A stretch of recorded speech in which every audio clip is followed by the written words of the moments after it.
Hello, everybody. It's Christmas Day too. So, Kim, I don't know about you, but when I was a kid, we would go to one family on Christmas Eve and the other family on Christmas Day. So if yesterday was Christmas Eve, I can't wait for today being Christmas Day. I'm so excited. I'm like romping at the bit this morning just to get this party started. Everybody was so amazing yesterday. I have to say, we were wowed by all the speakers yesterday, and the meet and greet last night was It was amazing. it was incredible. It was incredible. Watching there was trivia going on in the chat. There was all sorts of things. I was just like, this is insane. This is a lot of fun. We had a lot of fun. I will say that today is going to be just as fun, though. I cannot wait for this lineup. We have an amazing lineup this morning. And do you want to say anything before we kick this off? You need to introduce you, and I'll introduce you. No, I'll introduce. It's day two, people. It's day Day two. I'll introduce you, and then we'll just start. All right. Well, if you introduce me, I have to introduce you. That's just how that works. Well, Branden Ushio is amazing. That's the thing that needs to be said out loud. You were a rock star yesterday. Thank you, Branden, for being such a rock star. But Well, thank you, Branden Kim. is a longtime podcaster. He's the founder and CEO of Ushio Labs. He is way smarter than I am, so I am very privileged to hang out with him because he makes me look good. I just want to say that for the record. And he's got all kinds of tools, tricks, hacks, tips. Like, I am always amazed by what Branden brings to the table. So I can't wait to hear his interjections all through the summit. But welcome to the Share Your Pod Summit. Guys, we are so excited to have you here. That was my introduction. Sitting over here to my side is kindergarten princess Kim White. She, my partner in this crime. We're having such a good time. She is the founder of My Sexy Business and publishes the My Sexy Business magazine, where she highlights ordinary people living extraordinary lives. She is, you guys, the number one thing I want you to take away from Kim is that she loves people. She takes care of people. Anybody who works with her, she believes in collaborations and the importance of collaborations. And anybody who works with her, she is just 100%. She takes care of them. I've been amazed by this partnership that we've had putting here on Share Your Pod. So, Kim, with that, I think we need to get into our first guest. Yes, we do. And our first guest, I'm going to just say, is the little captain of the fire brigade herself. Whoop, whoop. Carrie, welcome back to Share Your Pod. We had you on yesterday where we talked a little bit about Biz Nation, but you also host Coffee with Carrie. We did it the other way. No. Oh, we did it the other way around. I'm sorry. I flipped things backwards.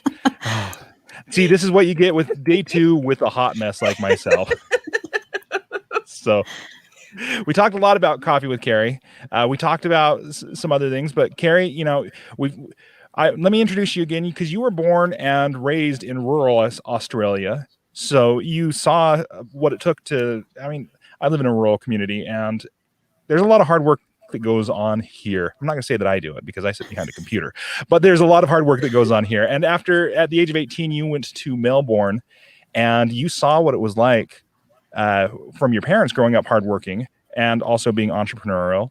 And so when you started your first business in 1999, you directly were able to experience what you had seen firsthand. And so now you host two podcasts. You've got Biz Nation and Coffee with Carrie. Both of them are amazing podcasts.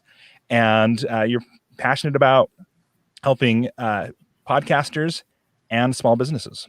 Mm-hmm. So you have technical skills, you have professional skills, and you're just fun. That's, if you take away anything from Carrie, she has it all. So Carrie, welcome back to Share Your Pod. Good morning, guys. Oh my God, day two. It's so exciting and I'm awake. How good is that? Yes, we need to acknowledge Carrie that she is literally stayed up all night with us yesterday and she's planning to stay up all night with us again today. Our today is her nighttime. And so anyone who's listening, great kudos go out to Carrie, because I'm telling you, I could not do that. She has rocked it all night long, caught a few naps in between, and then is back to do it again. And I have to say, guys, I do not want to see me tomorrow. Like, I do not want to even know what that's going to look like. So there will not be any selfies coming across the socials. Be prepared. You will not see Kerry online. You should have seen her last night at the meet and greet after having umpteen bajillion cups of coffee. It was quite incredible. A little bit colourful. She's the life of the party. That's what we're saying. Well, Carrie, I want to start this off by, and I know you answered these questions yesterday, but I would like for you to go back in time. And I want to know why you started your second podcast, because we haven't really talked too much about that. And I would love to know why you started the first one. So we spent a lot of time talking about Coffee with Carrie yesterday. Which, first see, I did this in one. my head because, Carrie, we talk to you all the time and we love talking to you. And I'm sorry, guys. We're just like we can't get enough of Carrie. Give us more Carrie. And Okay. So we talked a lot about Coffee with Carrie, but Biz Nation. Let me rewind. Okay. We talked about your second podcast yesterday. Let me clarify. But that was your second one. I want to know why you started your first one. Gotcha. Good. Okay. Sorry. Thanks, Kim. No, all good. All good. That's what this is about. I love it. I think it's fantastic. So if I go back in time, it was the moment of the great freeze that came across 2020. Let me just frame that language. Great freeze of 2020 for anyone listening. That's what we're calling it. And Kerry actually found herself. It was summer was ending here in Australia, and I found myself trying to learn how to shuffle dance in my backyard. And if anyone's ever heard this story before, I apologize, but I literally had one of those moments of, I can't shuffle dance my way through this great freeze. Like, I just cannot even do that. There is so much more that I can do with my time. And, everyone's businesses had come to almost a grinding halt. I'd experienced that shift as well.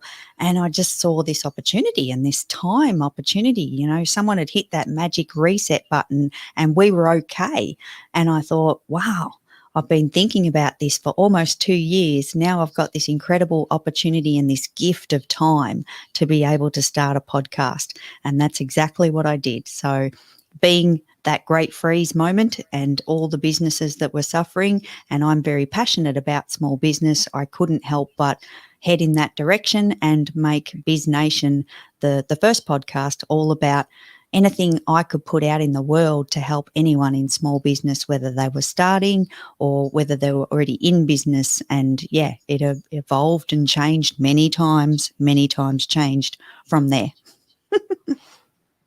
All right. So yesterday, when we asked what you wish you would have known then that you know now, you had mentioned that you wished you would have known to not be worried about people judging you. If somebody's starting their podcast today, what would you tell them aside from that wisdom that you gave us yesterday? I think in addition to that, I just want to say that I think we forget that a podcast is you can edit your podcast. You can hit record. You don't have to, like I started with solo shows and I thought I needed to, not this microphone, another one. I thought I needed to sit there, hit record and just yabber away and get it all out and do it in a whole setting.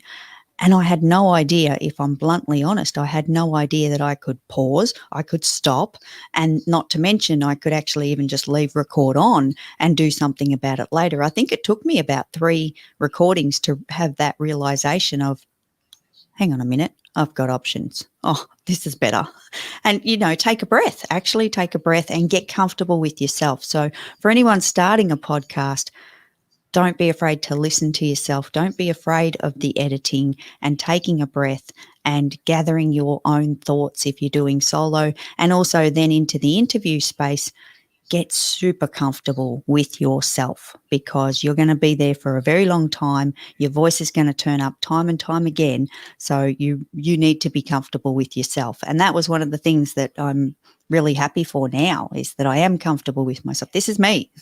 This is what you get, it is what it is. And I turn up and I enjoy it. So for sure. I love that you answered that, and you were talking about editing. Like I started kind of the opposite. I spent way too much time editing, and I have to figure out how to.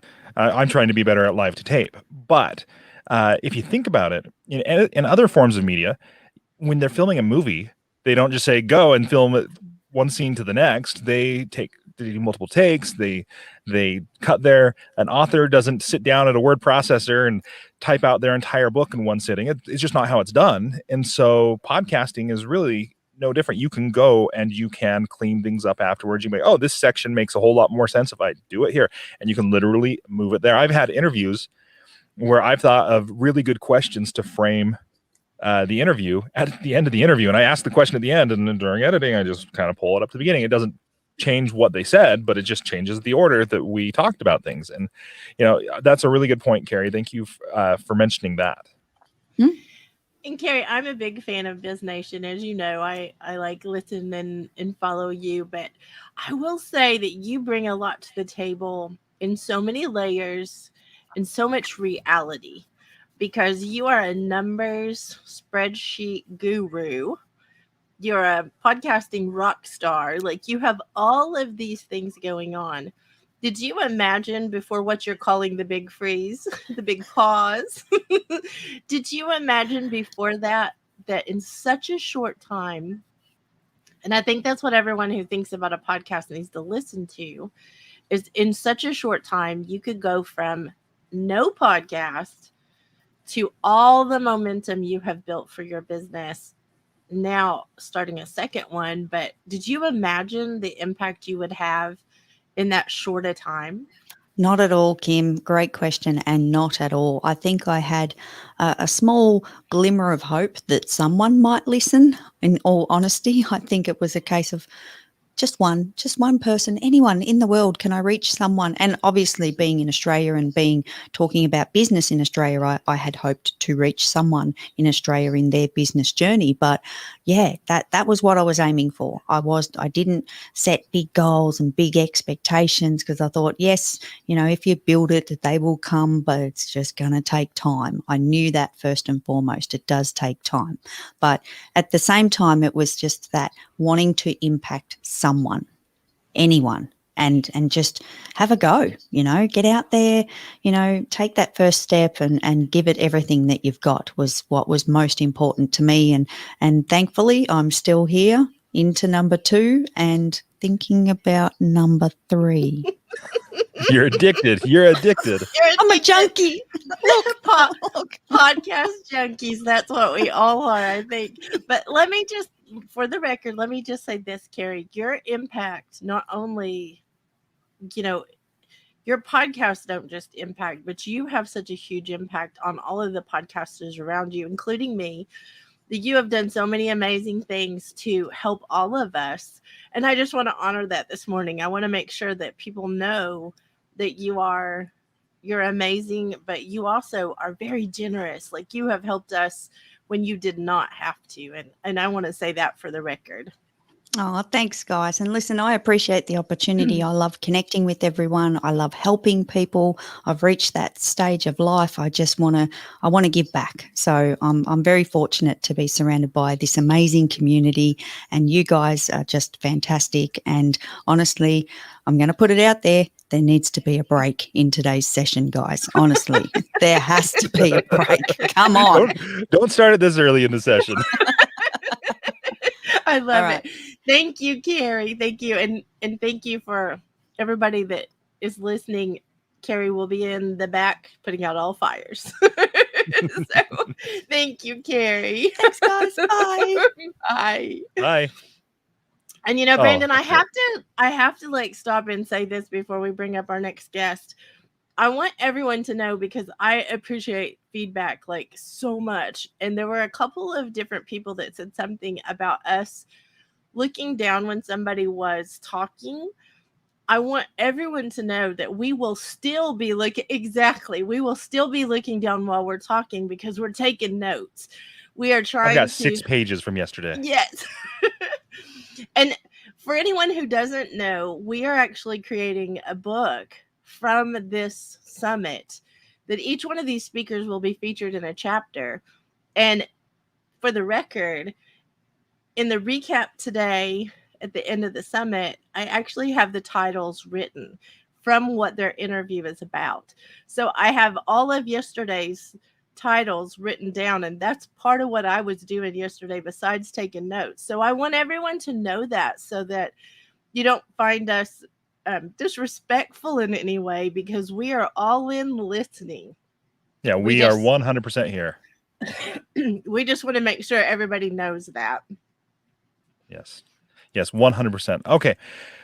So anybody who is listening on any of the platforms, we are streaming live to Facebook, YouTube, and to StreamYard, or not StreamYard, we're on StreamYard, and to Clubhouse. And so the streams can be found anywhere there. Easiest place, if you're like, I don't know about those things, is shareyourpod.com. You go there, you can catch the live stream there. There is also on that live stream there, right above that, there's a button to register. If you've not registered, be sure to click that button, register. You'll get yourself some free, a free speaker guide. You'll get updates on what's going on next. We've got a lot planned for this. Like Kim mentioned, the book. We've got a podcast. Like if you go over to your podcast app and search for Share Your Pod, there should be a podcast that pops up. All sorts of options there, but wherever you're comfortable listening, we're glad that you're tuning in. Kim, you think we're ready for our next guest?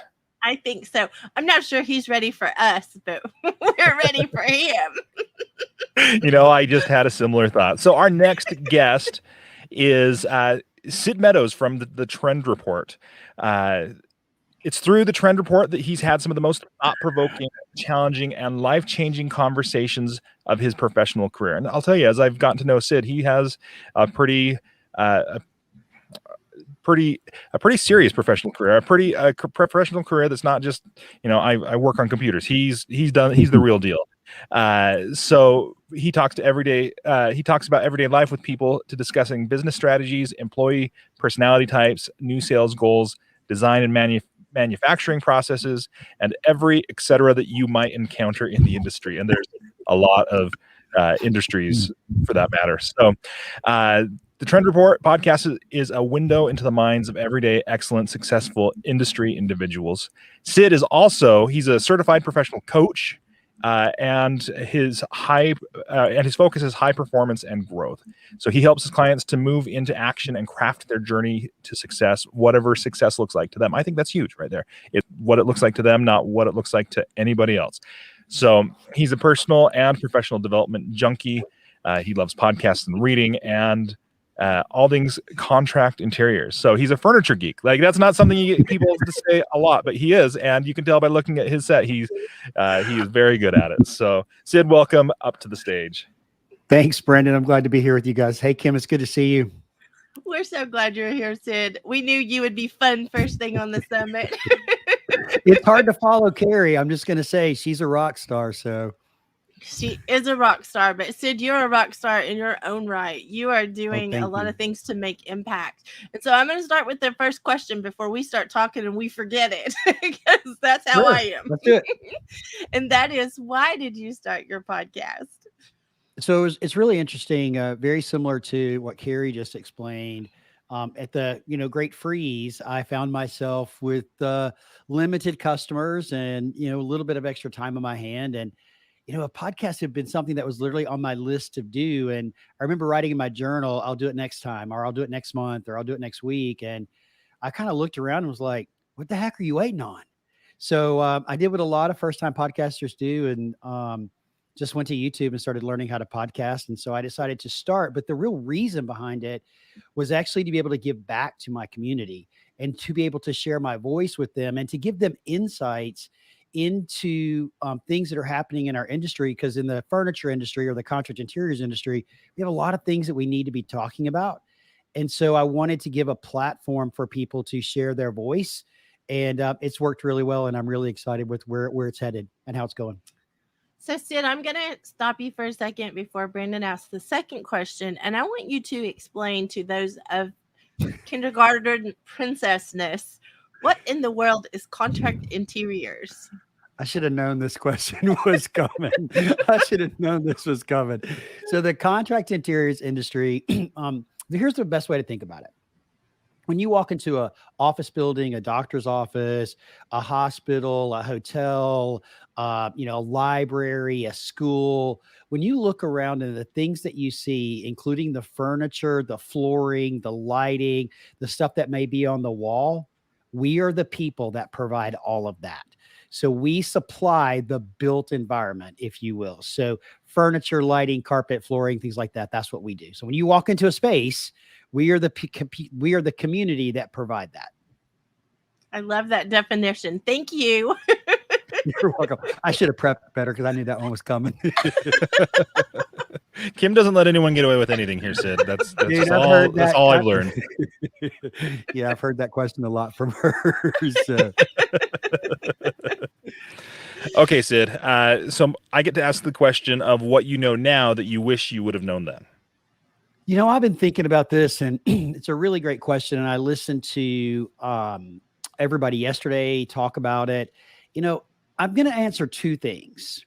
The first one is I wish I knew how much fun it was going to be, because I would have done it a lot sooner. I would not have waited. I would have stepped into that 20 seconds of courage a year before and started it. And I kept waiting and making up excuses to why not to do it. So I would have done it a lot sooner had I realized how much fun and how much joy it was going to bring to me. The second thing that I'm going to say is I wish I had discovered this audio app and RTP prior to starting my podcast, because the knowledge that I gained from RTP in the first couple of months of just hanging out in the audience and not raising my hand and not saying anything was off the charts good. And it really, even the last 7 months of it have really helped me up level my game. I mean, I have a new microphone. I'm doing all these things because of the community. And I wish I had access to that community prior to starting it. It would have really helped it start completely different. And we would have found success sooner. The journey to success would have been shorter than what it's taken us to get to where we are. I love it. So having that community there has really given you a boost in your podcast. Oh, absolutely. Not just in the podcast, Branden, but in my confidence and my ability as a podcaster, how I podcast. I mean, every box you want to check, the community has helped me up level my game. Sid, to your point, I want to add that is the same experience I have had. And before I was part of this community, I knew I had a podcast, but I never, ever considered myself a podcaster, because I felt like mine was so minimal and I wasn't doing anything right. I felt like after being in this community, I'm a podcaster. That's how I feel now. Is that kind of like...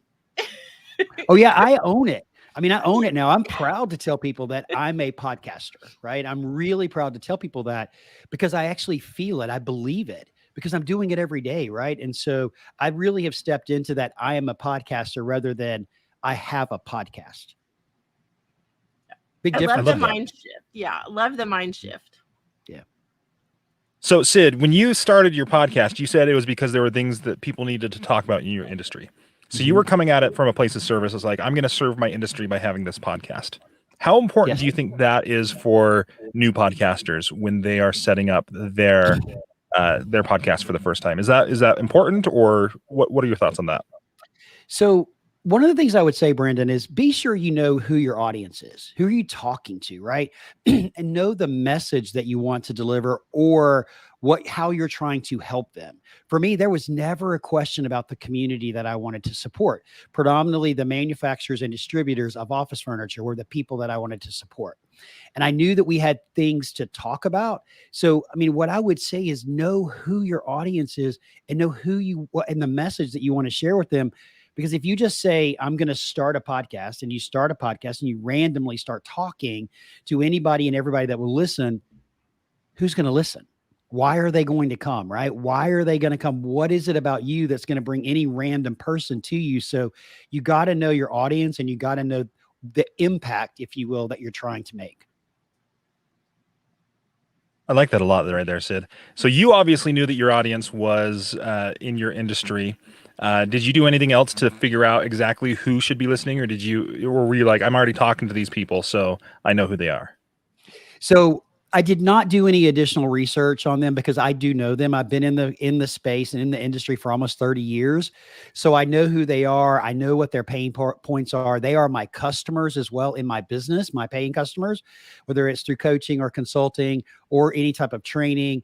Or business strategy, they're my customers. So I know what they're going through. So I knew some of the things that I wanted to be sure to talk about to help them. But I also wanted to not just share my voice, but I wanted to share the voice of other people in our industry that don't really stand up and share their voice. And I wanted to give them a platform. And a perfect example of that is I have a series inside my podcast called the CEO Chat. And so I go out and I ask CEOs, typically of small businesses or mid-sized businesses, to come onto my podcast and share their insights. It's one of the most popular segments of my podcast because so many people don't get to hear from these CEOs. They don't get to, because they're not actually doing their own podcast. They're not writing. They're just putting out press releases. So it was a way to give CEOs a voice, but to also give the people that are in the community, regardless of their role, to hear from leadership inside of our industry. I like that a lot. I'm gonna correct you one thing. You said you didn't do any additional research. I'll say you did 30 years of research. Point well taken. Yes. I agree with that, Branden. And I want to say too, Sid, that when you talk about knowing your audience, when someone doesn't know their audience, it may be a messier start. But when they do find something, a lot of times they think it's ordinary. And I'm going to challenge you with something that, and you know how I am with you, that you felt like this was just an ordinary thing versus how extraordinary you have realized now it is. Yeah, I 100% agree with you, Kim. It has become it's an extraordinary journey, and the podcast has become extraordinary as well because of the people that we're impacting. And you helped me realize that, but I would also say the community, the listeners, the people that are faithfully listening every week as we drop a new episode, and their feedback to me about how it has impacted them or how it's helped them. And, you know, I went on a trip in March and April. And when random people you don't know walk up to you and say, I recognize you, and say, I love your podcast. Thank you for doing what you do. You know, you're doing something good and something impactful and extraordinary. And that happened to me at every stop.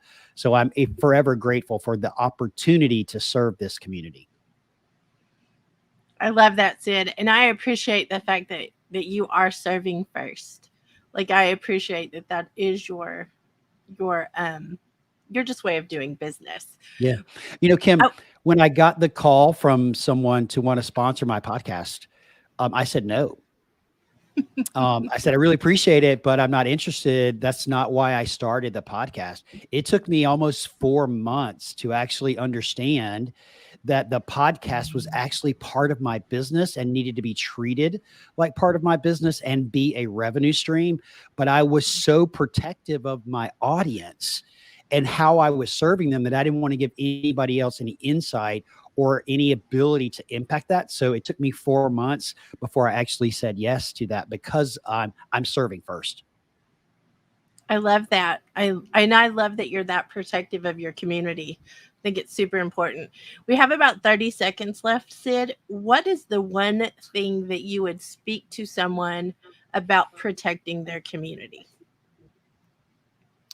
Ooh, what a great question. 30 seconds. I'm under pressure now. You know what? Be sure that you're providing content to them that is relevant to that community. Know what they're struggling with, know what their needs are, know how you can help them, and provide content and resources to help them grow, right? Protect them by giving them the appropriate type of content and stay the course. Don't go off track. Stay the course with the content that's important. Don't follow the shiny object. I love that advice. Stay the course. The back channel saying, Sid, shut up. Let's go. It's only because we could talk to you for hours, Sid. Exactly. They're actually saying that to me, probably, Sid. Thank you. I appreciate you guys. It's been my pleasure to be here. Have a great day, and I look forward to watching. Okay. Thank you. All right. Sid. Thank you, Sid. Guys. Bye-bye. Oh, Kim, we are just lucky to be surrounded by such amazing people. I really am proud to be part of this community. Me too, Brandon. Me too. And Sid is a great asset to this community. Sure is. All right, our next presenter, our next speaker, our next Share Your Pod community member is John B. Pica. And he is the host of the Back of the Cereal Box. And I think for his description, I have to get a little closer to my microphone. And there came a day, unlike any other, where the question was asked, wouldn't it be cool to get all your friends together on Saturday morning, eat big bowls of cereal, and talk about cool pop culture stuff? The answer was yes. And the Back of the Cereal Box podcast was born. It's 100% non-toxic and okay, so this is now the sugary cereal commercial. It's 100% non-toxic and the only podcast with 8 essential vitamins and minerals. Let's open the box and see what's inside. So, Johnny, I know you're going to say welcome, friends and foes, but you have no foes among us. So just welcome up to the stage. Johnny, you're a professional entertainer and storyteller. And in 2020, like so many people, made the pivot from live stage to focusing on his podcasting and writing. But that's not where you started in that. That's just what you made your focus because as a podcast host, producer, and director, you've had over 117 episodes of Tales from the Geek on Comics Price Guide, over 130 episodes on Comic Stravaganza, on Graphic Policy, and you were the producer and host of the Diesel Punk podcast for 10 years. 10 years, people. So Back of the Cereal Box was inspired after surviving 2020. So, John, you're an author of 4 books on magic, so please don't make me disappear, and an industry bestseller, Theatrical Magic. And now you are also doing novellas as well. Nightreich, published by Seventh Star Press, and a comic series, The League of Impossibilists, will be available in digital and print in the summer of 2021. Does that mean right now? Does that mean right now, Johnny? Oh, you're on mute, John. Oh, you're on mute.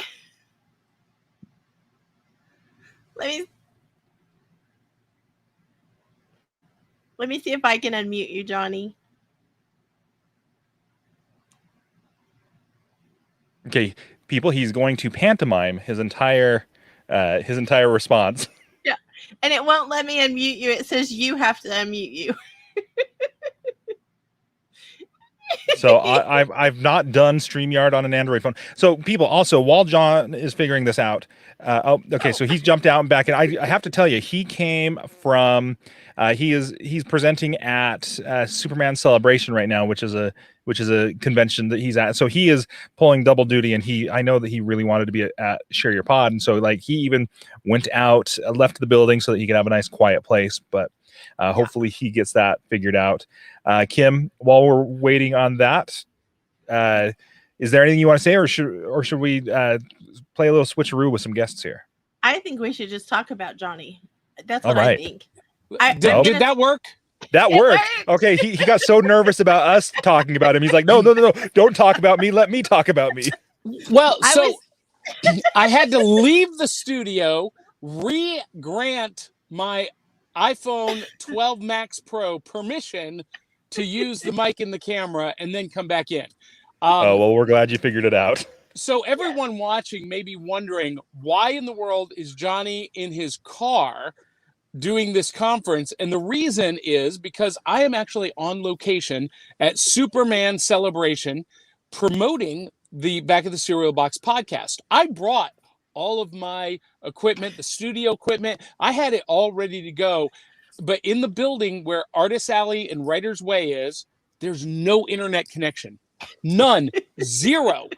And we're down in the basement, and I couldn't even get connection on my phone in the basement. So I had to come upstairs, and they wouldn't let me use any of the conference rooms in the building because they're all closed off. And, so they charge big bucks for that. Yeah, so I had to come out in my car and use my iPhone 12 Pro Max. I get no money for saying that. It's just got an amazing 4K HD camera. And so here's the point for everyone watching.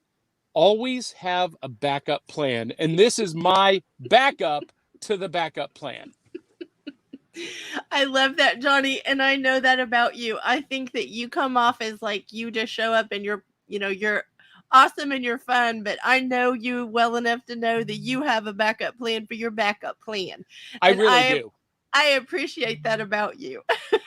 So let's get this party started. Why did you start your podcast? So, the first podcast I ever did was actually called Theatrical Magic.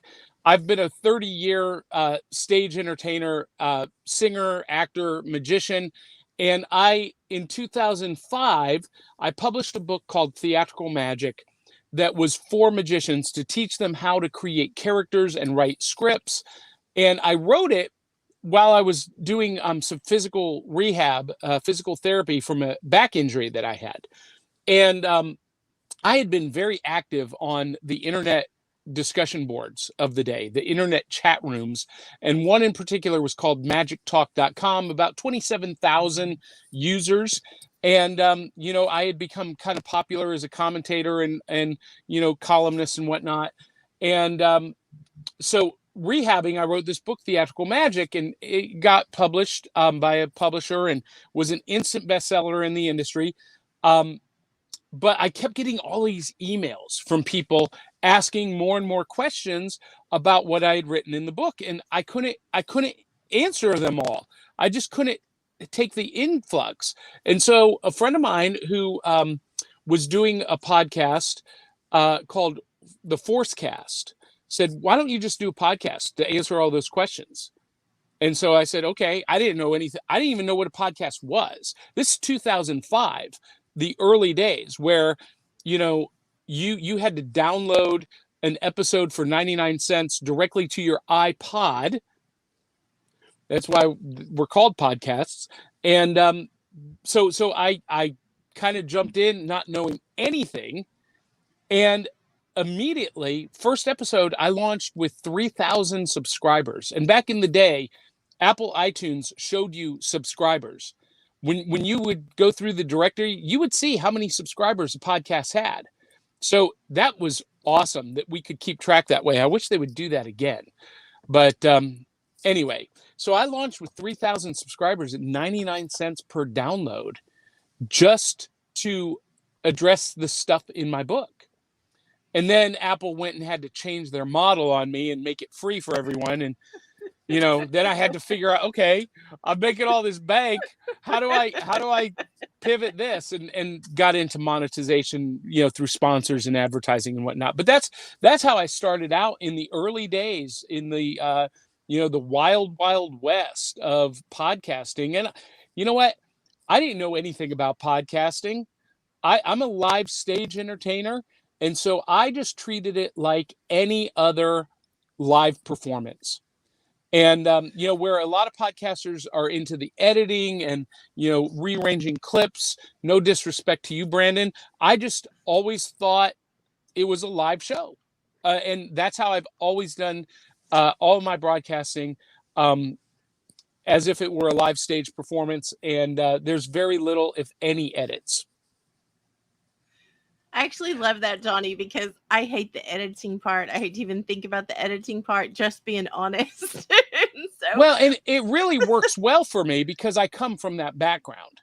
And exactly. A lot of the entertainment podcasts that you see, because I'm not a coach, I'm not a consultant, I'm not helping people build business. I'm, aside from that first podcast, everything that I'm doing is focused on mostly entertainment and, entertainment type properties and genres and whatnot. And so, the purpose of my podcast is to entertain. And so for people like me from a live stage entertainment background, transitioning that to podcasting is really easy. And people that you see who are mega stars like Joe Rogan, that's how he does it. He considers it a live performance from beginning to end. And there's very little editing other than what they break up into clips to use for social media and whatnot. So that's kind of the way that I started and where I ended up. I think that's awesome. I think if you can do that, that's the best way to do that. I absolutely love that you do that and that you're able to. I'm going to ask you what you wish that you would have known when you started? And I'll let you choose which start date, whether it's back in 2005 or closer. But what do you wish you would have known then that you know now? There's actually two things. Okay. When all throughout this career since 2005 to November of 2020, I wish, and November of 2020 is when we launched Back in the Cereal Box. I wish I had known that there was a community. I've been a lone wolf for the most part that entire time. I know that there are some Facebook groups, but if you've ever joined podcasting Facebook groups, it is a chaotic, toxic dumpster fire. There's no community there. And it wasn't until I discovered Clubhouse that I discovered, oh my gosh, there's actually people who are doing this seriously, and they are willing to share and be a part of a community.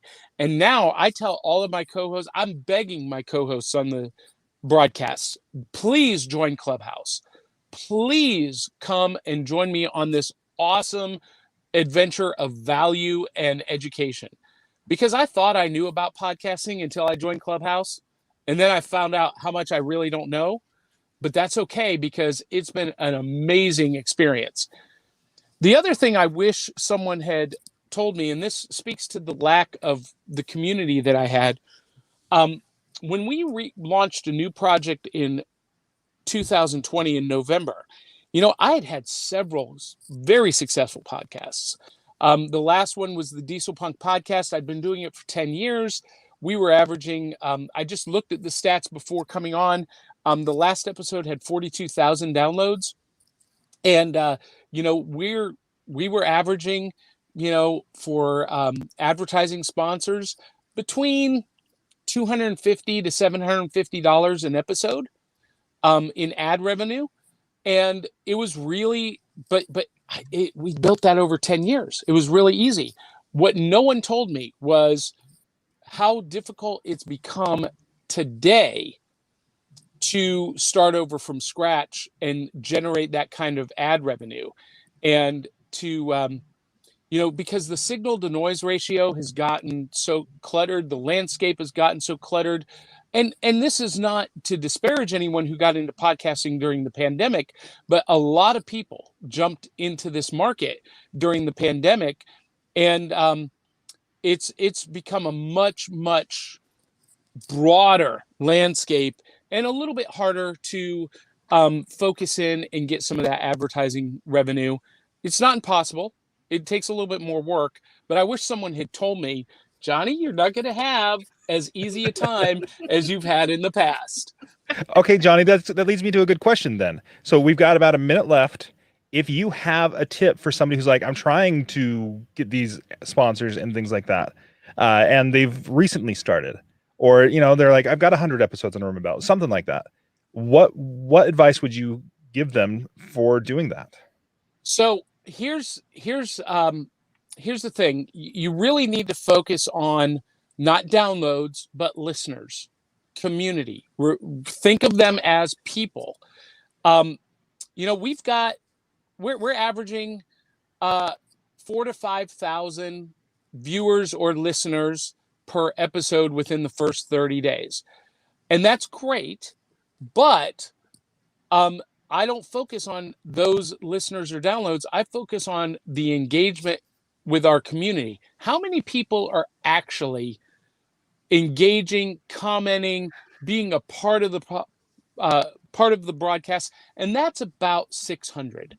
Now, that doesn't sound like a lot, but if you're an advertiser and you can put your product in front of a dedicated, what Billy Thorpe calls pure audience, an audience that is going to react and take your recommendations and act on them and buy that product based on your recommendation, that's a huge value for that advertiser. And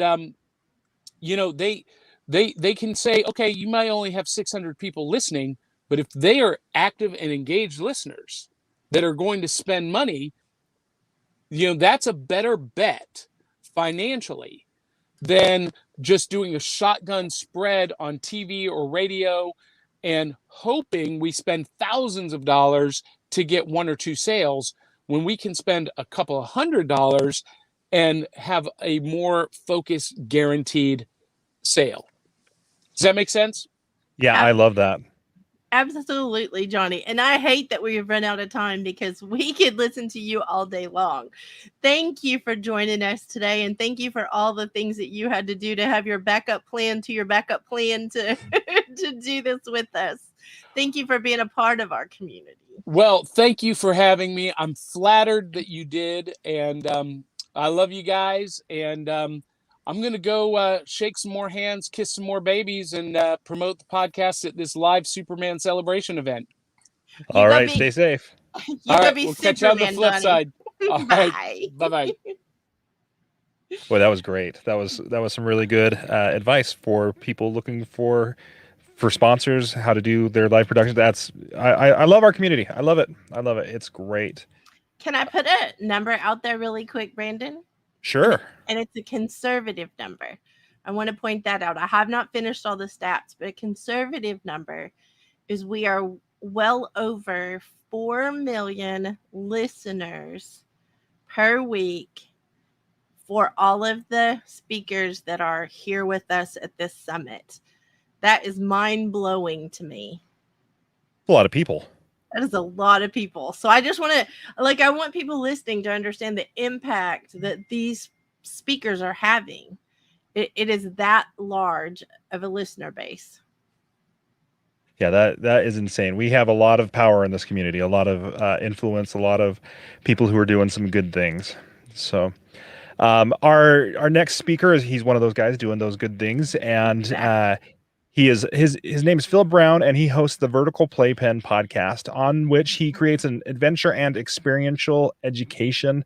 Listeners of the podcast get adventure programming theory, facilitation tips, activity ideas, industry career advice, interviews from industry professionals, from High Five Adventure Learning Center, which is a nonprofit organization dedicated to helping individuals, teams, schools, communities, and businesses improve the way that they live and work together. Phil is originally from England. You won't be able to tell it all when he starts speaking. And he joined the High Five Adventure team as lead trainer in May of 2015, having worked in adventure and outdoor education for 7 years.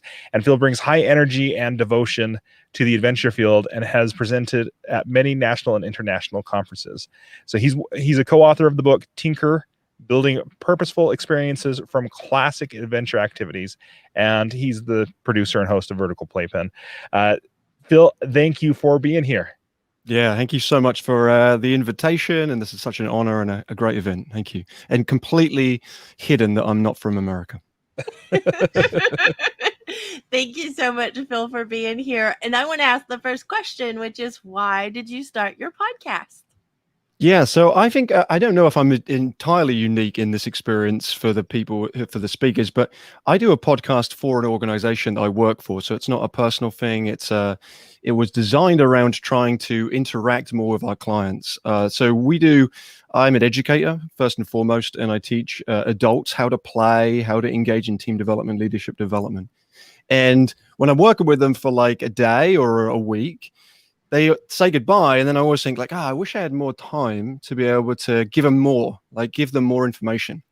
And rather than consistently invite them back to spend more money, I wanted to give them an opportunity to be welcome into our community and our family. And I would always say, whenever someone's been to a workshop with us, that now you're essentially a part of our family, and feel free to reach out and stay connected. But very few and far between would they actually then connect with us. So I wanted to give them an option. I wanted to give them some more information. And so we came up with the idea of doing a podcast just to supplement some of the learning that some of our clients would have. Now, what I didn't anticipate, which is what happened, is that our podcast is the only podcast in our niche, in our industry. And it got some global recognition. It got listened to outside of the US, and started getting recognized. Our listeners grew, and we realized, okay, there's something here, there's some potential here. And now I'm really fortunate that a part of my day, my work week, is invested in doing the podcast. So I I like how Sid was saying he's a podcaster, and I agree. Like trying to term it and saying I don't have a podcast, I'm a podcaster. Now I can almost say that I'm a professional podcaster because I get paid as part of my job, which is a surreal experience to say 2 years ago when we didn't have it. That wasn't the case for me. But this is just another outlet for us to be able to share our lessons and our learnings and our teachings with some of our clients, but broader than that now. So it's become very exciting for us. That is exciting.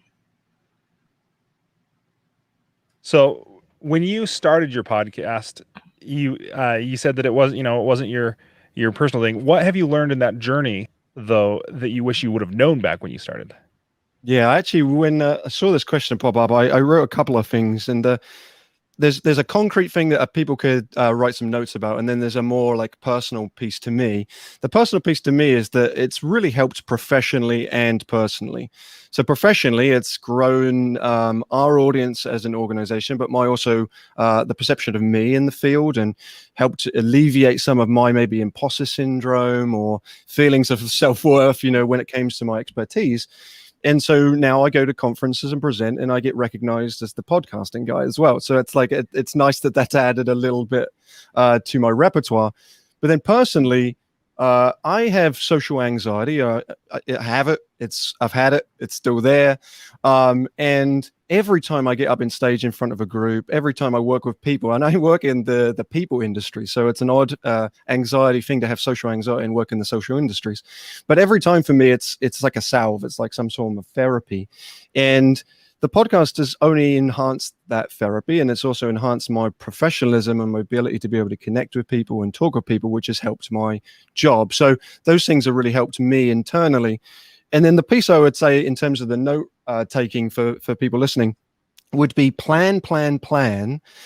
And that comes into, I had heard a lot of this idea of this notion of batch recording. Like if you just batch record, that's really going to help you out. And for the most part, I'm sure that would be the case. My issue is I batched too much. And so what I did is I had maybe 3 weeks in the winter where I had some opportunity to be able to get some more interviews done. And I reached out to everyone I would love to have on the podcast, assuming people would say no. I have, to this point, not had anyone say no. So everyone said yes. And then I had that worry of like, now, how do I actually make this happen? So I had 3 weeks. I was filling people in. I actually did what you two have been doing yesterday, where you just kind of sit at your computer and just go from person to person to person, which I empathize deeply with. It's an exhausting experience. But then I left and ended up with 25 interviews batched, but not really a plan of their release. I wasn't going to just release 25 episodes. I wanted to have them come out on a weekly or bi-weekly process. And the disadvantage to that process is that I have unfortunately disappointed, and I've had good conversations with those people, disappointed some of the people who, instead of getting their episode come out in 2 weeks, have had to wait up to 7 months for their episode to come out. So batching interviews is a good idea as long as you're upfront with the people as well. And now I'm very clear and upfront and say, like, this is the expectation. I will warn you, there's a lot of interviews you're going to be coming out in 6 months' time, and giving them an actual deadline so they're not thinking, did I do a really bad job? Which I've had some people say, like, did you not like it? And I was like, no, I loved it. I promise. I just didn't really plan that well. So plan. I use Trello as my tool for planning. I find that that visually is very pleasing to my eyes, and just sliding things over into the next columns. And that has certainly helped me out a whole bunch. I love that. We both love that. Exactly. Learn from my mistake. It was a mistake, and I don't want it to happen to people. So don't batch 25 episodes. Or 25 interviews. Well, so I'm thinking about this, and based on something you said earlier, when you reached out to everyone, like, it's great that you've never had anyone say no to you. But based on what you had said about being the only podcast in the niche, that seems to me like that's probably part of why people aren't saying no. What made you think podcast instead of anything else? Because if there's no other podcast in that niche, did you have any concern that you were like, ooh, I don't know if this is going to fit here, or like, because you didn't have examples to follow in that industry? Yeah, to be honest, the flow of the whole podcast, or what the aim is, has changed. Initially it was about just giving more information to our client base. And so when they would come to a workshop, we would say, hey, we have a podcast, and if you want to listen to us more, then this is how. And it was purely intended that way.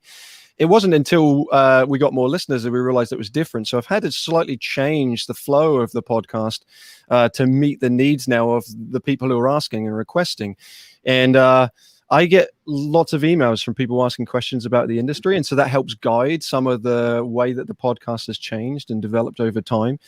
And I think that initially, podcasting was the route I just took because I thought that would be good. And actually, it's something that I feel more comfortable with than trying to do more video kind of entertainment. I love the concept that it's free as well to people. For us, giving something free from a business perspective isn't a downside from us. I think that it only creates that sense of community. It creates an assumption of our intention and our ethical mindset around business as well. And then more people are likely to then spend money on us if we wanted to create that lead generation. And giving something free is really helpful. We do that when we go to conferences. I give free product away often. And this is just another one of those where it's just, they see it as a service. And when you give something freely away to someone, they feel a little bit more indebted to being more a part of that community and saying, well, they help me out, when I do have surplus funds, maybe I'll help them out. So it's really benefited us, the idea of having this podcast. I love it. I would like to know, Phil, can you say in one sentence what it is the podcast, what your goal with the podcast is? I know it's community, but can you tell me in one sentence, break it down to the nitty gritty of why I want to listen to that podcast? Yeah, it's a challenging question. It's often like the elevator speech of what I do for a job, and I can't even explain it to my parents. I think that what I say I do is I teach adults how to play. And so if you are interested in the idea of play and you want to involve it into team development and leadership development, then that's what I do. That's what I provide. I give the opportunity to teach people how to play, how adults should be playing, and then how they can incorporate that into their team and leadership development. So I tie it into theory, but it's essentially, that's my role. I get to play for a living. I'm sorry. That was a loaded question because I knew the answer. I love your podcast. Just so you know. No, thank you. Well, Phil, let me ask you this then. If you teach adults how to play, how can podcasters implement some of those principles into their podcast? Yeah, I think that's a great question. Something that it's been mentioned yesterday, the idea of scripting stuff and having questions. And for me, I prefer the lightheartedness conversation and the immediacy of play. But one thing that we do have in our industry, which I think is really helpful to podcasters, is the concept of connection before content. Connection before content. And that essentially means before I get into any meat of any information, if I'm an educator and I'm trying to teach you something, before I get to that, I want to connect with the people that I'm working with. So I spend time, 15 minutes, 20 minutes, half an hour, sometimes an hour conversation before the interview with people who I have on the podcast just to connect. And I have a segment and I do it occasionally. Sometimes I cut this segment out because the answer isn't that great, but it's really to alleviate, or, the term is ice breaking. I think that's a terrible term. I think most of the time they ice make rather than ice break. But I will just throw out questions, random questions. I call it mystery questions, where I have 5 questions in front of me they don't know. And really the idea is just to have a connection and have something that we can connect on before I get on to the actual meat of the conversation. And so I think that creates more of a playful setting when you're less business focused and you can just say, hey, just so you know, we're going to have a conversation. Let's just goof around for a little bit. We'll have a random conversation, and then I'll go into the actual main part. But I think it really alleviates any tension. It makes the experience more playful. I love it, Phil. And thank you so much for being with us and dropping all these amazing tips for everybody to follow. I do think we should, as adults, play more. So thank you for that, too. Absolutely. Look this is my lamp, my neon lamp that I look at every day. Well, yeah, absolutely. Play more. Thank you. Thanks for having me. Thanks, Phil. Thank you. Hopefully we'll see you tonight at the after party, too. You will. Thank you. Oh my goodness, that was really good. Yeah, I absolutely love that. I love the idea of adding more play to our podcast and creating a playful setting. So, just as a reminder, guys, you could have a lot of options to watch this in a lot of different places, watch or listen. We've got YouTube, Facebook, Clubhouse, shareyourpod.com, and there is also a button to register if you haven't registered yet, where you can get all sorts of great speakers guide or speakers directory. You'll get information about the book. You'll get any information that we have to give you, really. because I really liked what Phil said there about, giving back to the community, and that's what we would like to do with Share Your Pod as well. Just don't forget the VIP upgrade, though. There is a VIP group that we're streaming live into also. That community is like, they are having fun amongst themselves, I'm just going to say. And tonight is the deadline. Sorry, Branden, but tonight is the deadline. I want to make sure everybody knows to get all the bonuses and all the things in the VIP group. It ends tonight at midnight. So if you want in that group, you better speak up pretty quick.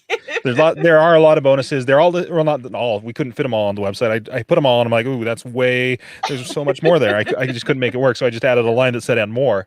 But also the after party that we were just talking about, we're going to have an after party with us and all the speakers and all of the VIP guests. So if you want in on that, head over to shareyourpod.com and register and make sure you do the VIP route.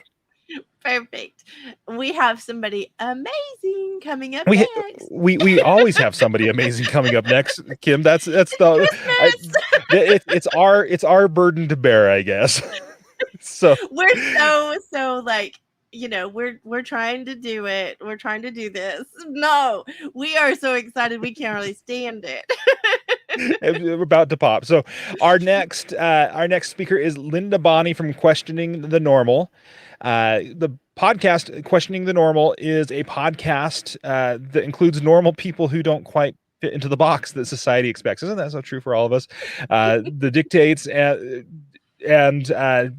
feel the society doesn't feel comfortable with. So hosted by Linda Bonney and capturing voices of many all the marketing experts tell me to who this podcast is for. After all that, it's hard to communicate.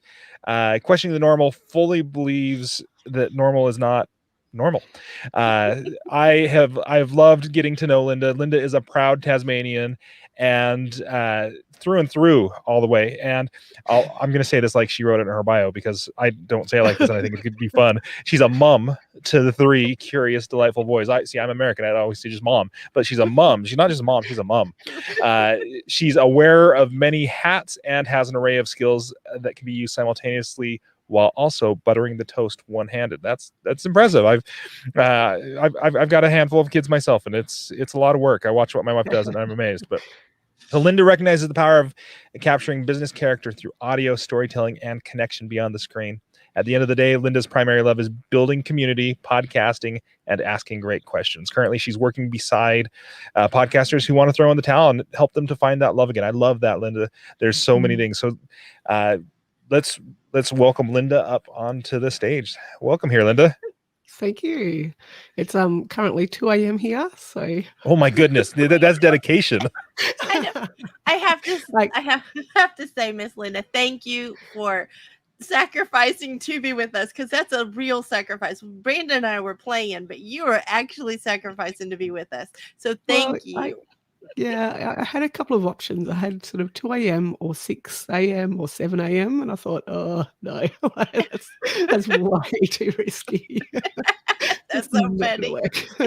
So I love the fact that everyone in the house is asleep and snoring, and like, this is just for me. So yeah, I love that. Having me. Well, I'm going to get this party started. Why did you start your podcast? Oh, yes. And I knew this question was coming, of course. So I just want to backtrack a bit, because this is actually my 4th podcast. And so I spent many years helping others with their podcasts before I actually got the courage to start my own. So I was helping many people for many years, often for free, often for next to nothing, often in the 2 a.m. time slots in the middle of the night. Previous to starting my podcast, I learned a lot of the trade, I guess. And when I started my first podcast, I think it was actually out of a case of desperation more than anything. I was in a place where I'd actually just packed up my life and my kids. We left with 2 suitcases and went to a women's refuge, not even knowing where we were going to go, what was next, and that sort of thing. So we were in a position where we were in quite a toxic environment. I know, Kim, you've got a similar background story. So he was quite abusive in many different levels, from emotional to financial to physical to all sorts of things. So yeah, we left in pretty dire straits. And then from that, I felt quite lost. I felt quite, unidentifiable is a good way to explain it. I knew that I needed to get out of that funk. I remember someone saying to me a couple of weeks after we left, because it took us 5 times to leave, and I remember someone saying to us a couple of weeks after, it'll take you about 4 or 5 years to really get over it. And I'm like, nah, like I'm so much better than that. Like I can do this, I'll be fine in 3 months or 2 months or 1 week. But no, it actually takes 5 or 6 years. And so by starting a podcast, that helped me to connect with others, to put some of my skills that I'd learnt to the test, I suppose, and to really find a voice that I had lost for a very, very long time. I love that, and I appreciate you sharing that. I did experience that when I was younger, and I don't wish that on anyone. So the fact that you're courageous enough to come out with a podcast and to come out on the summit and share that so that other people that are listening will have that courage. I just want to say I admire you very much. Thank you. Yeah. Thank you for sharing that. It's a really powerful story right there. What in your podcast journeys, because you mentioned you've helped others, you helped lots of others. What did you what have you learned though in starting your own podcast what did you learn in that process that you wish you would have known when you started yourself, even after you've already helped others? Look, I think it's important to note that the podcast journey isn't linear. It's quite typical that a lot of people in this space are very high functioning A-type personalities, work their bums off. We've both sat there for 7.5, 8 hours yesterday, and doing the same again today.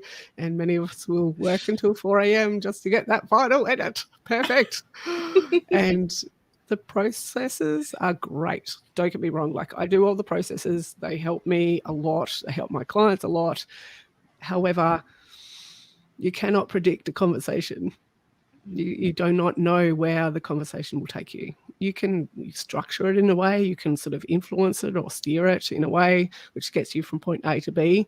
But then there's all the other stuff in between, which is very exciting and very empowering. It puts you sometimes in a really vulnerable position, or a really, wow, where did that come from type conversation.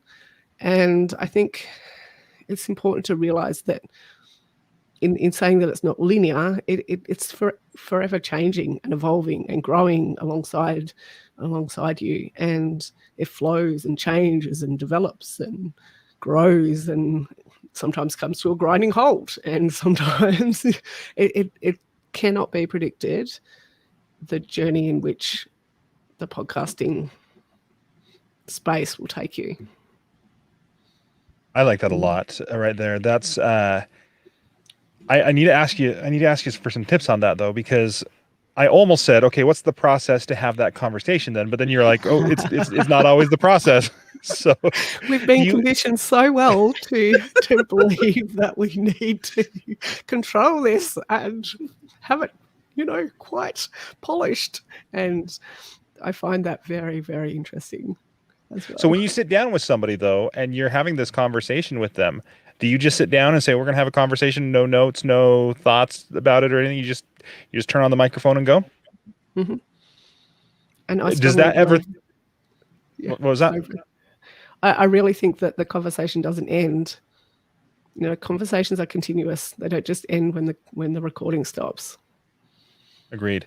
Agreed. Mm. Have you ever had any guests that have been a little concerned about, I don't know how to handle all like an unstructured conversation, and how do you Absolutely. deal with that? Oh, I actually really enjoy those conversations. I find them fascinating. And look, I really have found a bit of a sweet spot where I can fall into conversations and make people feel quite accepted and in a space where they can let it come as it needs to, whether that's slow or fast or, all sorts of situations, which again cannot be predicted. So it's important for me to be able to follow on from that conversation if they are feeling slightly uncomfortable or confronted or triggered in any sort of way, being able to allow the extra time if need be, not only in that conversation and in the recording, but on the next day or the next week or however it presents itself as well. Mm. I love it. And I love the fact that being flexible is hard. like Mhm. like being able to give the grace enough to let that conversation be flexible, let it be slow, let it be faster, whatever. I think that you are a great example of doing that. You and I have great conversations. I'm just going to say, I appreciate every time you bring something to the conversation because you're just gracious. And perhaps because I have felt quiet silence for so long, I've become maybe a little bit better at listening and tuning into some of that. So I think that's a positive out of many negatives, if I could put the spin on it. Absolutely. I agree with that too, completely. I I wonder if the people that are listening that are considering podcasting, they've been podcasting a while or they're considering podcast fade. Like pod fade is real. Mm. So what would you say to them about listening? Like how could you give them kind of a tip of how to listen? Mm. Again, it's interesting because I was already formulating part of my answer while I was listening to you. So that's one of the tip number one. I find that ironically, yes. Look, the current situation where on stage and all the rest of it. So look, just being able to take it in your stride and have some of that humble sort of approach of going, oh yeah, you know what, I can get better at that. Or you know what, I didn't do so well in that situation. And you know what, I'd really like to take a breath before I'm formulating my answer or getting my answer or all the rest of it. And not needing to follow the script is something which a lot of people really struggle with because you're so focused on getting those. And look, don't get me wrong, I've definitely gone through those stages. And when you're so focused on getting the next question, you can miss some really, really important opportunities. I think you missed the juicy bits. Mm, Like I drive my definitely. team crazy, I'm sure, because I would rather have a conversation than a script. And we Mhm. do have to have for this summit, we have scripted 2 questions for every speaker. But the conversation after to me is the sexier part. It's the, hearing what you're going to say and leaning in. I want to lean in and hear what you have to say next, Miss Linda. Definitely. Mm. So we have about 30 seconds. What one thing would you like the world to know about my sweet friend Linda? Oh goodness. um, there is a continuous better way. I think we are ever evolving creatures that need to continue on our way, and whatever that looks like for you, there is always the opportunity to do that. I love it. Thank you Thank you so so much. much. Yes, thank you for Thank being you here so with much for us having me. today. We hope you get some rest. That's the first thing. But we do hope you get to come to the after party tonight too. Yes. I think Well, it's this that'd be morning 9 for a.m. her. for me. So. Yeah, in the morning. Could you come in the morning? Thank See you soon. you. Thank you. Thank you, Linda. Bye-bye. Well, Oh, that was is awesome. that is great. A continuous better way. I wrote that down. Yeah. I think that's a good just mantra to live by, right? I agree. I wrote several notes, and if anyone sees us stuck in our heads, just know that's what we're doing. Yeah, I've got multiple pages of notes already, just from this first hour of the summit. So we have some great speakers lined up still. So plan on seeing us writing some more. Exactly. Don't be deceived what we're doing, because we're taking notes just like everybody out there listening. If you are in a place though that you're like, I couldn't get to any notes, replays will be available on the website. Also, the Share Your Pod podcast, we will be releasing these out so that you can listen again and again and again, as I'm sure I'm going to have to really make sure I digest some of these things that are being said in just a few minutes. It's like there's they're not just nuggets, there's big old chunks of information that's like, I need to digest this is going to take me a minute. Yes, So. yes. Time to process. Yes. All right. Our next speaker here on the stage is Christy Bridges from the One Moment Wiser podcast. And guys, I keep adding podcast to the end of it. It's a podcast. She doesn't have podcast in her title. I just did it out of habit. I'm not exactly sure why, but just know that most people don't have that in their titles, but I'm saying it for some reason. So on her podcast, she says, our stories inspire perspective, wisdom, and faith. On the One Moment Wiser podcast, guests tell of times God worked vividly in their lives, and author Christy Bridges helps you to discover and share your own God at work stories. So Christy is a corporate trainer, a curriculum designer, and a founder of One Moment Wiser. And as a Christian author and podcaster, she helps people reach others with their unique stories. I have to say, I love that. I'm a big fan of connecting to others through storytelling. So, Christy, welcome up to the stage. Hey, thank you for having me. I'm so excited to be here. We're excited you're here. Oh man, the people that you have had so far. I've been scribbling notes so hard.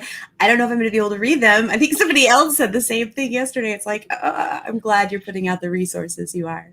And the good news is there's a book to follow, so everybody will get all of those in print form. Rock on. Well, Christy, I'm going to ask you the first question, because you and I can talk and get completely off topic. We already know this. So why did you start your podcast? It started with a stolen book. Okay, so I was 24. I'm not normally a thief, but I'd been renting this house with my husband and my friends, and it was like always college kids around. And then when my husband left, we all packed up and moved out. And in the bottom of one of my boxes was somebody else's copy of The Jesus I Never Knew by Philip Yancey. My friend's dad had put it in the box, and he was like, you'll get more out of this book than the guy who owns it. But then he put his hands on my shoulders, and he looked at me with that like dad compassion. And he said, you're going to be blessed. And reading that book, even though I would give it back if I remembered the guy's last name, reading that book showed me that my life wasn't over, that my future hadn't just vanished. And I started dreaming of writing books like that. Now, it took me 19 years to write my first devotional book. Well, not really the writing part. The maturing part took 18 years. And then a year took for the writing. Well, okay, so not really the writing part for the year. Most of that year was spent waking up and eating breakfast and staring at the computer and going back to bed in self-loathing, asking myself, why doesn't a writer write? But I did get the first book done. And then about a year after Wisdom Better Than Wishing came out, I hosted Hope to Hope with you. And you know how like when you shake up a bottle of soda, the bubbles just kind of breed until they blow the top off in their excitement.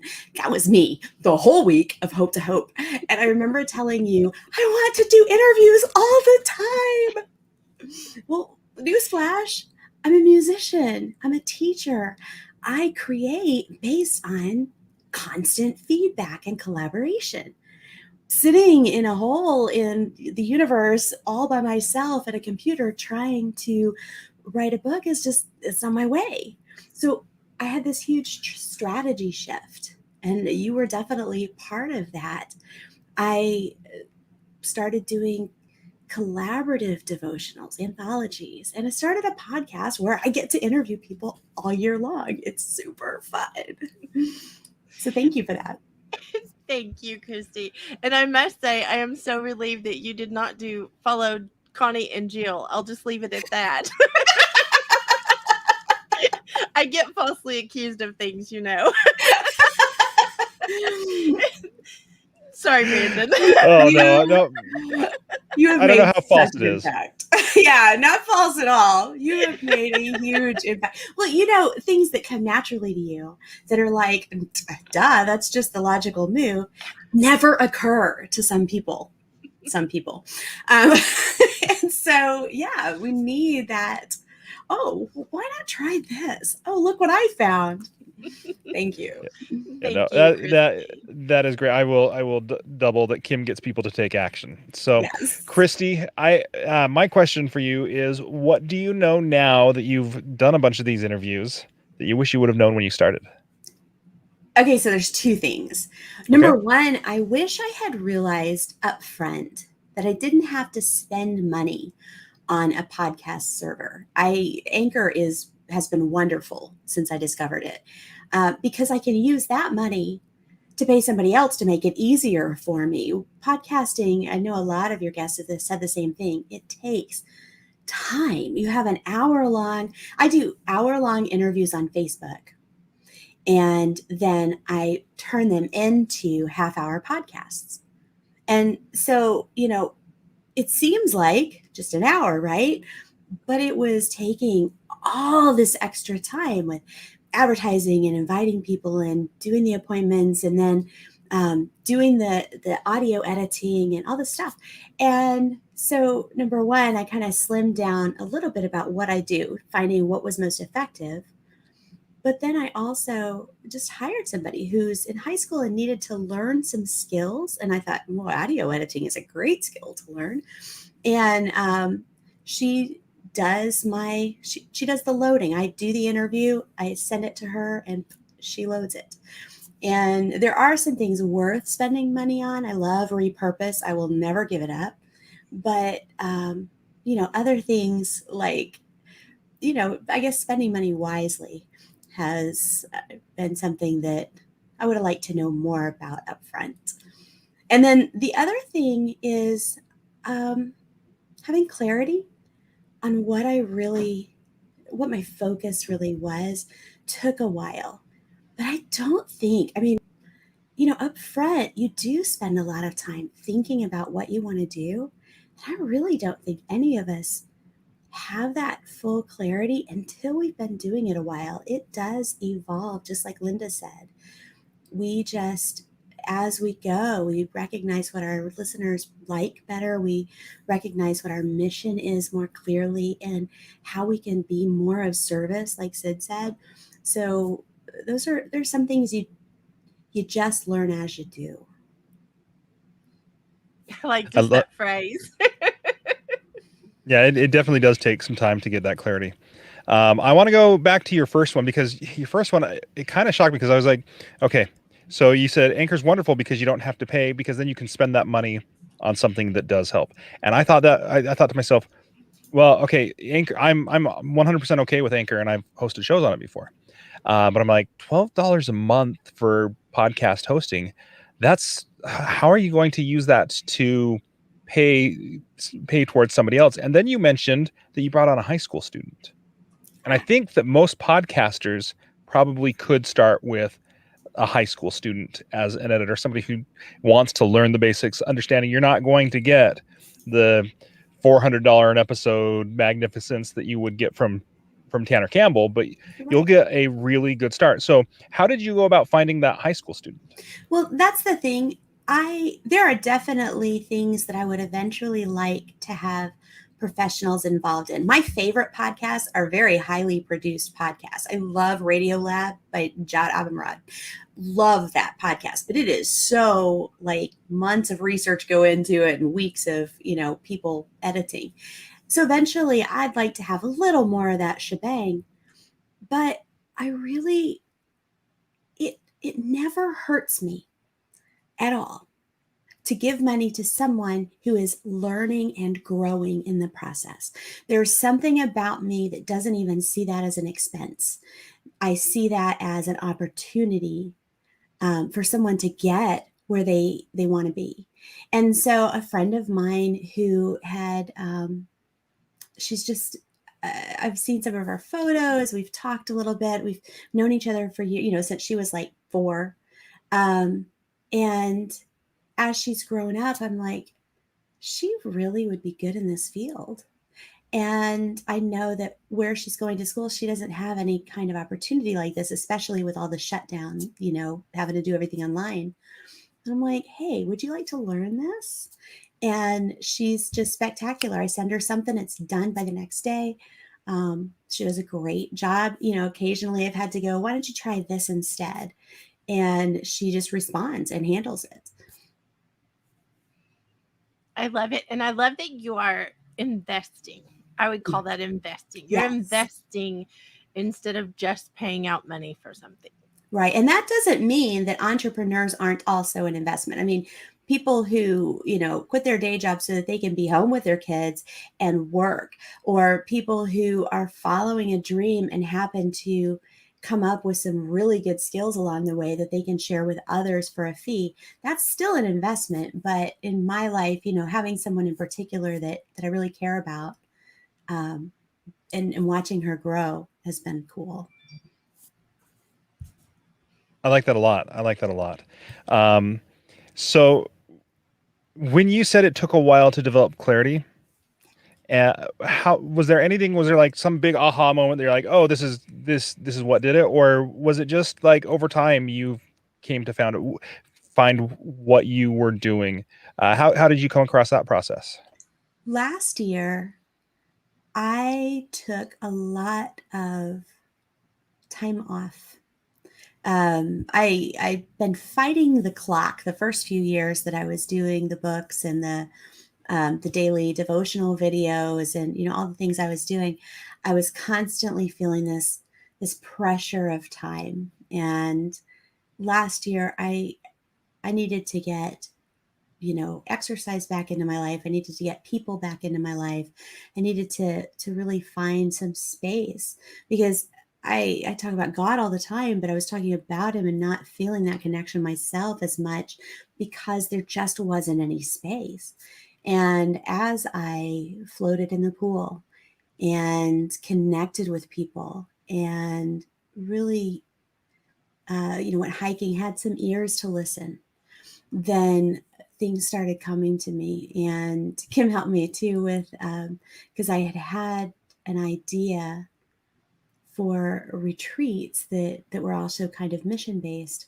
And Kim helped me realize who I wanted to have in those retreats and what they are going to need along the way. And little things like that come to you when you actually make room. So last year was a year of clarity for me. It's funny, 2020 vision, right? It really was. We have about 30 seconds left, Christy. Mm-hmm. What would you like the world to know about Christy Bridges? About Christy Bridges. Well, I'm still doing devotional collaborations, devotional anthologies, and podcasts. I want to hear your story. So I would love to know how God has shown up in your life. So meet me. I love that answer. Thank you for being on with us today. We're so honored that you said yes. Thank you too. Mwah. Bye. Thank you, Christy. Bye. Love it. Love it. And I was going to say something about something that I forgot now. I was too excited about Christy coming on, but I was supposed to say something. So I'm going to leave a little pause there that I might can say something in a minute, Branden. All right. You are. I don't think I could stop. You've got the mute button anyway. If I tried to stop you, you could be like, "Nope, Branden, you're done." That's so funny. Well, no, she brought up something, and I was gonna say something about it, but I have completely forgotten what it was. Sorry. There were a lot of really good notes that I took in that one, so I can imagine there was something that you were like that jumped out at you. All right, so our next speaker, he's been on the stage once already, but not as a speaker. Last night we had RTP on to talk about the community and the things that, kind of the origin stories from there. But today we have Roman Prokopchuk on as a speaker to talk to us about his podcast and the things that he's doing. His podcast is the Digital Savage Experience. And on that podcast, you learn what people had to overcome to get where they are at now.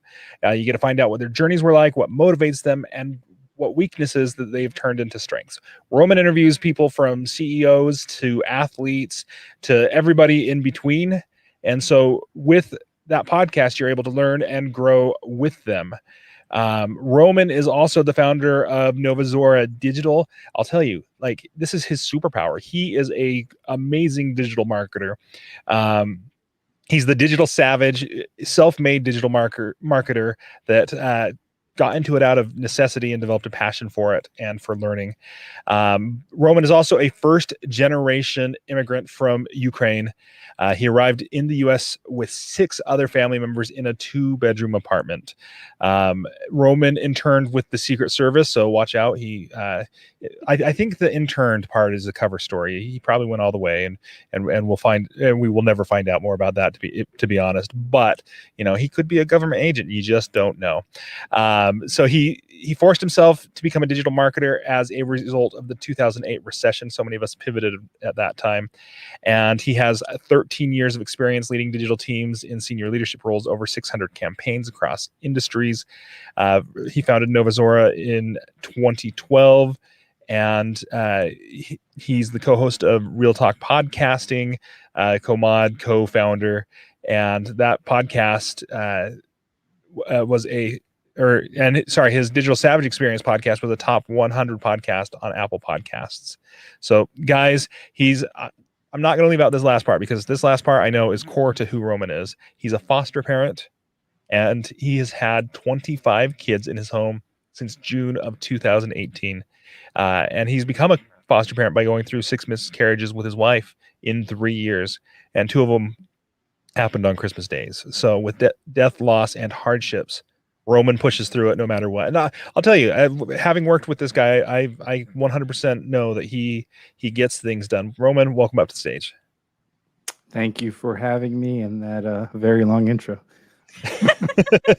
But I've been trying to get a little bit more natural and flowing with it, but I'm like, no, Roman, you've done so many cool things. I can't leave any of this out, because this is who you are. It's like, do I leave out that you're an immigrant from Ukraine? No, that's who you are. Do I leave out that you're that you interned with the Secret Service? No, because part of me still thinks that's just a cover story, like I mentioned. So I couldn't leave it. I couldn't leave any of it out.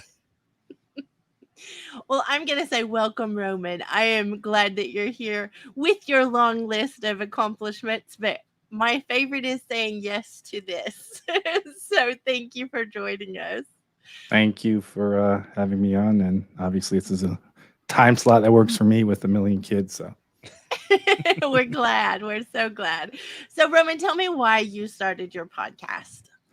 Yeah, so one thing, if I started it when I wanted to start it, I would have started probably like 5 years prior.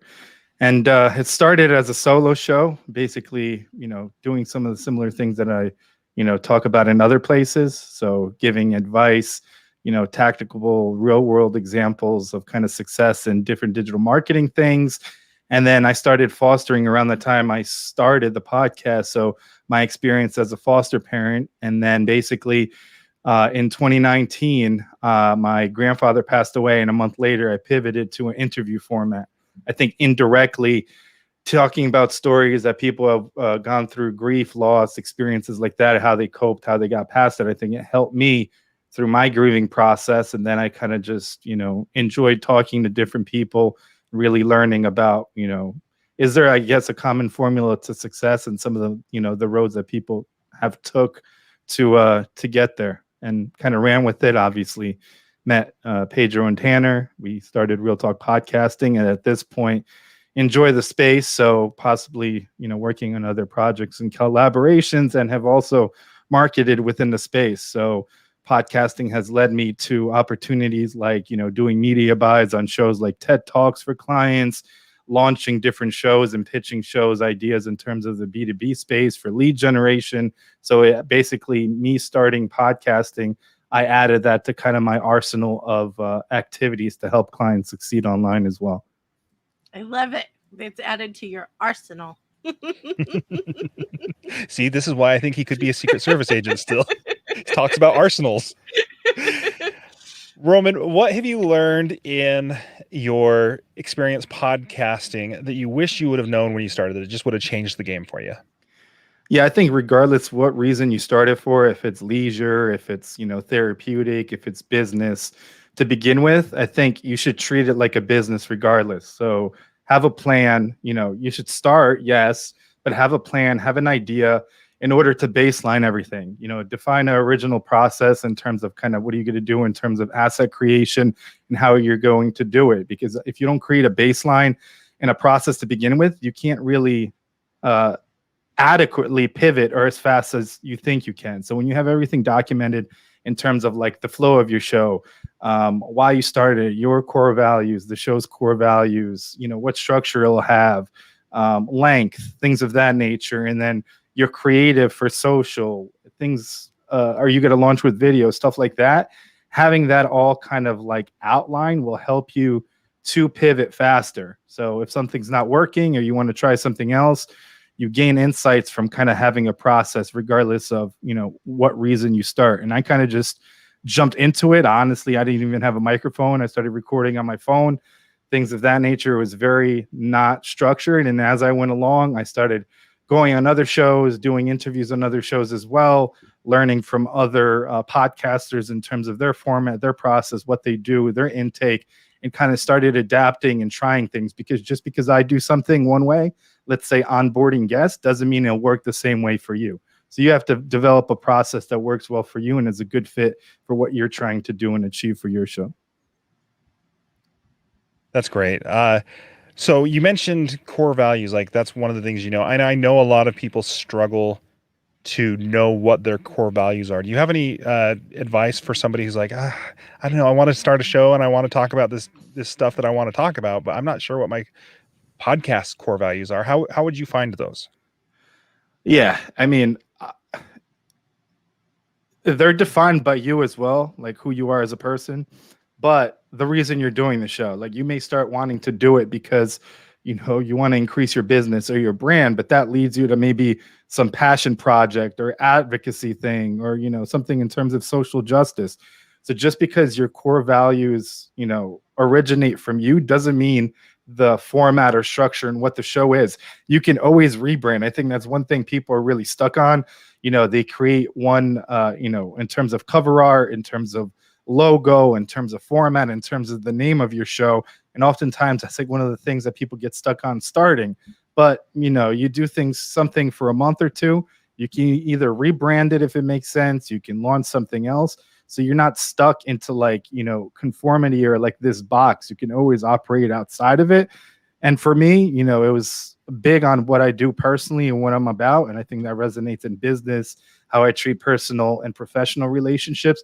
So I think it kind of spilled over to my interview style as well. So I don't necessarily like, okay, your accolades are your accolades, but I really want to know like who you are. I want to know about the mistakes. I want to know about the failures. I want to know how fast you failed, what you learned from it. Were you able to pivot? Because, if you make the same mistake over and over again, you didn't learn something from that experience.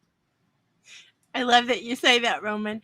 And that I already think you're amazing, but to add to that, just the fact that you are open as an expert, because you are absolutely 100% an expert, but to be open to say that you started on your phone without any equipment, how much empowerment for other people listening who want to start and they don't know what to get, and maybe they don't have the money to get it yet.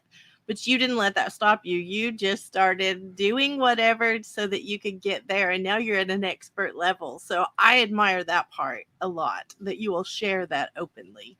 Yeah, you don't need thousands of dollars to start podcasting. Like I would say it's like, balling on a budget, basically. You can start with your phone. If you have an iPhone, it's a good enough microphone, you know what I mean, to record. You make do with what you have. You got to kind of MacGyver it for a little bit, if anyone can go that far in terms of the reference. And I see oftentimes a lot of people post, I just got all this equipment, thousands of dollars of equipment, and then a month later they quit. And then it was just kind of like, not necessarily something they were serious about. So just because you have the best and latest equipment doesn't really guarantee your success in podcasting or your longevity either. Thank you for saying that. Like, thank you for saying that out loud, because that to me is super encouraging for those that are, maybe they're struggling right now, because we have lots of people listening that maybe they haven't started, maybe they're struggling, maybe they've been doing it forever and need a new way to do it. I also love that you said to don't get stuck. Like, rebranding is not, that is not the end of the world. That is not something that you should feel like, that's a problem in any way, and not to not to be conformative. Like, don't do it just because you've always done it. I love that you said that. Can you elaborate just a little more on that?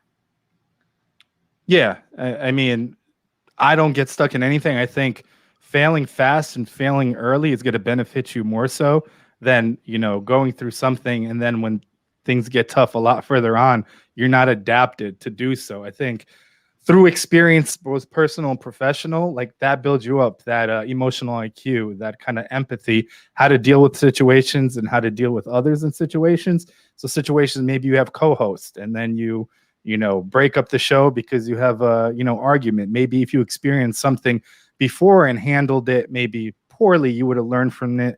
And then maybe this situation was similar and you could have went about it a different way. So it's just kind of really understanding the situation and kind of understanding how to deal with it per se, regardless of what, you're going through, whatever show format, if you have co-hosts, if you don't have co-hosts, and you're not stuck by a process. You can go on and rebrand yourself literally overnight if that's what you want to do. If you think that's, the case. I've been on shows where they rebranded, they launched the show, I was on their show, and then they looked at, metrics and saw the connection.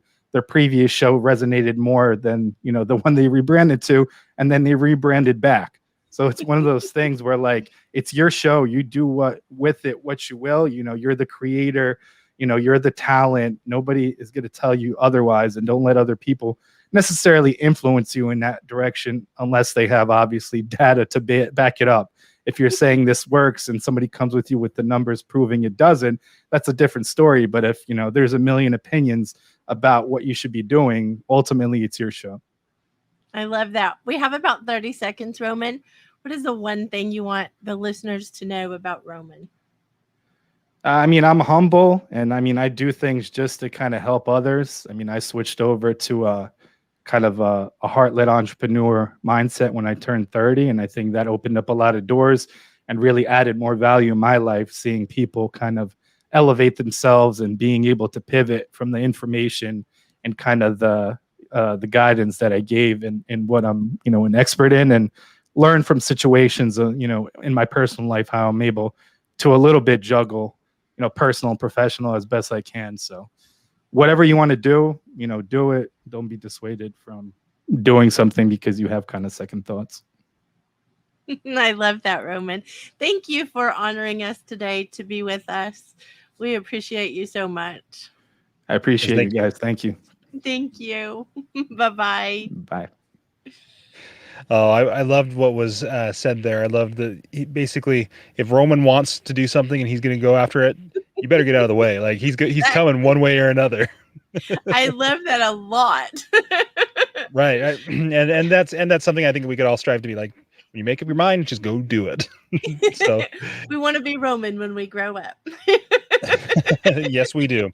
Kim, I don't want to be accused of not giving you the time. Did you remember anything that you wanted to say? You said you were reserving the rights to say something. I'm gonna have to continue to reserve it because I can't remember.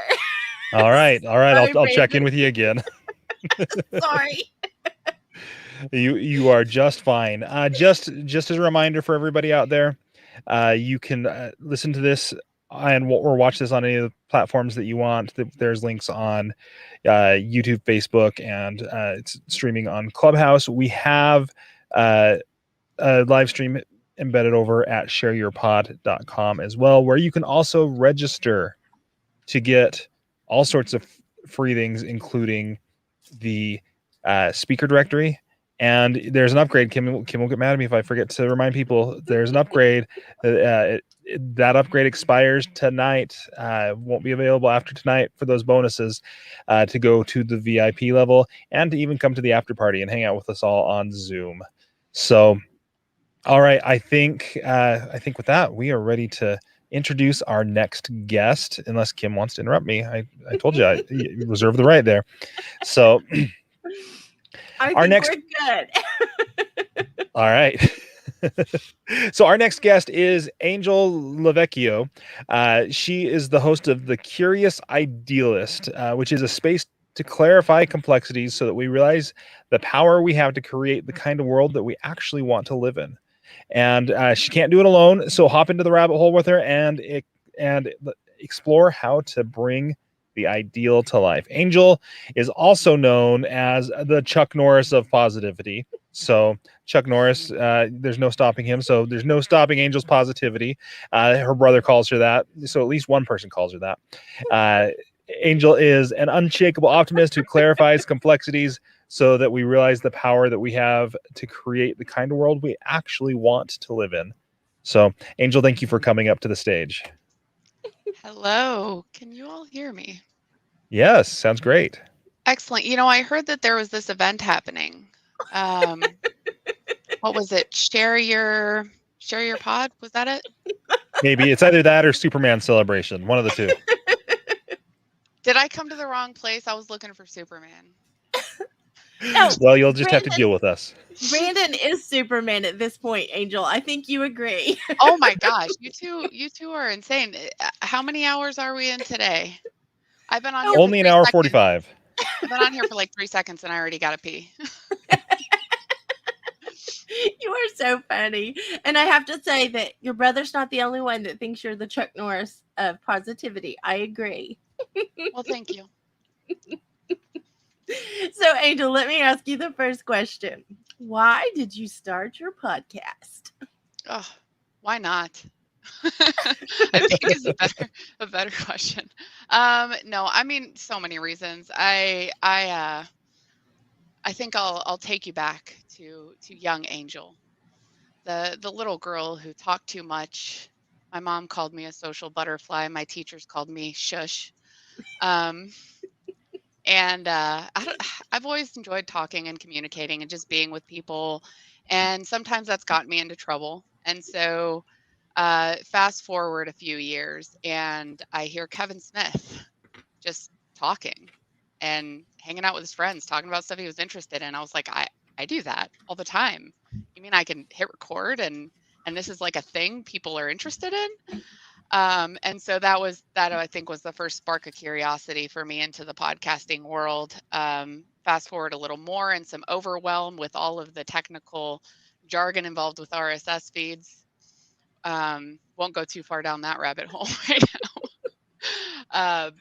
And then, I think a big part of it for me, what made me actually kind of move to action was the environment that we were in. I needed something, right? I had some extra time on my hands. I was still working, just working from home, so no commute and less, doing things, interacting with other people. And I, being the social butterfly I am, I needed a little bit more of that. And so I started going out searching for learning opportunities. I started attending whatever free courses I could get my hands on. By the way, a lot of free courses are not actual courses, they're sales pitches, but that's a different rabbit hole. Um, and so I attended a Simon Sinek course. He was offering these Start with Why classes for pay what you can, and that was something that fit within my budget. And so I attended those. I attended that one and a couple others that were on a pay what you can scale, and I just got a ton of value out of it and built a lot of connections because they were workshops that required interaction with other people. And so this wonderful girl said, "Hey, there's other of us who are into, Simon Sinek's work and leadership and org culture and that kind of thing. We have a WhatsApp group." Well, fast forward again, a group of us ended up putting on a 3-day summit of our own, called Wired, WYRED. And I don't know, just that whole experience and being involved with that community just helped me realize how big the world could be. Your world is only as big or small as you decide it's going to be.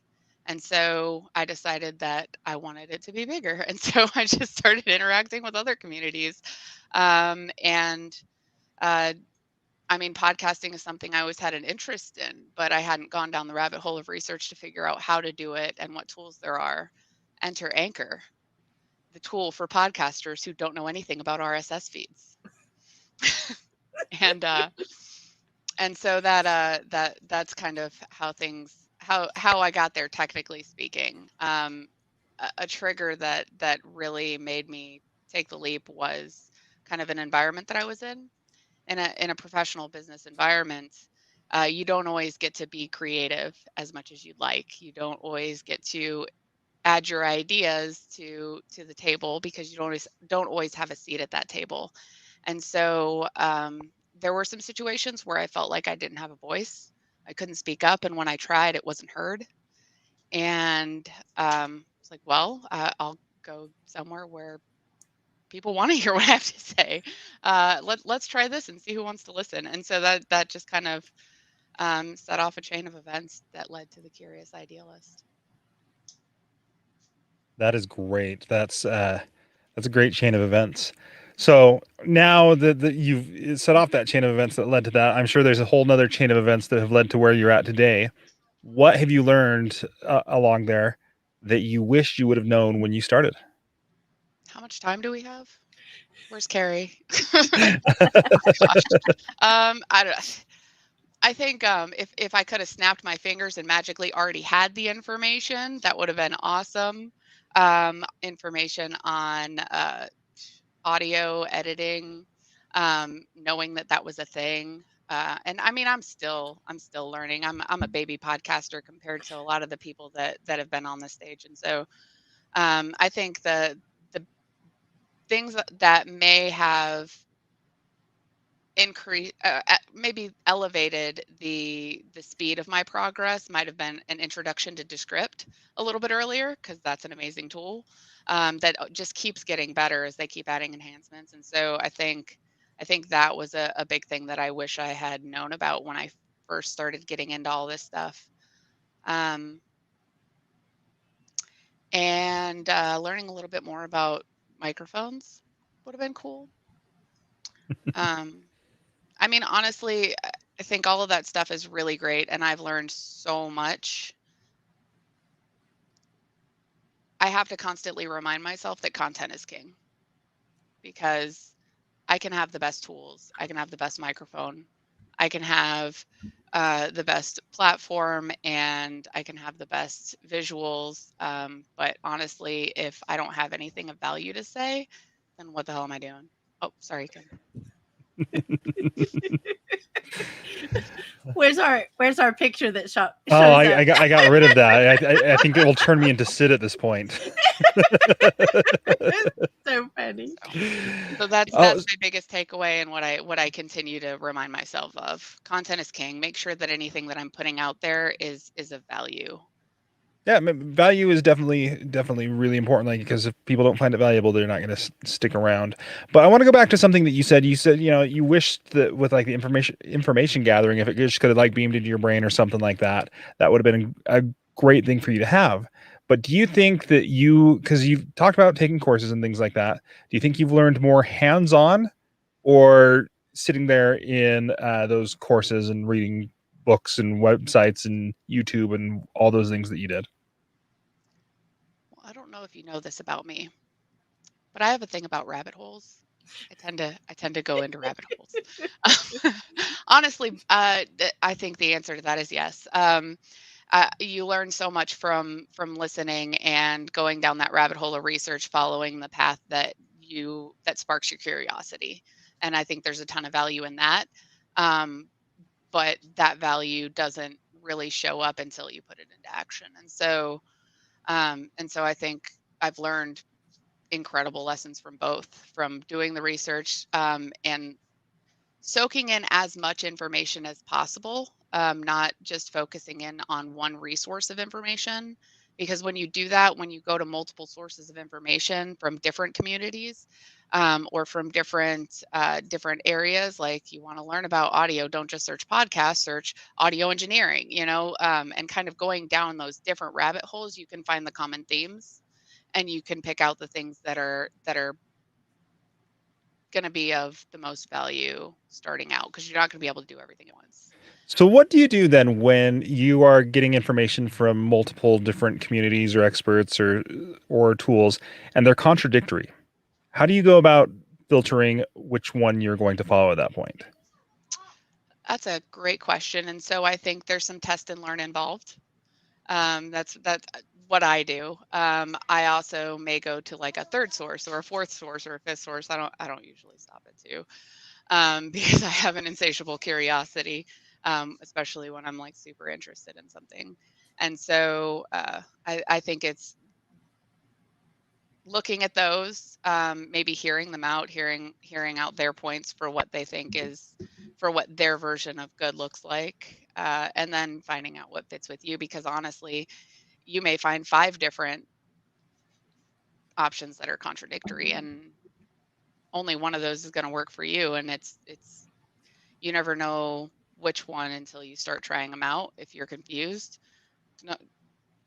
don't let it stop you. Don't get like frozen in place. Like, it's hard though. There's information overload. There's so many different sources.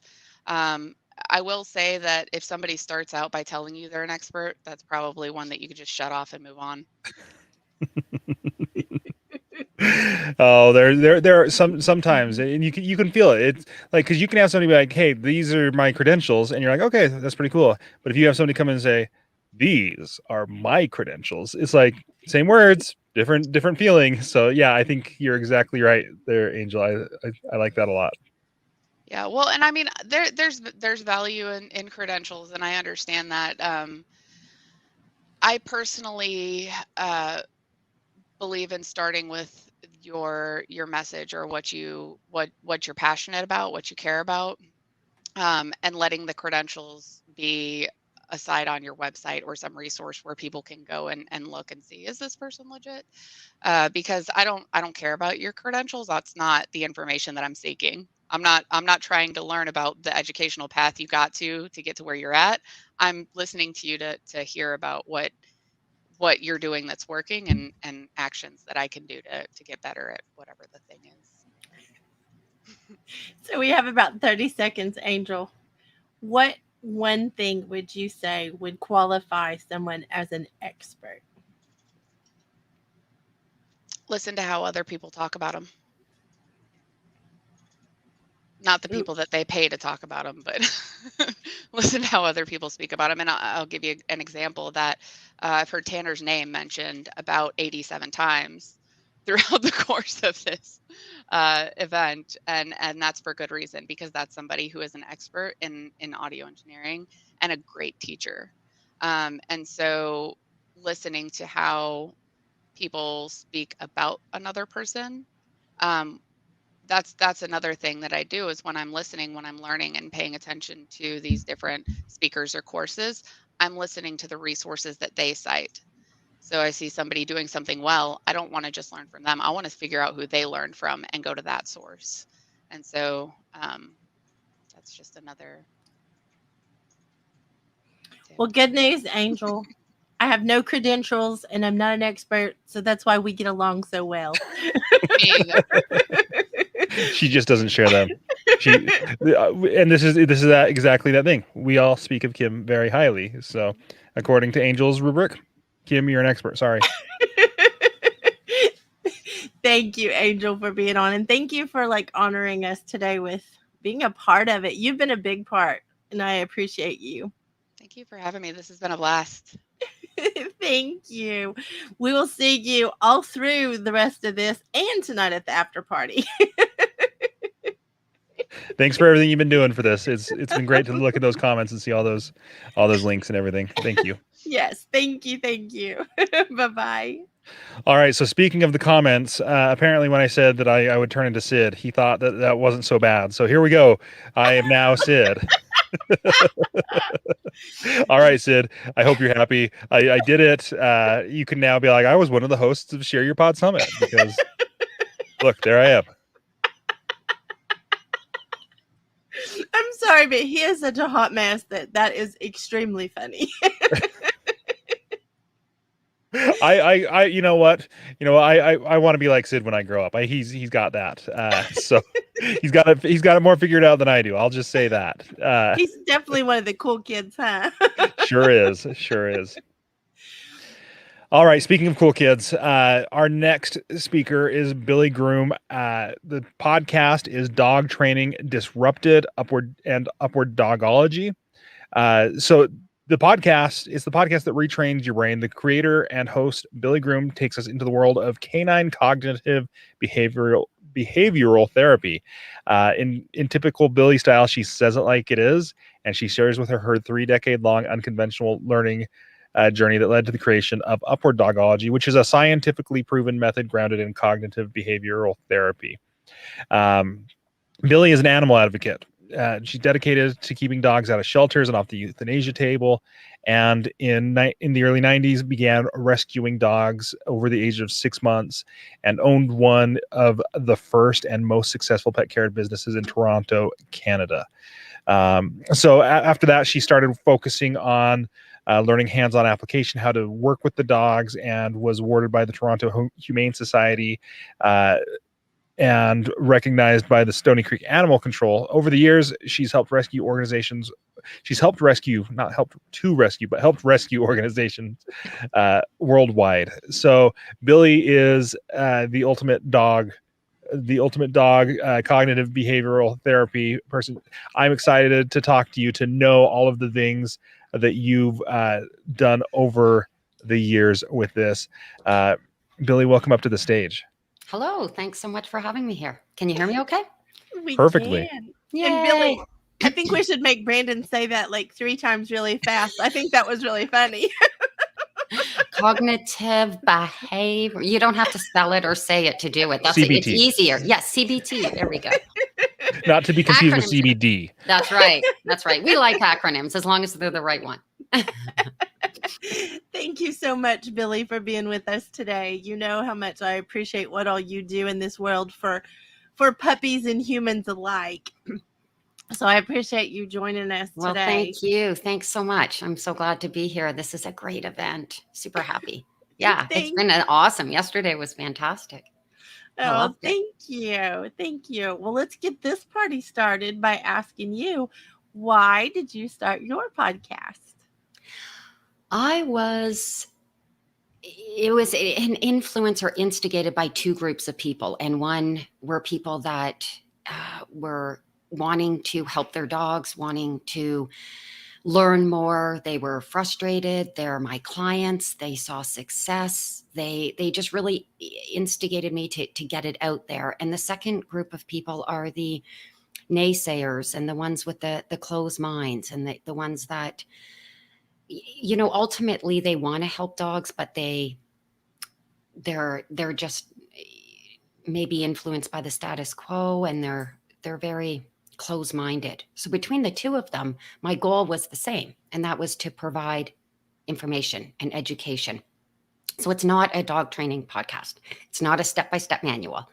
It is a change your mindset. So this is the regular way of working with dogs. And if it's not working for you, this is why. This is why maybe it worked before and it's not now. So it's not disputing current methods. it's introducing information that explains why dogs over 6 months of age, and in particular ones with checkered past, aggression, anxiety, why maybe what you're doing isn't working, and it's not your trainer's fault, it's the method. So it goes through like that.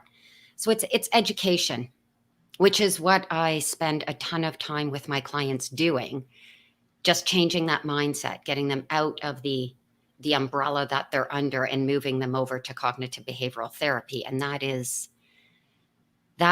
an interesting, you see the light bulb, go on, and the deer in the headlights look, and then the light bulb goes on. It's, oh, I get it, so it's purely educational and just another resource.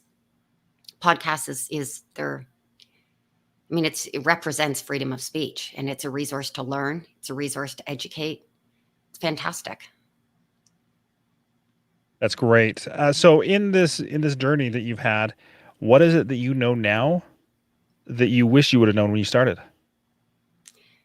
Start sooner. I would have done my podcast sooner, because I'm all about that. The only way dogs are going to get saved is that if people are educated, and it hits mainstream dog training and it gets out there. So I would like to have got it out sooner. As far as skills, I'm not a techie person. I know that many people prior in this summit have talked about the techie skills. I'm not. So I learn that as I go. You learn what you don't know. And it's like, oh crap, I guess I should learn that. And then it wasn't as difficult. And if I'm saying that, this means a lot, but it wasn't as difficult, the technologies I thought it was going to be, although I do ship out the final editing and music and things like that, because I have not mastered that, nor do I really want to. And people are good at that. So there you go. I think also just that it is a journey, and you have to dive in and go, and you're not going to know everything, that how it's going to change you, how people are going to respond to it. People are going to respond differently, and you can learn from that, and you can learn on what their feedback is. I completely changed my whole first season after launching it. I got some negative feedback. I got lots of positive feedback, but I got one piece of negative feedback from a naysayer, and it really, I took that information and I switched around my whole first season based on that. I was coming in, I would say, a little too slowly, and I was tiptoeing around a little too much. So I was trying to not talk about myself a lot and who I am and my unconventional 34-year learning journey, how I know what I know, why it's different. I was trying to just gently educate. And the feedback was that, oh, you're sort of throwing in little bits and pieces about yourself. And so I thought, okay, fine. I'll just do the whole first episode about who I am and what I do and my learning journey. And then after that, boom, boom, boom. This is cognitive behavioral therapy. This is conditioning. This is what it is. Boom, boom, boom. And it's done so much better. And the first one that's all about my learning journey is, people say it's funny, it's hilarious. And I guess it's funny. It's just my life. It's just what happened. It's definitely unconventional. So yeah, so you learn as you go, because everything changes, and it should. Okay, so something you said in there that really stuck out to me, because a lot of times, and I've given this advice to a lot of people, is basically don't read the comment section. Don't pay, for every one piece of bad advice or bad reviews you get, you're going to get 10 good reviews. Like, don't dwell on the bad reviews. But then you took that bad review and you didn't take it as a personal attack towards you. You're like, oh, you know what? They're making some good points, and I'm going to restructure my show. How do you keep from making that feel like a personal attack, and how did you do that, and what advice would you give to podcasters who are like, I got this bad review and I don't know what to do with it? That's a good question. Well, I've been an industry disruptor for 34 years, so I'm used to getting shit on. It's just what happens. So yeah, you just learn to, there's going to be people that will, the reason they're doing it, I'm sure, is not to help you. It's to criticize you, and that could be for different reasons. That one came from a dog trainer, so that's pretty common.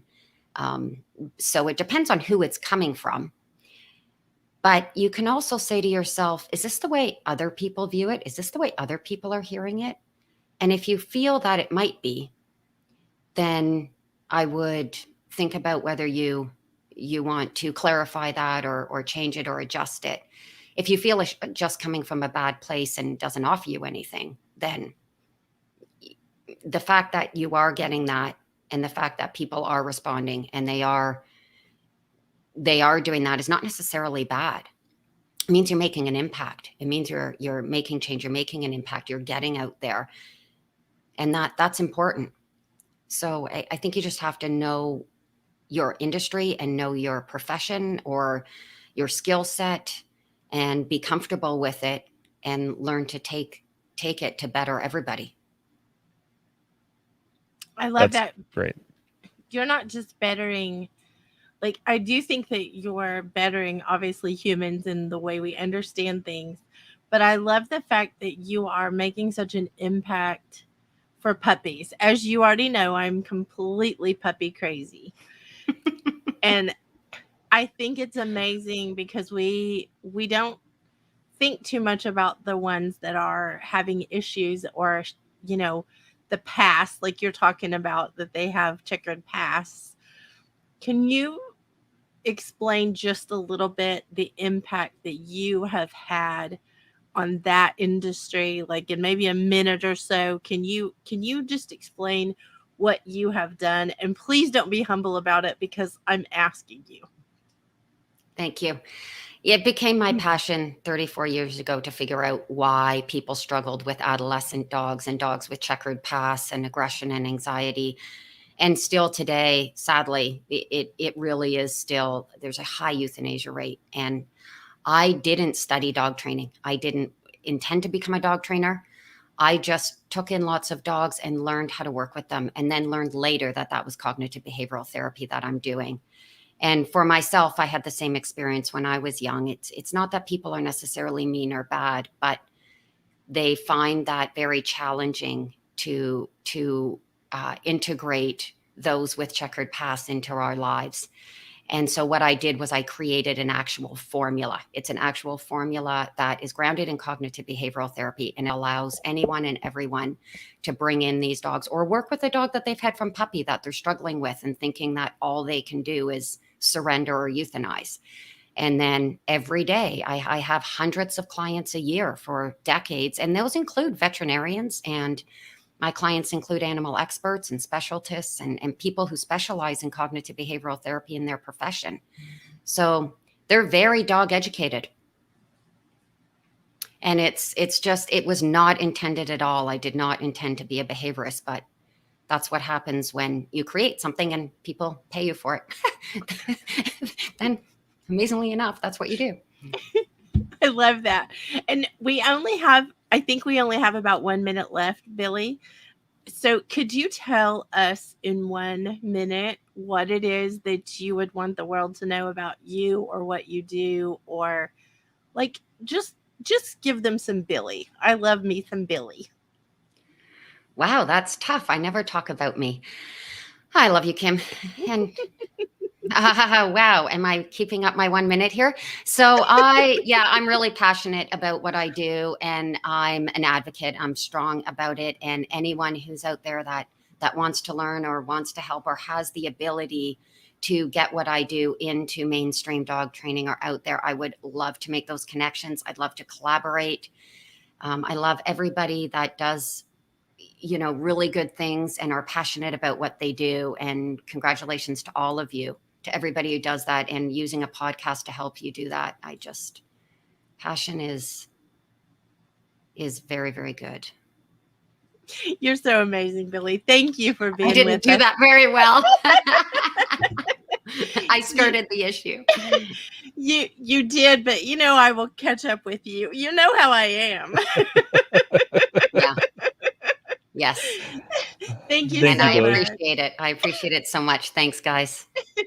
Have a good day, and I hope that you will join us tonight for the after party. Thank you. I'm going to try my very best. Thanks so much.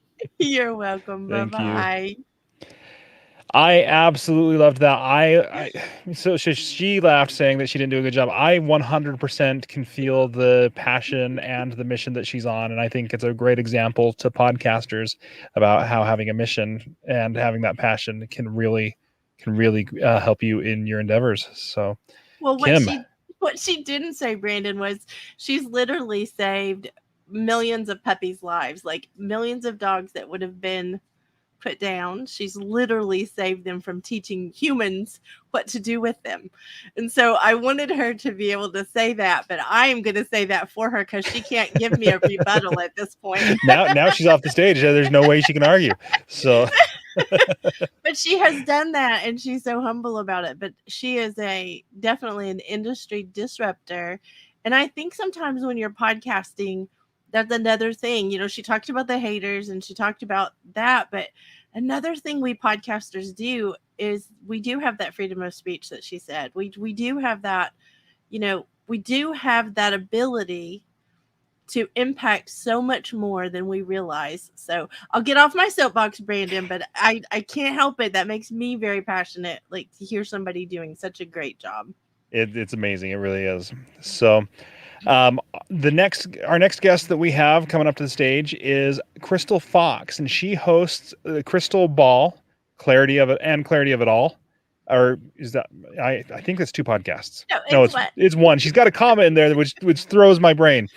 Sorry, because others that we've had on this list have had two. I'm like, I thought she just had the one. Crystal Ball, Clarity of It All. That's why you have a crystal ball, is because you get the clarity of it all. You get the clarity of it all.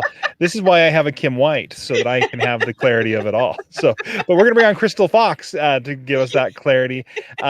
Crystal grew up in survival mode, gained success only to burn out and hit a breaking point after 3 miscarriages. She's come to terms that no one was going to save her and that she needed to find her voice again.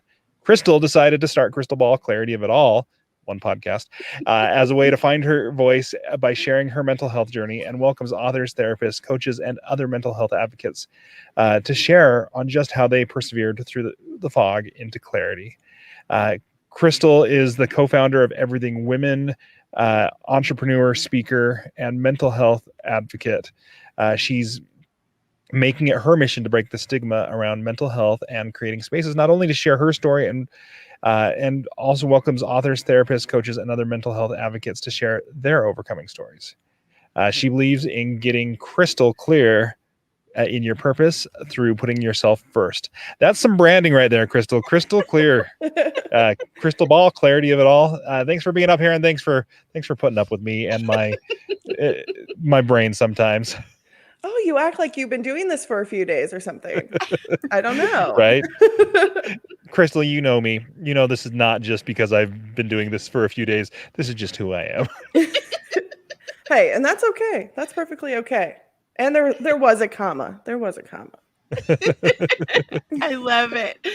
Crystal, thank you so much for saying yes to this invitation and coming on the Share Your Pod Summit.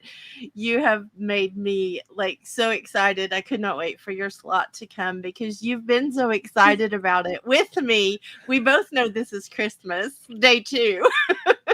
So I am excited to ask you the questions. We'll get this party started before I get in trouble with Brandon. Okay. So why did you start your podcast? That is a very good question. And I started Crystal Ball, Clarity of It All. I really want to take you back because my life, like Brandon said, I grew up in survival mode. I gained success and an amazing career in fashion. And then I was left up to an ultimatum. Yeah, an ultimatum between choosing having a family or a career. And it hit me like a ton of bricks, I can tell you that. And I had invested so much time into this company that I was experiencing complete burnout. So given this ultimatum, it took me quite a few months to figure out that this was no longer a place that I needed to be. And I chose to leave. I did choose to leave. But 2 months later, I experienced my 3rd miscarriage. And I call this space and time the dark age, very much the dark age for me. I experienced anxiety, depression, all of these mental illnesses, and I couldn't express it in so many ways. But that being said, I expected all the love and everything that I had poured into the world at my breaking moment to come pouring back into me. But the truth is, just like Mel Robbins said, no one's coming to save you. No one's coming to save you. And I remember sitting there, and I'm an extrovert. I'm a talker. My hands are flying down here. I love people. And I went from in this job having 200 and something people that I was interacting with every day to about a handful. So even that was different. So I really went inside of myself, and like I said, it was really dark for me. And I reached out in a way of utilizing podcasts for self-help, using podcasts there's so many funny ones that I would just keep on repeat. And in that moment, I sat down with my husband and I said, I want to start a podcast. Like, I want to start a podcast. This is new. And we purchased, he's making his debut right here, this $25 mic off of Amazon. It came in about 2 days later, and I spent season 1, season 2 really finding my voice with the $25 mic. And then I went on to really season 3, and I am sharing my mental health story. I got so sick of living in shame from sharing the story of the life that I was given. And so many times we look for that destination of happiness. When I get to such and such point, when I get skinny, I'm going to be happy. When I get $1 million, I'm going to be happy. But the truth is, 1, you're the one that has to pick yourself up. And 2, that destination will always be just this far out destination and never in the moment, in the journey. So that's what I'm sharing on Crystal Ball Clarity of It All. But the best part is I have been surrounded just with this community and with the guests on the podcast who share their stories. And each one of you, I have learned something, and I'm on my healing process in so many different ways. I just never thought I would be sitting here in season 3 saying the most vulnerable things about myself, but healing from it in the same sense. And that is the reason why I have Crystal Ball Clarity of It All. It's to gain that mental clarity. It's stepping through the fog. It's getting clear in your purpose. But my biggest thing is that you have to choose you first. In order to pour into everyone, I had to choose me first. So that is my message, and I want us to share. I love it, Crystal. You already know I appreciate your whole message. Thank And you. I appreciate that. It's really hard to be writing down when you drop a really good nugget like that at the very end, for me to write it down and then ask you my question. So I think that was unfair. But when you started podcasting, you came from where you just podcast listening to where you're at now, 3 seasons in. What do you wish you would have known back then that you know now? I wish I would have known how healing it was, because season 1, I would have just said, hey, I'm going to own my story and step into my truth. I also didn't realize how many amazing people that I was going to encounter. And I have to take you back, because when I started with Mike, I said, oh, I want to sit there and I want to go to one of those summits and I want to meet other podcasters. Well, then, things happened. We'll just leave it at that. And where we weren't able to group together. And that was perfectly fine. But I found all of you, and it gave me that sense of community. I think you guys know more about me than anyone else. I've spent most of my time with you. And then in addition, again, I just feel like there's so much healing in the journey. It's showing up. It's really showing up as you. And I want to take it one step further, because I support a lot of women just starting their podcast, because I remember how it was like. You don't know really what to do. Do you get a mic? Do you use your phone? Whatever the case is. But a lot of women come to me and they say, I don't think my story's good enough. That's what they say. And I want to tell you, and this is to everyone, if you are thinking about starting a podcast, your story is so important, and you are too. And we need you and your story. This podcast community is not about competition. but it's about growth. It's about growing together and leaning on each other, whether it's knowledge. There's so much tech that I have learned. And I was telling Kim the other day, I said, I don't have a team. I'm very much a one-woman show, but all of the tech that I use is my team. So every Descript, every Calendly, Google, oh my goodness, each one of these apps that help me shrink the amount of time to get things done have become my team in so many ways. So there's a lot to learn, but if I was to give one good tip to get started, research, right? And that's just listening to podcasts. And then 2, you can even be a guest and own your story. You are needed, your story's needed. I love it. That's so good. That's good. Kim, we both need to stop saying I love it because I don't know if we're spending too much time together or what, but the things that we're hearing, we genuinely do love. So, Crystal, it was great. It blows me away that people still think in this day and age with over 4 million podcasts that their story's not good enough to have a podcast. And I'm really glad that you're out there telling them that their story is important. What is it, you can go tell somebody your story is important and they might feel like it's a little bit of a platitude. Like, how do we tell people, like, this is not a competition between other podcasters. We want your story too. Like, how do you do that? 1, I give them a lot of love, because in that moment they need that and they probably feel alone. And I think a lot of us podcasters have started because 1, we didn't want someone else to feel alone. And 2, we become the people that we needed in our darkest moments. So I sit there, I love on them. And honestly, I invite them onto my podcast. I want them to go through the experience with me. And it's really been a 360 because I was the girl nervous to share my story. And now I get to support not only women, but our allies on my podcast to come and share their story. So I just empower them. I even had someone last week and she goes, I'm so nervous. And I said, no, I said, you come on. I was like, you schedule with me and you're coming on and you're being my guest and you're going to share your story. And she is booked for next month. Very nice. I love that. And Brandon and I keep saying we love it. And I want, Crystal, you know us. You know that that's what we would say all the time already. And I do it about 26 times per episode to my guests, just so we're all aware. I do it too.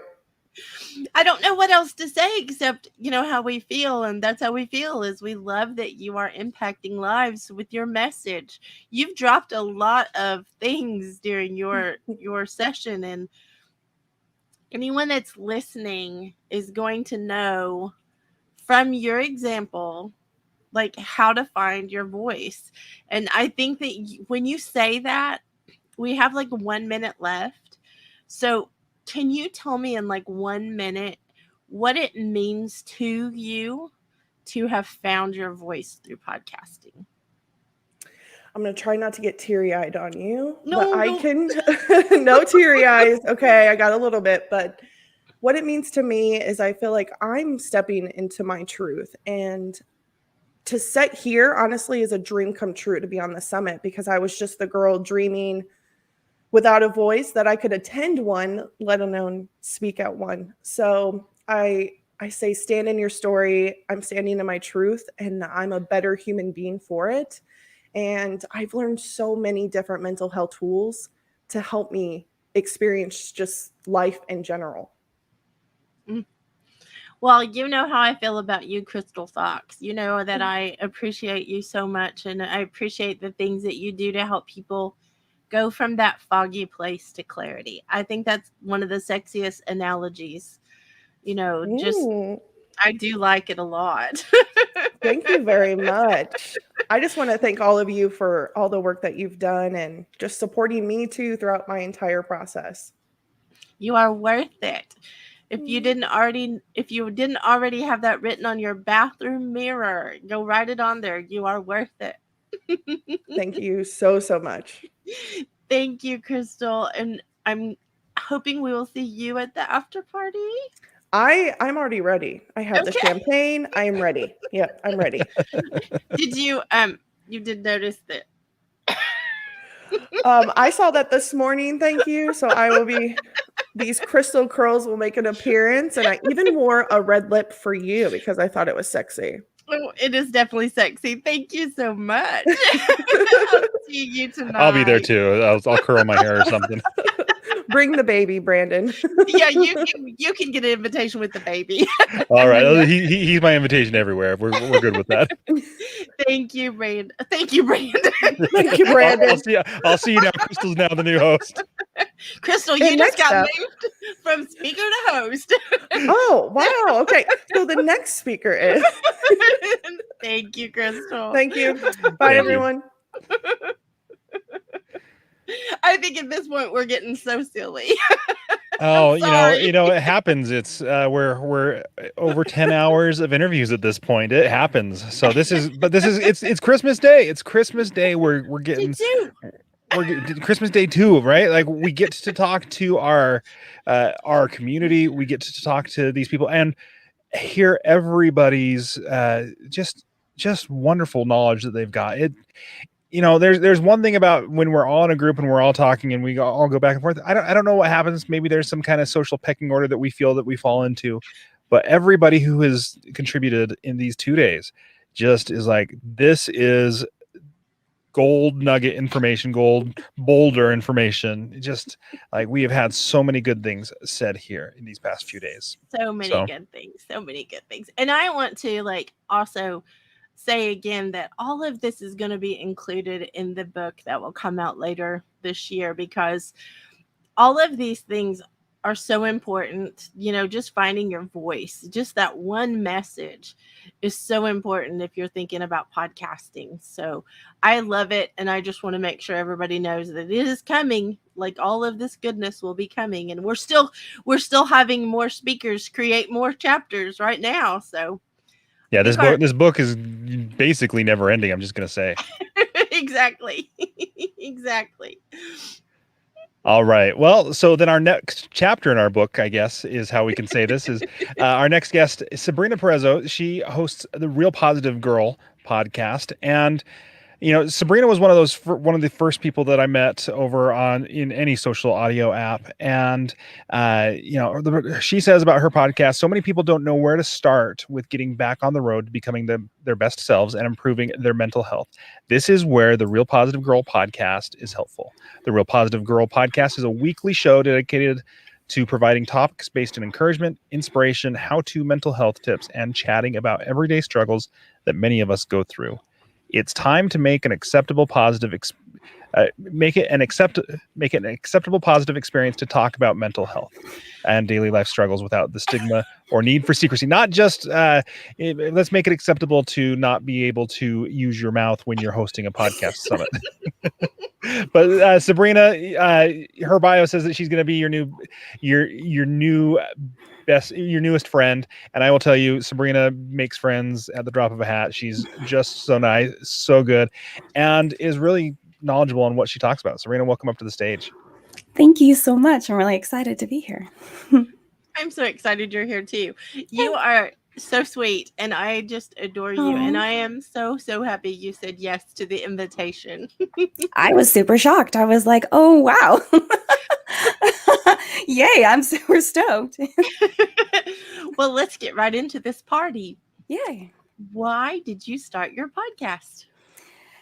Yes, I started my podcast because I was super lonely. I was super lonely on my depression, anxiety, perfectionism, everything that I was struggling in. But I knew without a shadow of a doubt that other people were also struggling with these things. And ever since I was a child, I remember when I was 9 years old, I had already planned to be a child psychologist when I grew up, because I knew I wanted to help kids so they didn't struggle as much with all the crap. I heard that's an okay word to say here. All the crap that I had struggled with, and be able to get over those hurdles a lot easier, and I had always been chasing this dream of wanting to help people and being the next lady version of Tony Robbins. And it all kind of shattered in college. It didn't really work out for a bajillion reasons. But as I continued on in my regular adult life, I still wanted to help people. And I also randomly wanted to have a radio show, because my dad had a radio station growing up, and I loved it. I remember laying on the floor many nights, like weeks on end, just sleeping there because he was the only person running the show. So anyway, I'd always wanted to talk to people over the air, you know, and help people. And, you know, all of those shows on the radio like really inspired me growing up. Like I think the other day I was thinking about Delilah and how like, wow, like she was just giving out crap advice all the time. And so those kind of things definitely encouraged me to do a podcast. But really, it really came down to, you know, so many people are dealing with everyday mental health struggles. But also there's so many people that doing these interview shows, which are not a problem at all. But I had no interest in interviewing anyone. I just wanted to be my awkward self and talk about everyday problems, because the interview shows a lot talk about things in a grandeur, like at a bigger level, like depression as a whole, anxiety as a whole.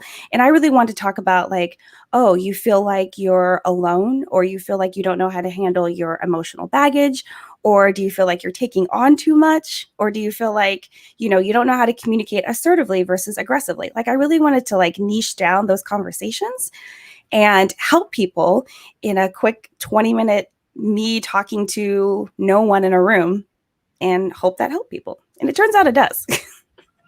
Definitely does. What have you learned in the course of doing this that you wish that you would have known from the very beginning, from day one? Well, if anyone knows me for more than like 15 minutes, I struggle with being a people pleaser. And on that, I really wish that I hadn't wanted to do everything at once, because I reflect on when I started my podcast, which was in February of last year, being like, okay, I got the podcast. I need like a really fancy website. And I know, Brandon, I've gone back and forth about me and my website issues. And also doing video and doing IGTVs and doing YouTubes, and thinking that I needed to do all of this stuff and that I needed to interview on other people's podcasts and do all this stuff. And I really wish that I hadn't felt this need to do what everyone else was telling me to do, because then I really could have like honed in even more on just the content that I knew was helping people, because people were already reaching out to me like, thank you so much for putting this out. And so I kind of got distracted, but then finally, you know, met some people in the community and met some friends and really was able to like focus in again. I love that you bring up the community, like that filled your cup too, though, like that helped you with that. Absolutely. So can you elaborate a little bit on that? Like how exactly does a community help you that way? It's so funny because I'm such a introvert and a loner, but I feel like a lot of us podcasters are introverts, you know. People think that we're extroverts because we're out here talking and being happy and sharing our lives and interviewing people, but it's the absolute opposite. And for me, I just feel like I lost my train of thought, Kim. I was just so passionate about what I was saying. Can you repeat the question? You're just fine. I just wonder if you can elaborate on how the community, yes, like, the came into community. play. Yeah, absolutely. So again, I was a loner. And so the reason I was starting with that is because I never thought I needed a community. I thought I was like, I can just do this on my own. My dad did this on his own for his radio station. There are so many people that do it on their own. But once I bumped into all you guys, I realized, wow, it's really nice to have a sounding board, to feel like I can ask those like stupid questions and be like, hey, how do you do this, you know, without me having to spend, you know, double the time on the internet trying to look up those answers, but also having people that are encouraging me and being like, you know, you're doing okay for how long you've been doing this, or for what you can do, or what is available to you. And so I really appreciate just that comfort of someone being like, you're doing a good job. And also it gave me an outlet to help people even more, and being like, hey, how can I help you? How can I encourage you? Man, you're doing a good job. And so it's just that back and forth of being able to get that help, which I super appreciate, because so many people have answered my questions, but people have also challenged me. There's this ongoing challenge between me and a few of the RTP people that are like, why aren't you using this new mic? What's wrong with you? And I'm like, I just struggle so much with taking the time to get it set up and all this stuff. And so I just really appreciate like that back and forth, also pushing each other, but also just being able to help other people. Now, just as a to clarify things, she's got Tanner's dream mic, the microphone that Tanner's like, this is the one that I would buy with without any thought. She's got it sitting in her house, and she's like, is this a good microphone? And I think Tanner's jaw hit the ground, but it was so much fun. It's so much fun to sit there and talk, and we've had a lot of discussions throughout the months now, talking about different things, and I'm really impressed with the way that you organize your recording and your planning and all of that. Can you explain how you plan? Because yours is I know at the very beginning it was a daily show, and then you've talked about pulling it back, and I think I heard you talk about like doing more into it. How do you plan your content? Because that's a lot of content. Yes. So I wanted to do it daily because well, when I started my show, I had a job that I hated. So I'd literally just go to work and then come home, and then I'd plan all of this content because it kept me focused. It kept me feeling like I was on a roll. And then I had to scale it back because I got a new job and everything changed and responsibilities like tripled. But I always plan my content the same way. So I have, as silly as it is, I just have a Google Doc running with ideas. And as I read books, as I watch shows, as I'm just surfing on the internet, I will have that doc open rather on my laptop or on my phone. And I will just put ideas in there all the time. And then later, usually on the weekend, I will spend some time researching those ideas. Like, can I actually flush that out? Can I actually like talk about that without BSing for 15 minutes on a podcast? And then I will actually kind of script out my show. And I know this is like kind of like a controversial topic. Like some people are like, oh, if you script it, it sounds boring. Or if you don't script it, then you're going to get lost, or you're going to forget what you want to say, or there's so many things. And I'm a person, as you can tell, I'm speaking very fast. I want to get it all out. I don't want to forget to say something. So I will literally just have that doc, have the topic, and then I will write, which I believe Tanner had spoken about this recently. I will write how I speak. I am a natural writer. I love writing. I plan to write a book maybe 19 years from now because I just can't sit at a computer and write a book. But I just write as I speak. And those actually become like bullet points and show notes at the same time. And it helps me to stay on topic and get through everything I want to get through. And so that's how I do it. And that actually really has helped my podcast grow so organically because the SEO built into that with putting those as my show notes for every episode just helped it grow so easily without me really having to do anything. I was super grateful.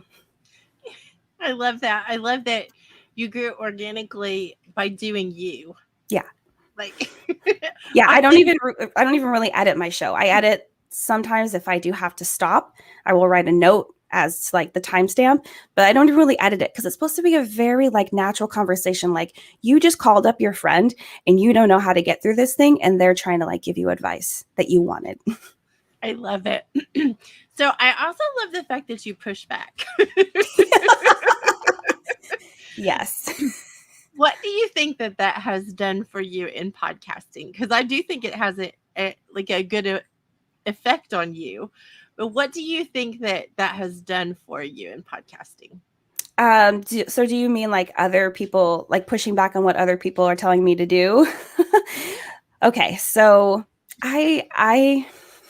I'm so hard-headed. I just want to do things my own way. But I do preach this message of if you don't go through the experience of something, you will probably not learn it. You know, people can tell you all the time, don't do that.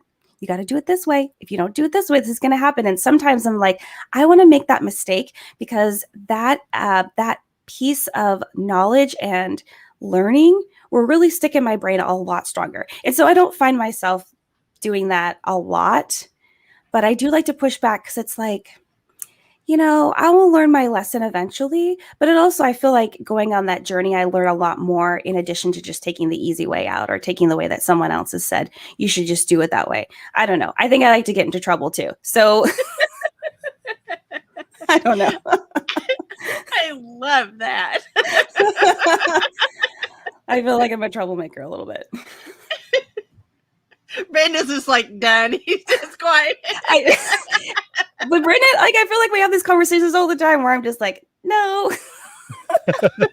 No, so that's the thing, though. I really think that that's an important thing for a podcaster to know. Like, we'll get advice and information. We'll give advice and information out there to anyone, and in this community, it's all basically given freely. We'll sit down and we'll talk with you, no problem.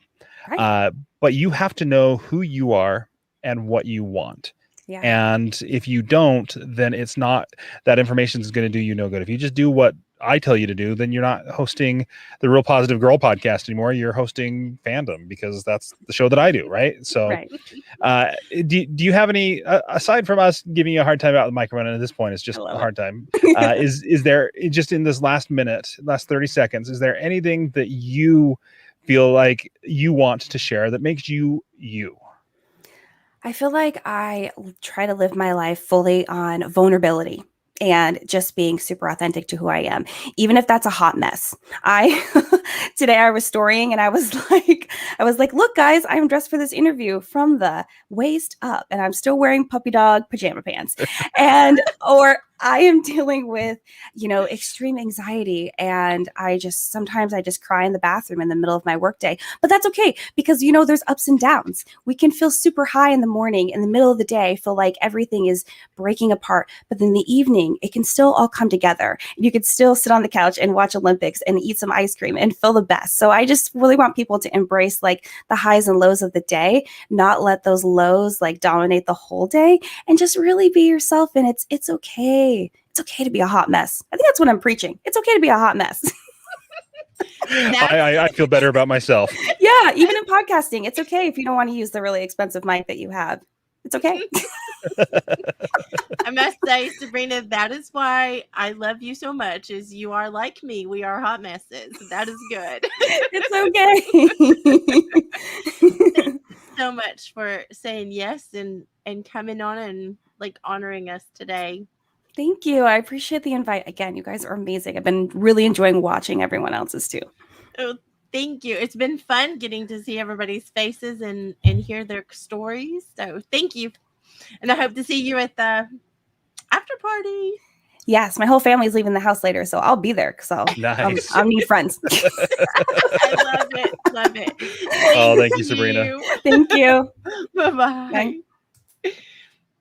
Oh my I goodness. absolutely am glad that she has said that it's okay to be a hot mess. Now I feel better about when Kim calls me a hot mess, because I know she calls herself one, but there's, yeah, you know what I am. I'll embrace it. It's who I am.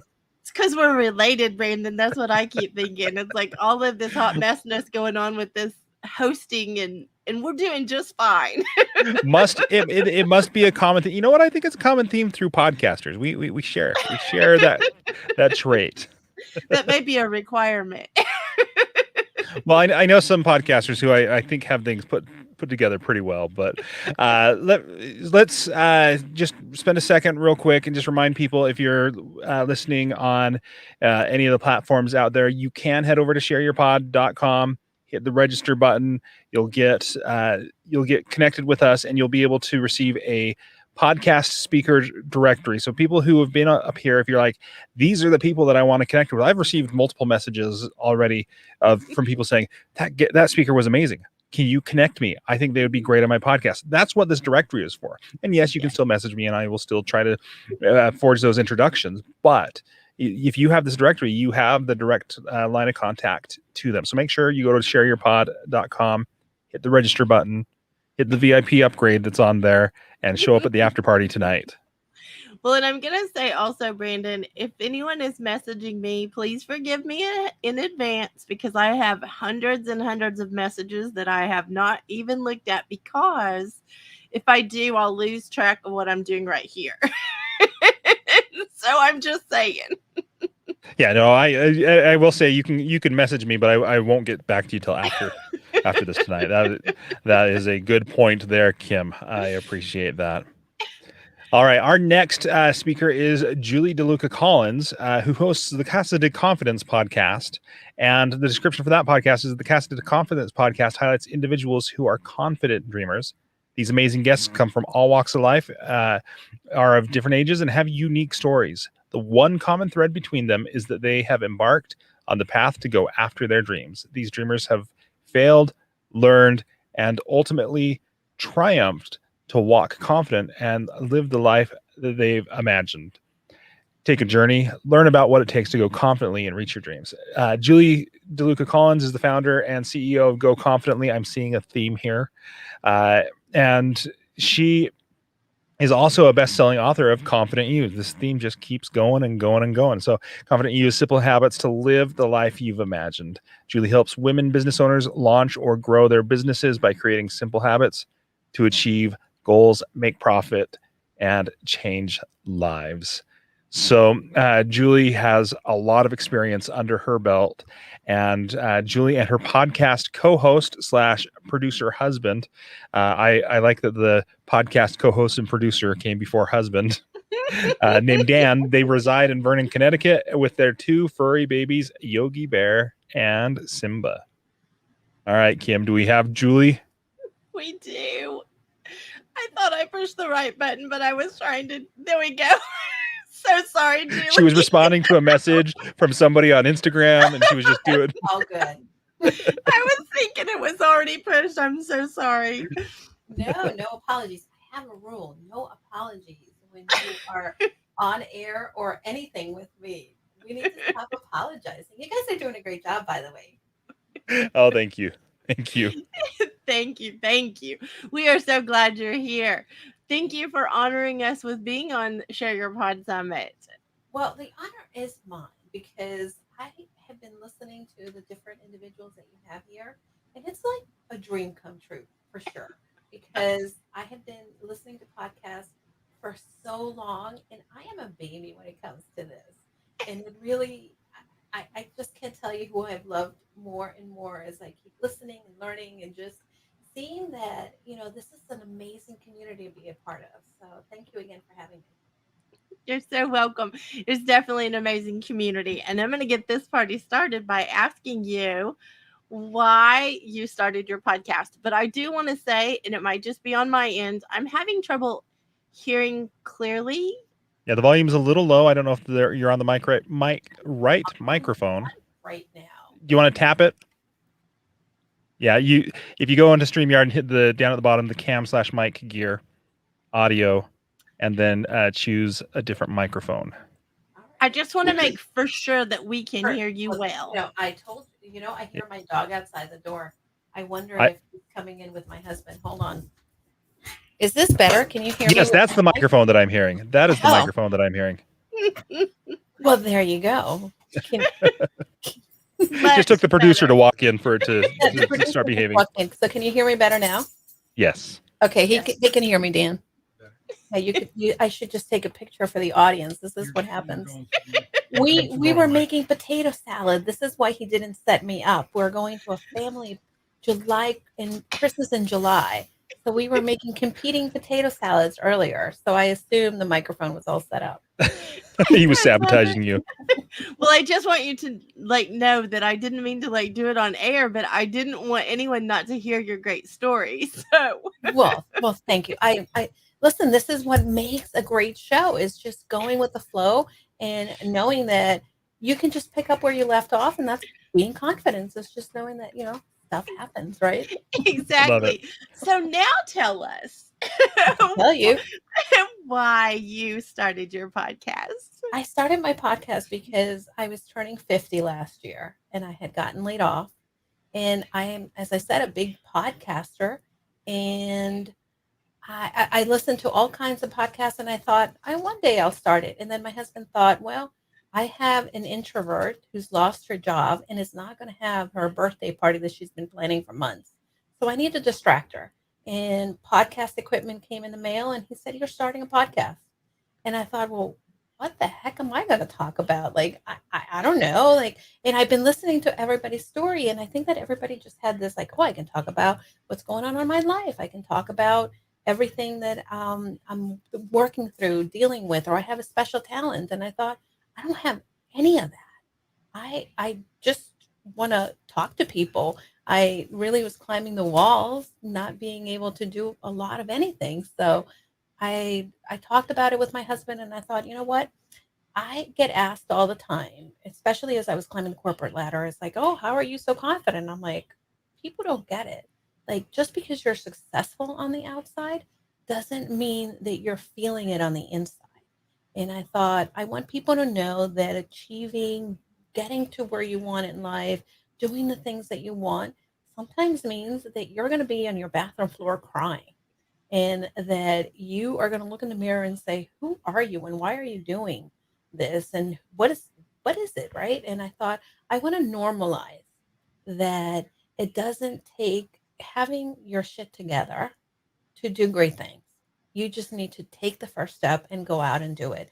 And Casa de Confidence came about because, well, I'm DeLuca Collins. My husband is Collins, and we call our house Casa de Collins. And we just decided, well, I decided, because, I'm the talent, as he says, that we're going to call it Casa de Confidence. And that's how it all came about. I love that. I love that you all like have this working relationship though, because I love to hear your banter when you're on. I think it's adorable. Well, thank you. It's funny because a lot of people say that, and the people that know us and our friends always say, "That's what you get. You guys are exactly on the air as you are in person," and we enjoy doing it. And I don't think I'd rather be doing this with anybody else but him, because again, I don't think I would know what to do other than speak onto my phone, right?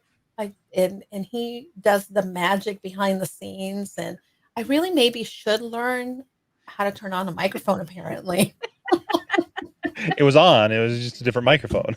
yeah, I have two microphones. It's complicated, Brandon. He has you would appreciate it. I think all the other techies out there would really appreciate it because he's got the soundboard, he's got the this, and every time a new box comes in, I'm like, what is this now, right? And Well, just remember, Julie, this was for you. This was for your birthday, right? yeah, the gift that keeps on giving.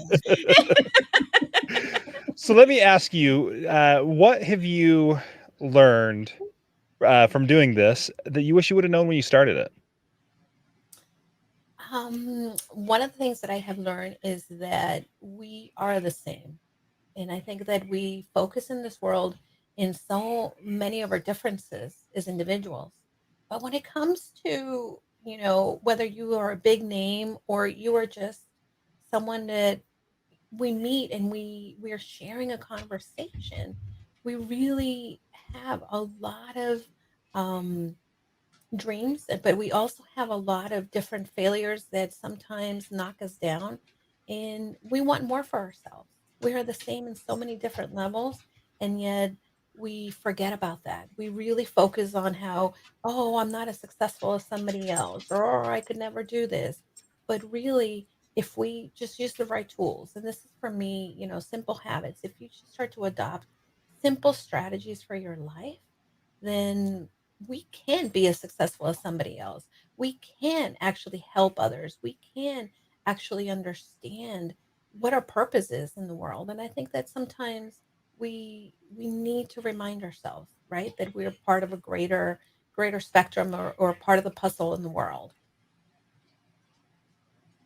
That's great right there. One of the things that I noticed in your podcast description is, and this goes along right with what you were saying, is you were talking. Oh, there's these differences between people like this and people like this and people like this, but then you tied it all together and you're like, the common thread is confidence. How important do you think it is to find that common thread in your community to help you to grow that community?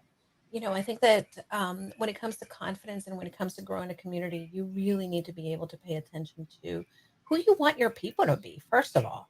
Because if you don't find your people, if you don't find the people that resonate with you, if you don't find the people that are like minded and are going to hold you accountable, then it's going to be very difficult to feel at ease. And you also have to know that, being motivated and having the right skills are the things that would also help you grow in confidence. Building a community when it comes to whether it be for your social media following or even for your podcast, really understanding that you have to be yourself, and it's okay, and to love who you are and to come into your own.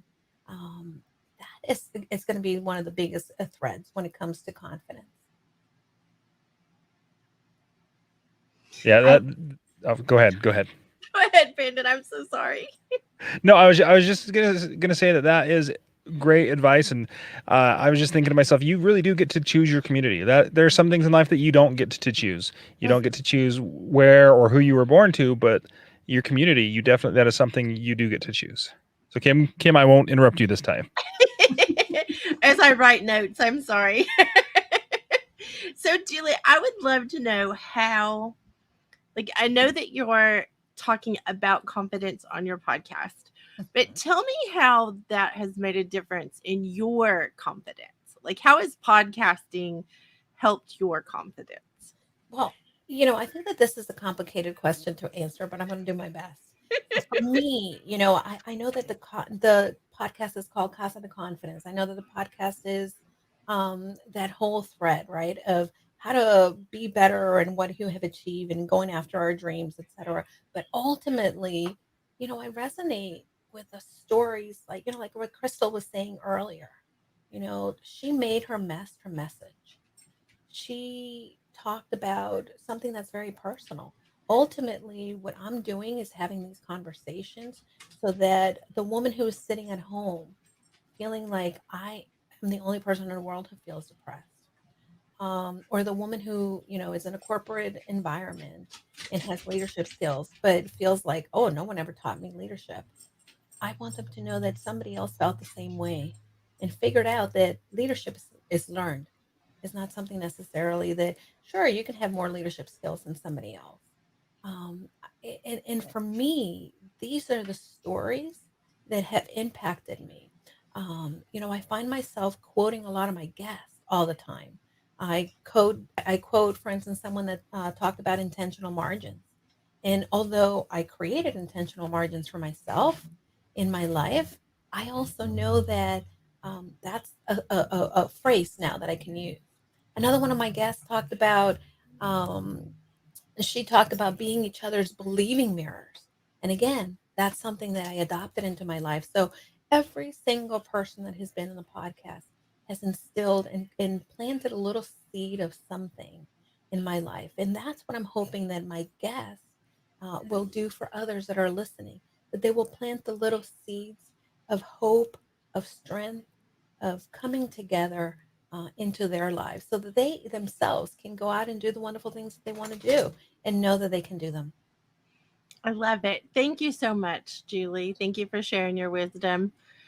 We appreciate you coming on, and everybody can benefit from being more confident. Well, not thank you not guys. arrogant. Just Not confident. arrogant. And here's the thing. All you have to do is be yourself and remember that you are just perfect just the way you are. And that's what builds confidence when you start to admit that and believe in that. I love it. Love it. Thank you so much for today. Thank I you hope so much. Hope we'll see you at the after party tonight. Listen, I want to come to the after party, but in all honesty, we're going to having this potato salad competition at the family Christmas party that we missed in December. And my husband's family is huge, but if I can sneak away, I will, because you guys are my people. The podcasting community is something that I hold dear. So Well, you're gonna have to let us know who won the competition. Exactly. There's one competitive person in this family, and it's not the person who's the producer. So if I lose, it's going to be hard to tell, but I will share it for sure. Thank you so much, Julie. Thanks, guys. Have a great day. Don't forget to. Oh, I don't know what she said. I'm so sorry. Oh, guys, this has been so much fun. You never know what to expect when you're doing a virtual summit, but working there with Julie, that was great, and jumping into that. So, well, next no, up. Well, I was gonna say next up is one of my favorite people. Okay, I was just going to say, speaking of jumping in, we've got Doina Bijnaru from Jump In Podcast. Doina is a freelance talent acquisition specialist with over 7 years of experience in freelancing. She started freelancing by working 6 hours a week and continued doing so until she made it into a full-time career. She's the host of Jump In Podcast, where it's all about giving you the tools to step into the freelance world with no upfront experience and helping you to make the best career move by knowing both sides of freelancing, being a recruiter and a freelancer. She loves to provide guidance and motivation to those who are ready to take the journey. So she's got a quote in here that I really like. The quote that she lives by is, "If you are not willing to learn, no one can help you. If you are determined to learn, no one can stop you." Doina, it's good to see you. Hello, friends. So nice to see you both. I love getting to see your beautiful face, Joy. Did you Thank you, say? Kim. Same here. I'm sorry, we have to be good because Brandon will get after us, but I'm really glad. And I want to add one thing to your bio. So, Brandon, you have to say it with your voice, but she's also the Pinterest queen. Doina is the Pinterest queen and just brings amazing results on Pinterest. It's kind of intimidating, to be honest. Aww. I had Thank to you, get Kim. that. Well, we had to get that in there because, the recording will be transcribed and be in the book, and we have to put that in the book for sure. Oh, I got it. Got it. Thank you you for having joining. me here. Oh, you're so welcome, and thank you for honoring us for being here. I'm going to get the party started again with, why did you start your podcast? Oh, mine is a different story because I know a lot of podcasts started in pandemic. Mine actually started from a half a year of struggle. So I'm freelancing since 2014, and while doing that, I'm a digital nomad. I was based in Europe, moved to the States right now. So I used to get a lot of messages on my Instagram travel account, people asking me, don't you have a job as normal people do? And who pays for your travel? Or do you have a sugar daddy? And who takes your pictures in the end of the day? And I used to message people saying, hey guys, there's something called freelancing, This is how you start. This is how you do it. This is where you find clients. This is how you price your service and so on. So I used to say this so often. So I thought I need a place where I can centralize all the information I'm offering. And this is how the Jumping Podcast idea became to be. Just an idea at first. Everything would be so easy, right? Then I found 1001 reasons that I am not good for a podcast. English is not my native language. It's actually my third language. People will not listen. Who cares anyway? You know what I mean?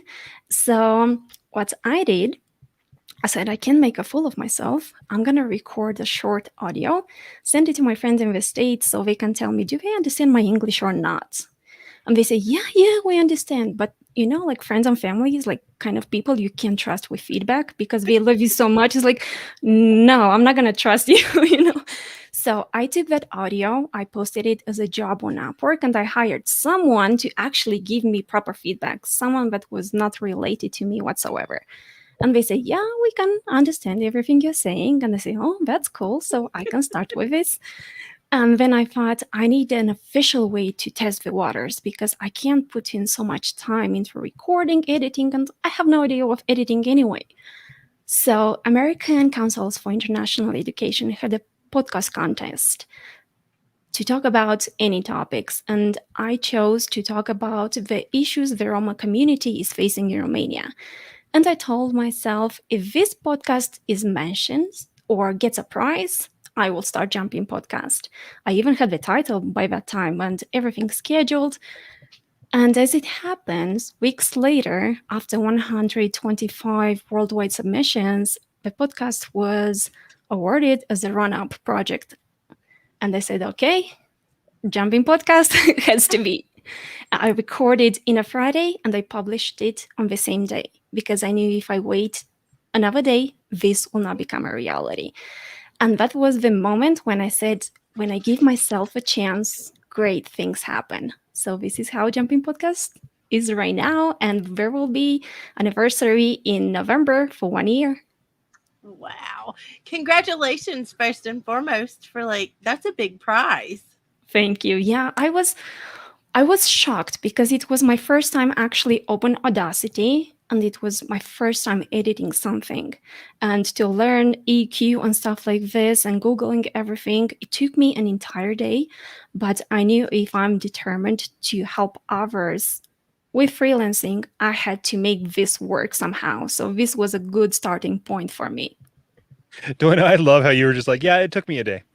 Like you were like, it took an entire day. Can you believe it took an entire day? And I'm like, I've spent a whole lot more time than a day. Doina, you are amazing. Let me ask you the question then. So now you talked about learning things that you'd never opened Audacity before. What is it that you've learned in this process that you wish you would have learned at the very beginning?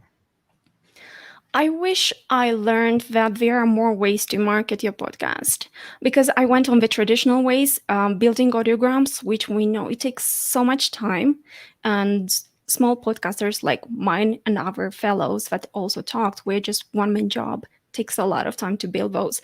And I had my online presence as everyone else. However, I did not see much improvement. And then I started to find unbeaten tracks how I can promote my podcast, for example, on Quora, on Pinterest, or being interviewed on Listen Notes, which is a very good way to get your podcast marketed. So I wish I had explored more ways on how to market my podcast, because it started to grow exponentially when I started to use methods not everyone is using. And another thing, if I can, I wish I knew not to assume what my audience wants to hear about. It's just when we have a host, we already assume that, hey, maybe they will be interested in this or that. However, there's data to support what you can choose to talk about. There's answerthepublic.com, there's Google search, there's Quora, where people already ask about topics you want to talk about. So do not try to be so unique. We are unique at the end of the day by our personality and character. However, there are people out there looking for answers you can provide answers to. So what does that look like? So you mentioned Quora. That's something that I've been looking into a little bit lately as an untapped market for ways to promote my podcast. But I do know that if you go in there and somebody's got like, hey, how do I start freelancing? And if you went in and you said, oh, you should listen to my podcast, that's what we talk about, that's an answer that would be removed by some of the moderators and things like that. So let's talk Quora specifically. How would a podcaster go in there and use that to market and explore that unbeaten path? First of all, look at the questions people are answering, which are around your niche. Do not be stingy with the information you're offering, because people quickly can understand what a clickbait is. Because, oh, he just threw a link at me and we're done. No. Offer as much information as possible, as we do on other platforms as well. And then say, hey, here are some ways that this is working for me, and I talk more about it in my latest podcast episode. But give enough information for people to feel they got something and they want more. So actually answer the question. That's an amazing idea, because sometimes we're like, oh, I don't want to give them the answer because then there's no reason for them to go to my site. But if it was helpful, you give them the answer, they're going to go listen to the podcast. No problem. I love that, Doina. That is a great way to do that. Other data that you've seen to be useful for podcasters, you've talked a lot about using Pinterest and Google and Answer the Public, but if you fall back onto one piece of data to see where people are at, which one would it be is your favorite? Ooh, for looking for topics, I go for Answer the Public, answerthepublic.com, because you can put down keywords and they already classify what kind of questions are people asking online. This is very useful for me because it's already SEO generated and you know what kind of answers to integrate with that within your own content. Well, let me just say, I think you are a walking dictionary, encyclopedia, Google, all combined. Oh, thank you, Kim. I get, like, I just giggle when somebody asks a question and you're in the room, because it's like, oh, I bet Doina knows. And if you don't know, you know where to send people to find it. I love that you're generous about it. Thank you, Kim. I appreciate it. What made you decide to be generous about it? Like, what made you decide? Because I want to clarify that there's nothing wrong with making money in your business. You need to make money in your business to stay in business. But you have a really great philosophy about how that works. Can you share that? Sure. I don't think we are hurting our own success when we're supporting others. And having that load of information and to keep it for yourself, I find it selfish. I really do. Because there are so many people out there where you can just cut down their searching time and they can succeed as much as you did or even more, and that's okay with it, as long as they have the proper tools in place. And if you have a person that can offer that piece of information, why not do it? I love it. You're changing the world, Doina, just by all the information you share in this community, even. Thank you, Kim. And I just have to say, before this is all wrapped up, I think the first time that I met you, we were talking about polyglots essentially, and so when she's like, I don't know if my English is understandable, you speak 4 or 5 different languages, isn't that right? Yeah, So I speak I one of barely them. speak the one, and I still worry that my English is understandable. So Well, I had to pay someone to make sure. I did not even know you could pay someone for feedback. That makes me laugh because you know how I am about feedback. Must be raw. Must be raw because you're helping more someone with honest feedback just being around, like kind. Kindness has its ways and place in everything we do, but offering raw feedback helps us more than anything. I think it can be kind and honest. Like, I think it can be both. I don't think it has to be exclusive of the other. But I do appreciate the fact that you are always helping other people. Can you take like 30 seconds and tell us what you want the world to know about you in particular? I want the world to know, like, if ever place my help is needed, you know where to find me, and you know, on any platform where I am. And anything else I want to say is, like, about me, I do not consider consistency of being overrated. No matter for podcast or what that it means, one podcast episode a month, twice every week. Just think consistency is not overrated. I love it, Georgia. Thank you so much for blessing us with you Thanks for today. having me. Thank you for day 2 of Christmas. You know how excited we've been. Yes, I know. Thank you. And we'll see you tonight at the after party, I hope. Sure. Lovely talking to you both. Bye. Bye-bye. thanks, Maria. We'll see you. Bye. Oh my goodness. She is always giving. Always. Like always, always, always. 100%. And I think that's, we talked about how being a hot mess is a common trait in podcasters in this community, the giving part. Like, so many people are out there just to help each other. And I love what she was talking about, how, there's lots of, basically, that there's lots of space up at the top and we can all be helping each other. That was great advice. It's amazing how actually answering people's questions helps them to get to know you a little bit. Yes. Yes. I love it. Well, I'm excited because the next person is one of my favorite people too. Well, so I mean, here's the thing: we have so many favorites here on this. Our next speaker is Melissa Botor Airy. She. See, pronunciation is not my thing. I think that's why Kim gave it to me to be. There's one of two things going on here. Kim is either saying, Branden, you need to get better at this, or Kim is saying, I just want to laugh at Branden, so I'm just going to put him in charge of this. But Melissa is the host of The Leftover Pieces, Suicide Loss Conversations. On her podcast, she shares her story, which is a very personal journey of traumatic loss and how she found her healing. She also talks with other grievers, mental health experts, and healing practitioners, with the promise to hit on topics that are surrounding suicide head on. No holds barred. Melissa believes that only by talking, by having truly meaningful conversations, that we can normalize grief, reduce stigmas, and save lives. She helping people to heal has become her mission, and to make that difference. So thank you for being here with us today, Melissa.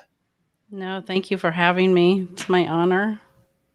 We're the one that is honored that you accepted. That's what we should say. And you didn't do too bad on the name. Not so too funny. bad. I got one. Thank you for being here there today. And I want to start this party by asking the question that I actually know a lot of the answer to, but I want to put it out there that you are doing something. You're doing something that a lot of people would not be brave enough to do. So I want to put that out there before you even answer, that you are sharing things that are incredibly admirable, because you are changing the world by your message. So I want to say that before I even ask you the question. But thank you for being with us. And why did you start your podcast? Well, the answer is actually pretty simple, but I'll give the simple answer and then expand on it just a little bit. I created the podcast that I couldn't find. So after I lost my son, to be fair, I was probably a year and a half in or so, and I found podcasts because, to be honest with you, reading after you've been through trauma can be really hard. It's a really hard to consume the written word. At least it was for me. And I later found out it's a common thing. So in finding podcasts, I felt I had found, a medium that I could really absorb that would not only give me a place to go to occupy my mind, but also to find grievers. But I couldn't find a grieving community that was specific to child suicide loss. I even had a hard time finding child loss, to be honest, or suicide loss. So I found a really good place to belong, but it just wasn't quite what I needed. So I decided one day that, well, maybe I need to do this. And so that, quite honestly, is why I started the podcast, was to give other suicide loss survivors a place to go for their community, to be able to connect, to be able to find comfort, and then ultimately to be able to kind of discover themselves again and rebuild their life. That's really powerful right there. What have you learned in this process that you wish you would have known when you started?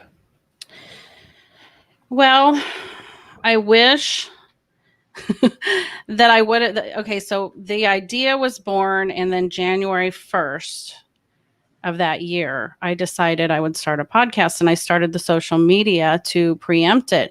The podcast launched on November 17th of that year. So 10 and a half months later, the idea became real. It should not have taken me that long. And fear was honestly standing in my way. I was in my own way for at least half of that time. I spent a lot of time researching, but I researched it to death. So I wish that I had known that starting was just going to be my biggest hurdle. And if I had just started, that then I could have learned a lot of the other things along the way. I could say I wish I found RTP sooner, and that's true. But I also wish I would have known that I was going to love it as much as I do, because I knew I loved listening to them. That doesn't necessarily translate into believing that I was going to love doing it as much as I did. And I absolutely love doing it for so many reasons. What are one or two of those reasons? Well, the process is much more fun than I thought it was going to be, which, you either love things or you don't, right? I'm a retired executive chef. So my former world, people talked about grease running through your veins. So you either love that world or you don't. And so I kind of thought, once I dove into this and the fear started to take over before I launched, that maybe some of the technical pieces were going to be too much for I'll just leave it at 50-something-year-old woman to take on. I thought, this is going to be too much. I'm never going to be able to do all this by myself. And so I allowed all of those things to get in my way. So I love editing. I love doing the podcast. I love coming up with the content. Mostly I love connecting with my audience. So the community that has been created, I started off saying, if I can just connect with one person, if I can make a difference in one person's life, and I still feel that way, if I can just make a difference in one person's life. And I hear from a decent amount of people on a regular basis that it matters. And as long as it matters, I'm going to keep doing it. I absolutely love that you're doing that. And when you were talking about starting it, you started the podcast that you couldn't find. Has anybody ever reached out to me and like, oh, this is the only thing that I'm finding that is covering these things? Has that been something that you've experienced, helping other people with that? Oh, absolutely. Yeah. There's a double-edged sword where this is concerned, because on one hand, you don't want there to be the need for this type of a resource. You don't want to say, I wish there were a lot of suicide loss conversations going on, because you want suicide loss to slow down. On the other hand, the reality is it's not. And there are an awful lot of people out there that need a place to connect and a place to learn how to rebuild and to learn that rebuilding is possible. You can have a happy life again, because you don't believe that in the beginning. And so, you know. Yeah, for sure. That is, yeah, I mean, I think unfortunately many of us have had that, not your exact situation, but have had suicide loss in their lives and understand how important of a subject it is. But that subject is not just a social taboo. There's also different ways that when you speak of it, that if you're not careful, it can cause harm. Have you ever? How do you handle that? How do you walk the line of not being ashamed and normalizing the grief process, and also in an industry where saying things the right way is very important? How do you walk that line? Well, education. I mean, educating yourself about suicide and suicide loss, especially if it's touched your life at all. But I would say that because mental health issues are so prevalent, and thankfully more people are willing to say they're having issues, that one, I don't want to tell you what you said was wrong, but it's a little wrong. Talking about suicide, there's a myth that talking about suicide somehow perpetuates suicide or even encourages suicide. And truthfully, talking about suicide and giving people permission to talk about the fact that they're suicidal and that they, might be considering an end of the life choice is actually more empowering. It gives them the ability it destigmatizes it and puts it on the table as something they're able to talk about. The more we put it in the closet, the more we hide from it, the more we shush it, the more taboo it is to the person that's even struggling. And therefore they feel like a bigger burden, and they feel like, which is why it's so important that we do have the right language, and that we do. So that's education is the right language and learning the ways to talk about it. But I would encourage anybody to not err on the side of caution, but err on the side of having a conversation before they err on the side of not. Because even if you're uncomfortable, it's better to have said something to somebody that's struggling than to have not said something. And that goes to the same with grievers. I would rather somebody say something to me than to turn and walk the other way because they don't know what to say to me. That is great. Kim, you're on mute. I keep trying to say something. I thought I saw you talking. I'm like, I can't hear her. My puppies were being naughty. I am sorry. Me and my puppies. I want to know, like, from a standpoint of, there are lots of entertainment podcasts, there's lots of business podcasts, there's lots of other kinds of podcasts. But for someone who's listening that is considering starting a podcast that is something as sensitive, I'm going to call it sensitive, as sensitive as this topic, and you and I share the loss of a child, like we have a different connection to someone who is in that community. But how would you give, maybe not instructions, but like tips for someone who's thinking of starting something that is a sensitive topic podcast? Well, just to believe that it's needed. If it's a sensitive topic and it's on your heart, then it's a sensitive topic that's on a lot of people's heart. And as much as I knew I needed it, I needed to find something like this. Just believe that if I can do it, and if this has an audience, then there's an audience out there for anybody and for anything. And I think the hard topics, the sensitive topics, are more needed than the others. That doesn't devalue the others, but I think they're more needed. There's more than enough room for everybody to start. I love that you give that advice to start. There's no competition. More, the more information, the more community you can build around something that's sensitive like that, the better. Yeah. In our last minute, I would like you to, and I'm opening this can of worms, I'm just going to say that out loud. I want to absolutely honor Alex in this moment, and I would love for you to take the last minute to do that very thing. You just say whatever's on your heart.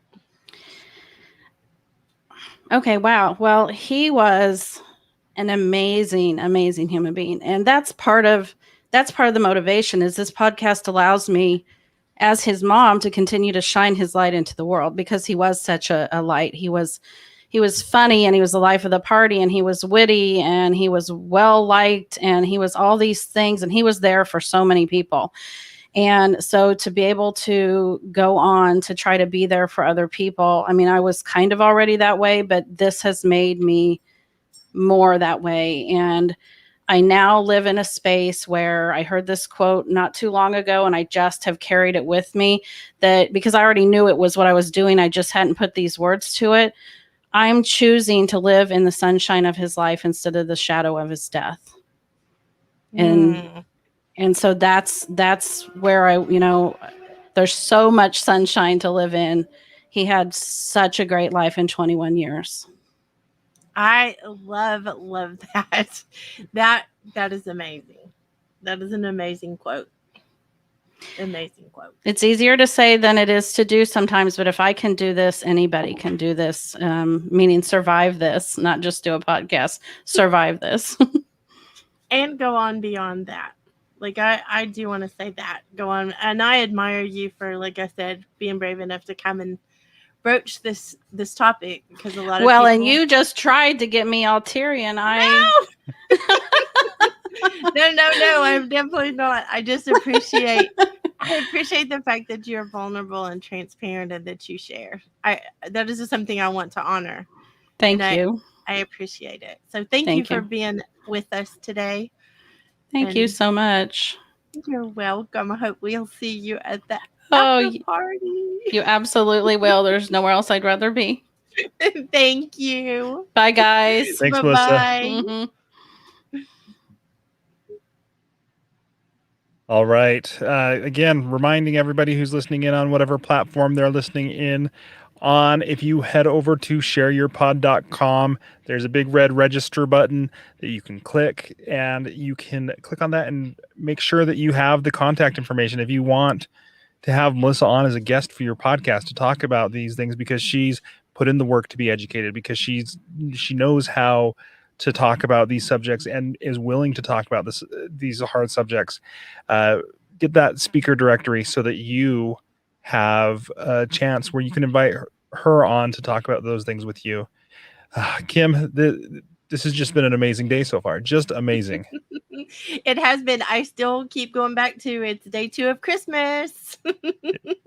It sure is. So our next guest, I feel like needs no introduction on this stage. There are many people in the audience, in the speakers who know him and have even referenced him already today. I know I have mentioned his name, not in vain, mind you, but I have mentioned his name. Tanner is the host of the podcast Morning Cast. The description of it says, "Wake up and smell the musings. Each weekday, I brew up a piping cup of hot to lukewarm takes on the latest goings on of the podcast world. I prognosticate." He uses big words is what he does. He prognosticates, he gets things going, gets things right, and when called for, gives you the best advice that he can muster. He's been in audio since 2010, had several businesses, including brick and mortar studios, and he's created some really great podcasts. So he is, though, I think most of us know him as a great teacher, somebody who goes on Clubhouse and will share his knowledge and his wisdom. He also teaches courses on podcasting and podcast monetization. Tanner, welcome back up to the stage. Thanks, man. And can I tell you why I appreciate that long intro? Because sure. Melissa just had me drying my eyes during that last minute of her talk, which I feel like I was absolutely not in the headspace to be prepared to work through with her as she took that. So it was a humbling moment. It's good to be humbled before you come on stage and get an introduction like that, I feel. I am so glad this is being recorded. We've got Tanner Campbell being humbled. It's a one-time thing. One-time offer. So Tanner, I want to ask you the question. Why did you start your first podcast way back when? My very first podcast was maybe not the best example because it was very short-lived, and podcasting was newer or had just come across my radar, let's say 2010-ish. And I was nerdy, I was geeky, I was into the IT world, I was an IT professional, I was a sysadmin, so I like things that required a little bit of technical prowess to be able to pull off, because it made me feel like, oh, cool, I can do this thing. Other people can't figure this thing out, but I can figure this thing out. But then I didn't really know anything about podcasting at the time, and so I just made the podcast, hung out with my girlfriend, recorded a few things, and that was pretty much it. That was everything. And then we did like 8 episodes, and I didn't touch it again. And then in 2012 or 13, I moved to Denver, Colorado by myself without my girlfriend so that I could come out here and set up the house. And this is the same baby cakes, by the way, Kim, just in case you're worried. The same baby cakes. And I was setting up this house and we had no furniture. I had come out with enough money to put a mattress on the floor, get some sheets from Walmart, and I went down to an antique store and got like a old $50 desk that was... I'm a big man, and sitting in front of this desk was absolutely hysterical. I'm so sorry no one was there to see it, and no photos survive. I burned them all. So I would sit at this desk, and I would have my laptop, and I was filling out job applications to try to find work while I was out there, living off savings in the meantime, and in this empty house with no furniture and nothing. And so I was bored.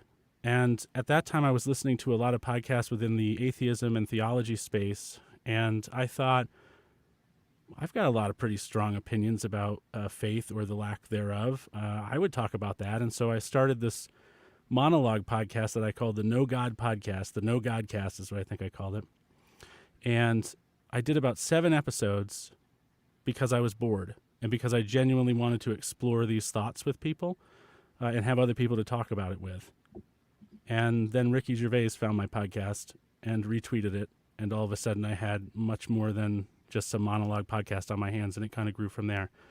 And what I learned through that experience, other than the fact that we can get lucky sometimes, is that I really enjoyed figuring out the equipment. I really enjoyed hearing my own voice. I will admit to that. I do like to talk. And there was something about, I had never been creative before. Like, I'm a doodler to some extent, but I was never an artist. I didn't really view myself to be good at much artistically. I didn't think of IT as an art form. I was good at it, but it wasn't creative. So through that experience, I found that I could use some of my technical knowledge to do something that was creative and was artistic. And so I started moving into things like storytelling podcasts and audiobooks and audio dramas, and have just kind of stayed in it ever since. So I started because I was bored. I started because I was bored, and I'm really glad that I did. Look at what being bored can get you. So being bored is what is the saying? Idle hands or something? I am thinking that we're glad you got bored, Tanner. Oh, thank you. All right, Tanner, I get to ask you this next question of what you wished you knew that back then that you know now. Ooh. And we don't have time for the encyclopedia version, might I say. I will keep it brief. That first podcast, because of Ricky Gervais getting involved with it in promoting it at times and retweeting it, I had a very large audience for podcasts of that time, and I still think of podcasts of this time. There were tens of thousands of listeners to that podcast, and at least by the terrible metrics of the day. So maybe there were 7, but there did seem to be, as far as I could tell at that point, a lot. And I didn't know how to monetize anything then. And boy, I wish I knew how to do that then, because I think it might be, even to date, if the numbers had been true, which of course they wouldn't have been because it's all Webalizer stats, but if they'd been true, I haven't had a podcast with 100,000 listeners ever again since then. I could have retired, you guys. I could have retired in 2014. Oh, that is, I mean, there's so often we get these gifts, and we, like you said, get lucky in terms of podcasting. Can you, in all these years, have you found a way, not necessarily to replicate the power of the luck that you had had, but just to manually create some of that luck? Ooh, manually create luck. Self-made men and women, right? That's a difficult conversation to have, but I have found that if you can keep yourself in a positive headspace and you can look on the bright side of things, what often happens is that if you're in a positive mood instead of in a negative mood, when things happen, you'll view them differently, and you may, in being more positive, see solutions that you wouldn't see if you were blinded by being very frustrated and angry. Now, at the same time, I suppose it's probably also true that your frustration and rage could push you towards a solution you may not have seen if you were happy-go-lucky. But I have found that just trying to realize that, this too shall pass kind of stuff, and really knowing that, it's not going to stay this way forever. There's something out there. Just keep looking, knowing, of course, when to shift and change directions. I'm not saying to be blind and stick with a strategy that's not working, but positivity, I think, helps you see things that you wouldn't otherwise see. And then maybe secondly, not being ashamed to take advantage of luck, I guess. I feel like some people maybe don't feel something lucky comes across their desk and they might feel as though they don't deserve it or they're not good enough for it, some imposter syndrome stuff. I definitely dealt with that. Try not to feel that way about yourself. I know it's easier said than done, but there wouldn't be anybody listening to you unless they thought that you had something valuable to say. And even if that's one there's, what is there, like 7 billion people on the planet or something now? It's an insane number. I think it's more than 7 billion. The chances of 1 million people not thinking you're terrific is really, really low. Like, there's at least 1 million people out there who love everything you say and want to subscribe, and if they could find you, would probably want to pay you for it. So don't beat yourself up. Be positive and don't beat yourself up. So you say that, Tanner. I want you to give me a couple of things that podcasters listening that are struggling with imposter syndrome, that are struggling with that beginning, that confidence, the lack of. What would you say practically, like stepwise? What could they do to actually become more positive and more confident? Oh God, there's this great book that I don't think I can say the name of because there's a swear word in it, but it's The Art of Not Giving a Crap. And that is a book that I could absolutely suggest that people read. I don't have an affiliate link for it, sorry, but you can find it on Amazon pretty easily. And the whole book is centered around the idea that, first of all, most people are not even thinking about you. They're not even judging you. They don't care anything about you. They're worried about themselves, and they're afraid of the same things you are. And you absolutely have, even if your knowledge is not unique amongst all the people who have all the knowledge distributed across them, even though what you know isn't unique and can be found somewhere else, the way you deliver it necessarily is unique because you are not the same as the 100 other people who are delivering it. Like the things I say about Branden and I will give similar advice, but Branden and I are not the same personality-wise, and some people would rather work with Branden than they would work with me. Branden, for example, is much kinder than I am. I'm like a tough love dad, and Branden is like come here, son, let's sit on my knee. We're going to have a talk. And I'm like, get off my knee, you wimp. We're going to fix this now. And there are people who are going to, ultimately we give the same advice, but some people will prefer Branden's style, some people will prefer mine, and some people will prefer you as a podcaster for your content in whatever it is than they will prefer the other man or woman who is doing the exact same content but with a different voice. I think that can help press people through imposter syndrome. I like that you mentioned voice. Go ahead, Branden. I'm going to change the topic a little bit, but it's still kind of connected. So Kim, if you got anything on this topic, I will let you go first. No, All right. I just like that he mentioned the voice. Like, we each have our own voice and they all matter. I just like that. Yeah. So one of the things that I've seen with podcasters is that, they don't value the things that they say and the things that they are producing. And recently you've started a new podcast because you do value and you do see the value in your own, and you've gotten past some of that imposter syndrome. I don't think any of us ever completely get past it, but you've gotten past some of it with your podcast, Morning Cast. I think that was the name of it. It's in my podcatcher, where it's an exclusively paywalled and subscribes to podcast. Do you want to tell us a little bit about that?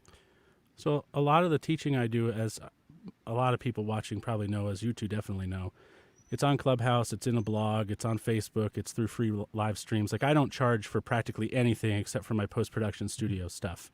And so when I thought about making a podcast that was specifically first of all, I didn't want to do it weekly. There's something about, I wake up at 4:30 in the morning and my girlfriend hates it. I don't know if anybody out there has had a father like this in the past, but I'm like, it's morning time. What's up? Get up. Let's have some breakfast. Like, that's me. And she hates it. So in the morning time, I need so badly an outlet for that energy because it's gone by like 10 a.m. because I wake up so early. And I thought, well, if I'm going to do a podcast, I want to do a daily one. And I thought, well, if I'm going to do a daily podcast, it's going to take about, it's going to take an hour and a half, an hour of my time every morning, every day. That's a pretty big commitment. I don't really charge for anything. I'm going to charge for this. I'm going to charge for this one thing. And so, yeah, I started the podcast Morning Cast because I'm as original as a rock. The podcast Morning Podcast, which you can find at tannerhelps.com/podcast. However, it's $3.99 a month, as Branden just said. It's also $39.99 a year if you want to pay that option. However, for the next 2 days, and only for the next 2 days, and then I'm taking it down because it's already very cheap, and I don't want to leave the special up too long. But if you go to tannerhelps.com/SYP, as in share your pod, you'll get 50% off for the first year, but not just the first year, for all future years. So it's not like the cable company where it's $10 for the first year and then it's $6,000. I really wanted anybody who came on to really have that benefit ongoing. So, or you can just subscribe monthly for $3.99. But I essentially look at the news from yesterday or this morning, and I add color to it. A lot of the news that we get out there in the podcasting space is objective. Pod News, for example, does an excellent job of reporting in a very objective manner. They're like, here are the things that happened, and here are the links if you want to read more about them. And I get a lot of my news from Pod News. James Cridlin and that crew does an amazing job. But I also know that some people might like to have, my color on that particular issue. Well, what does Tanner think about this? In the same way that they might say, well, what does Branden think about this? And what does the kindergarten princess think about this? And so I thought that was a good opportunity for me to make my first exclusively premium podcast, and I went ahead with it. And I'd invite anybody interested to go check it out. And it's called Flavor, Tanner. Flavor. Oh, well, I work in audio, so it's colorization. You're a chef, friend. I think it's funny, though, that you are, anyone who has spent any time with you knows that you bring color or flavor to the table. When we're flavor. Or flavorful color, one of the two. We appreciate you, Tanner. Thank you for being with us.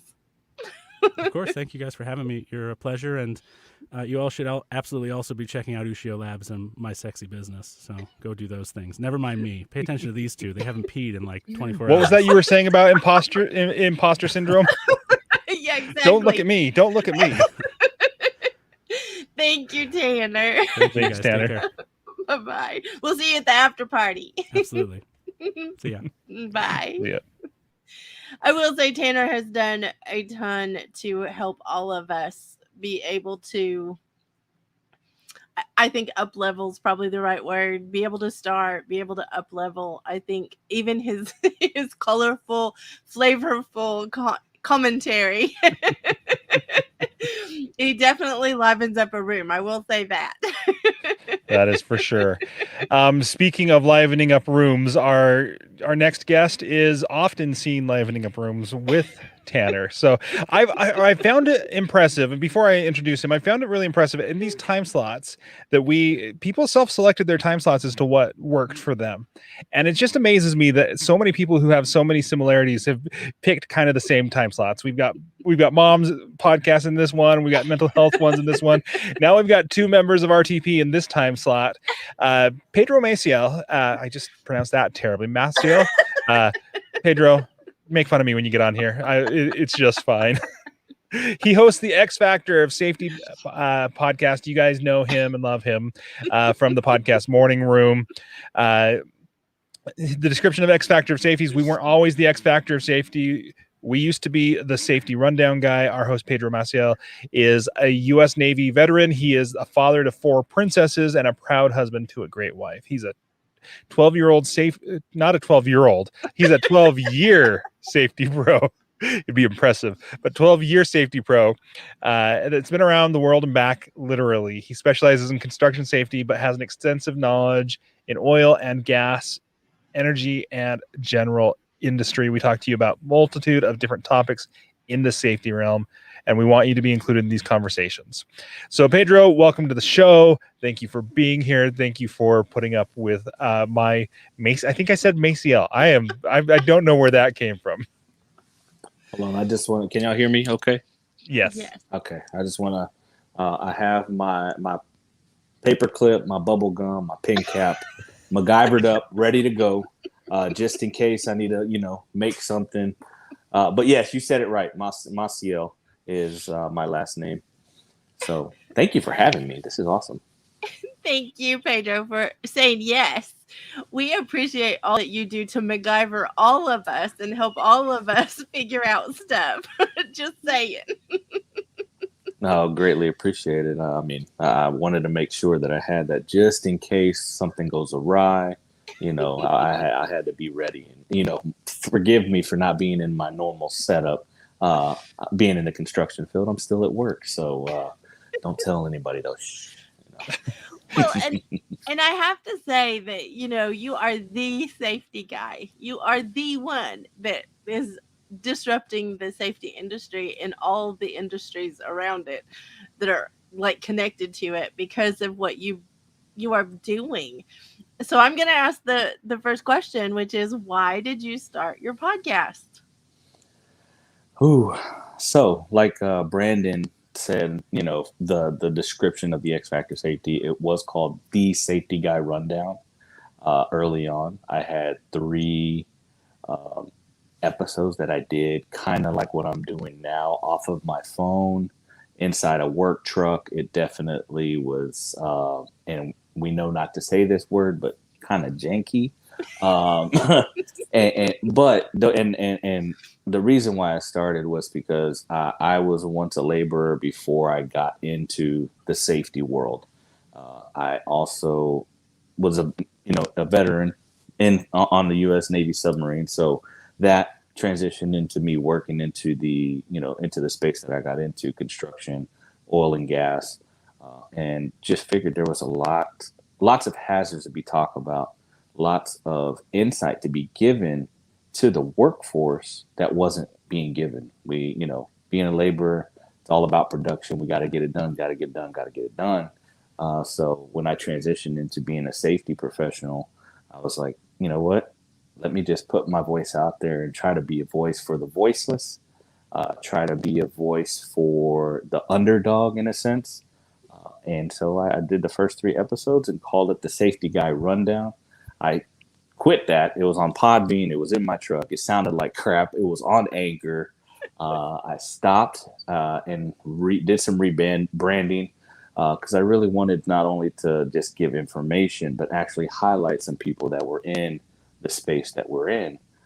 So took the rest of the year off and, came back in January, rebranded to the X Factor Safety because everybody has a uniqueness about them. Everybody has an X Factor.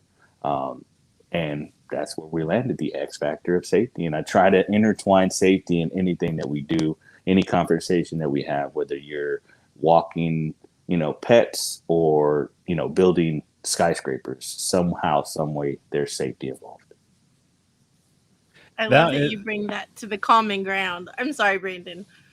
No, I was just saying that's incredible. That is, I didn't realize that you talked to dog walkers as well as other safety professionals. That's great. So through that journey, you realized there were some things that you wanted to change, things that you wanted to do differently. What do you wish you would have known when you started that you know now? Not to record on your phone and put it up to where it's at. What I wish I would have known prior to me starting, I took that leap of faith to start, but actually having a little bit of tech knowledge prior to, some microphone etiquette, maybe some audio interface that I, because again, I was traveling a lot. I was on the road, something that was going to be mobile for me. That's what I wish I had. And then also to hit the record button when you have, even before the conversations, because I've missed out on a few great conversations that I didn't get recorded. It's amazing to me that when, if you are always recording, you'll get those, and obviously ask for permission to use the stuff from before the show. But it's amazing to me that people will be on the show with you and be so open and engaging before, and then you're like, okay, we're going to start, and then they're like, hello, my name is Branden. I'm a podcaster, and it's like, oh, we were just having this great conversation. Why do you think that is, Pedro? And what do you think we can do to help keep that from happening? The one thing that I know to help keep your guests, if you are doing an interview, keep your guests very calm. Use some icebreakers. Have an outline ready that is not scripted, but kind of the flow of how you want the show to go. And I know Tanner says this a lot, and he was just on. But when you write it out, write it like you speak. Write it how you would be talking in a normal conversation. So that way, when you start, hey, we're getting ready to start the show. We've already been recording, and then you jump into your intro or however you introduce your guests. They don't get shocked. They're not, as nervous. Everybody's going to be nervous, especially when you incorporate a video aspect to it. The camera takes a lot of energy out of you, so you have to build that energy up in order to perform in front of your guests and your audience. That is some really great information there. I was a guest on a podcast one time, and we were talking about a single movie, a certain movie. I can't even remember what movie it was, but we were talking about one single movie that I was like, great, I'm completely prepared for this discussion. And then the host took just a hard left turn and said, you know what, Branden, what is your favorite movie? And here I am. I'm a guy who likes pop culture. That's who I am. It's what I do. And I'm like, I think I could tell you my favorite child before I could tell you my favorite movie. and so that at that point, all of a sudden, I didn't have a good answer, and I kind of was locked up. And so I like what you said there about having that loose outline. I mean, you don't have to follow it exactly, but having that outline, and I think that is a great way to have that comfort if you know where you're headed to. And might I add that, Branden, that when you, as a podcast host, I do some live streaming as well. So as a podcast and live stream host, you pick up on those cues where they kind of get stuck, and in that instant, you have to know, how are we going to rebound and gain that momentum back that we just had? Because you don't want it, for your guests to look there and be like, I don't know. You want them to actually, okay, let me rephrase the question, or let me ask it again. Gives them a little bit more time to kind of think about it, and then you would get back on track. That's some great advice there. Thank you, Pedro. So I want to touch on something about your live streaming, because I know you did something special for the VIP group about live streaming and how to MacGyver it, which I love the title. What would you, if somebody's listening and they're struggling because it seems like they're always having to MacGyver something, they're trying to figure out something else. What would be your number one thing, Pedro, that someone could learn so they didn't have to constantly do that? Ooh, that's a hard question, because I'm always with my MacGyver tactics. But the one thing I will say is, understand the platforms that you are going to go to, and also the tech behind the actual live streaming. Are we just going straight to Facebook? Are we doing, stuff on other platforms? And if so, what are we going to use to go to those platforms? Am I just going to go natively in that? Understanding the tech side. I know, for podcasting, yes, we can just start, we can record, we can use our phones. Live streaming is a little bit different in the sense of understanding a little bit more about the tech, a little bit more of webcams, what's behind you, what field of view your audience is going to see. Like you're seeing my screen in my office here, but have this cool share your pod sign that's right there. So but again, that right there, PowerPoint presentation with the looping video, and that is MacGyver for this occasion. So just be comfortable and know what the tech is, and know that the camera is going to take your energy because you have to show up. It's not like, okay, I'm behind a screen. Nobody can see me. I'm in my PJs. Let's have a conversation. I can feel upbeat there. People are actually seeing you. You have to smile. It's taking energy. Like I'm sweating. Like I'm feeling the pressure now, Pedro. I still get a little nervous. I'm telling you, but when you've done it, and you guys have done an amazing job from yesterday to now, just holding the fort down and live streaming this for so long. You guys are amazing. Just having that confidence in front of the camera and putting yourself out there. Okay.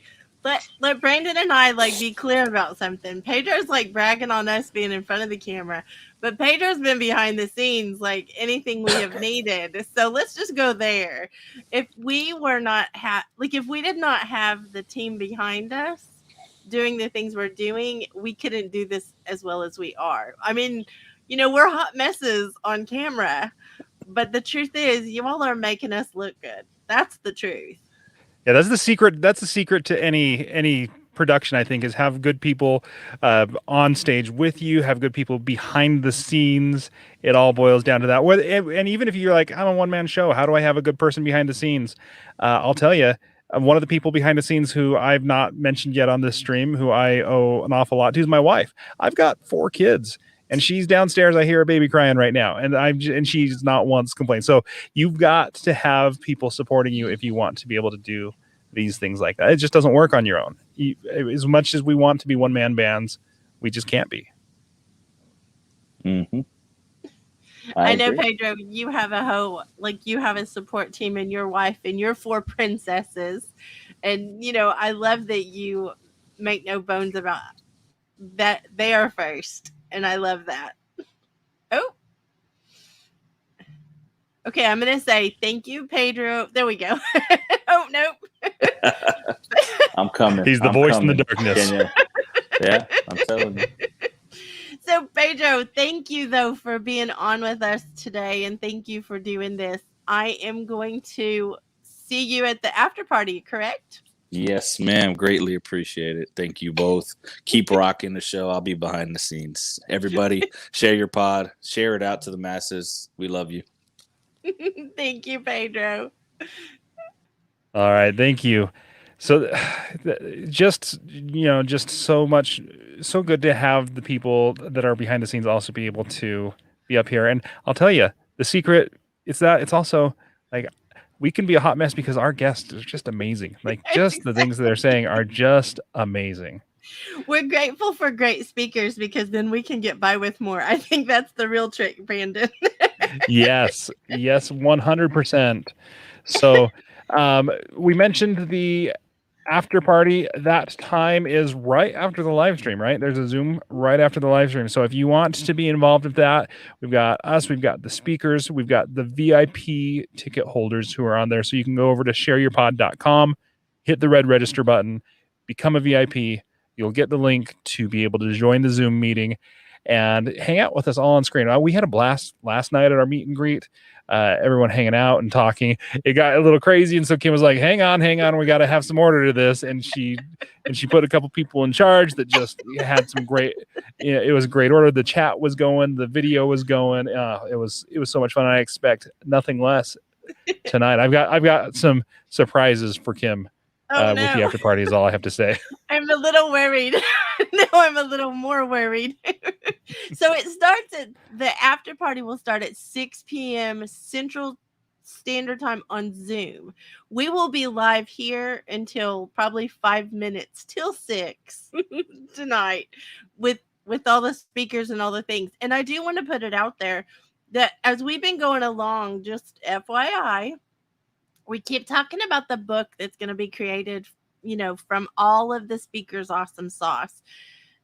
Tonight, before we close, we will give you the names of the titles to the chapters in the recap. So Brandon and I, I'll get it out, Brandon and I are going to do a little recap at the very last hour of the summit so that we can say our thank yous and honor everyone who's attended. But we also have that little tidbit going on behind the scenes that we're going to be given at least a potential or subtitle to each chapter that we have been creating along the way. So I think that that's going to be a fun thing too.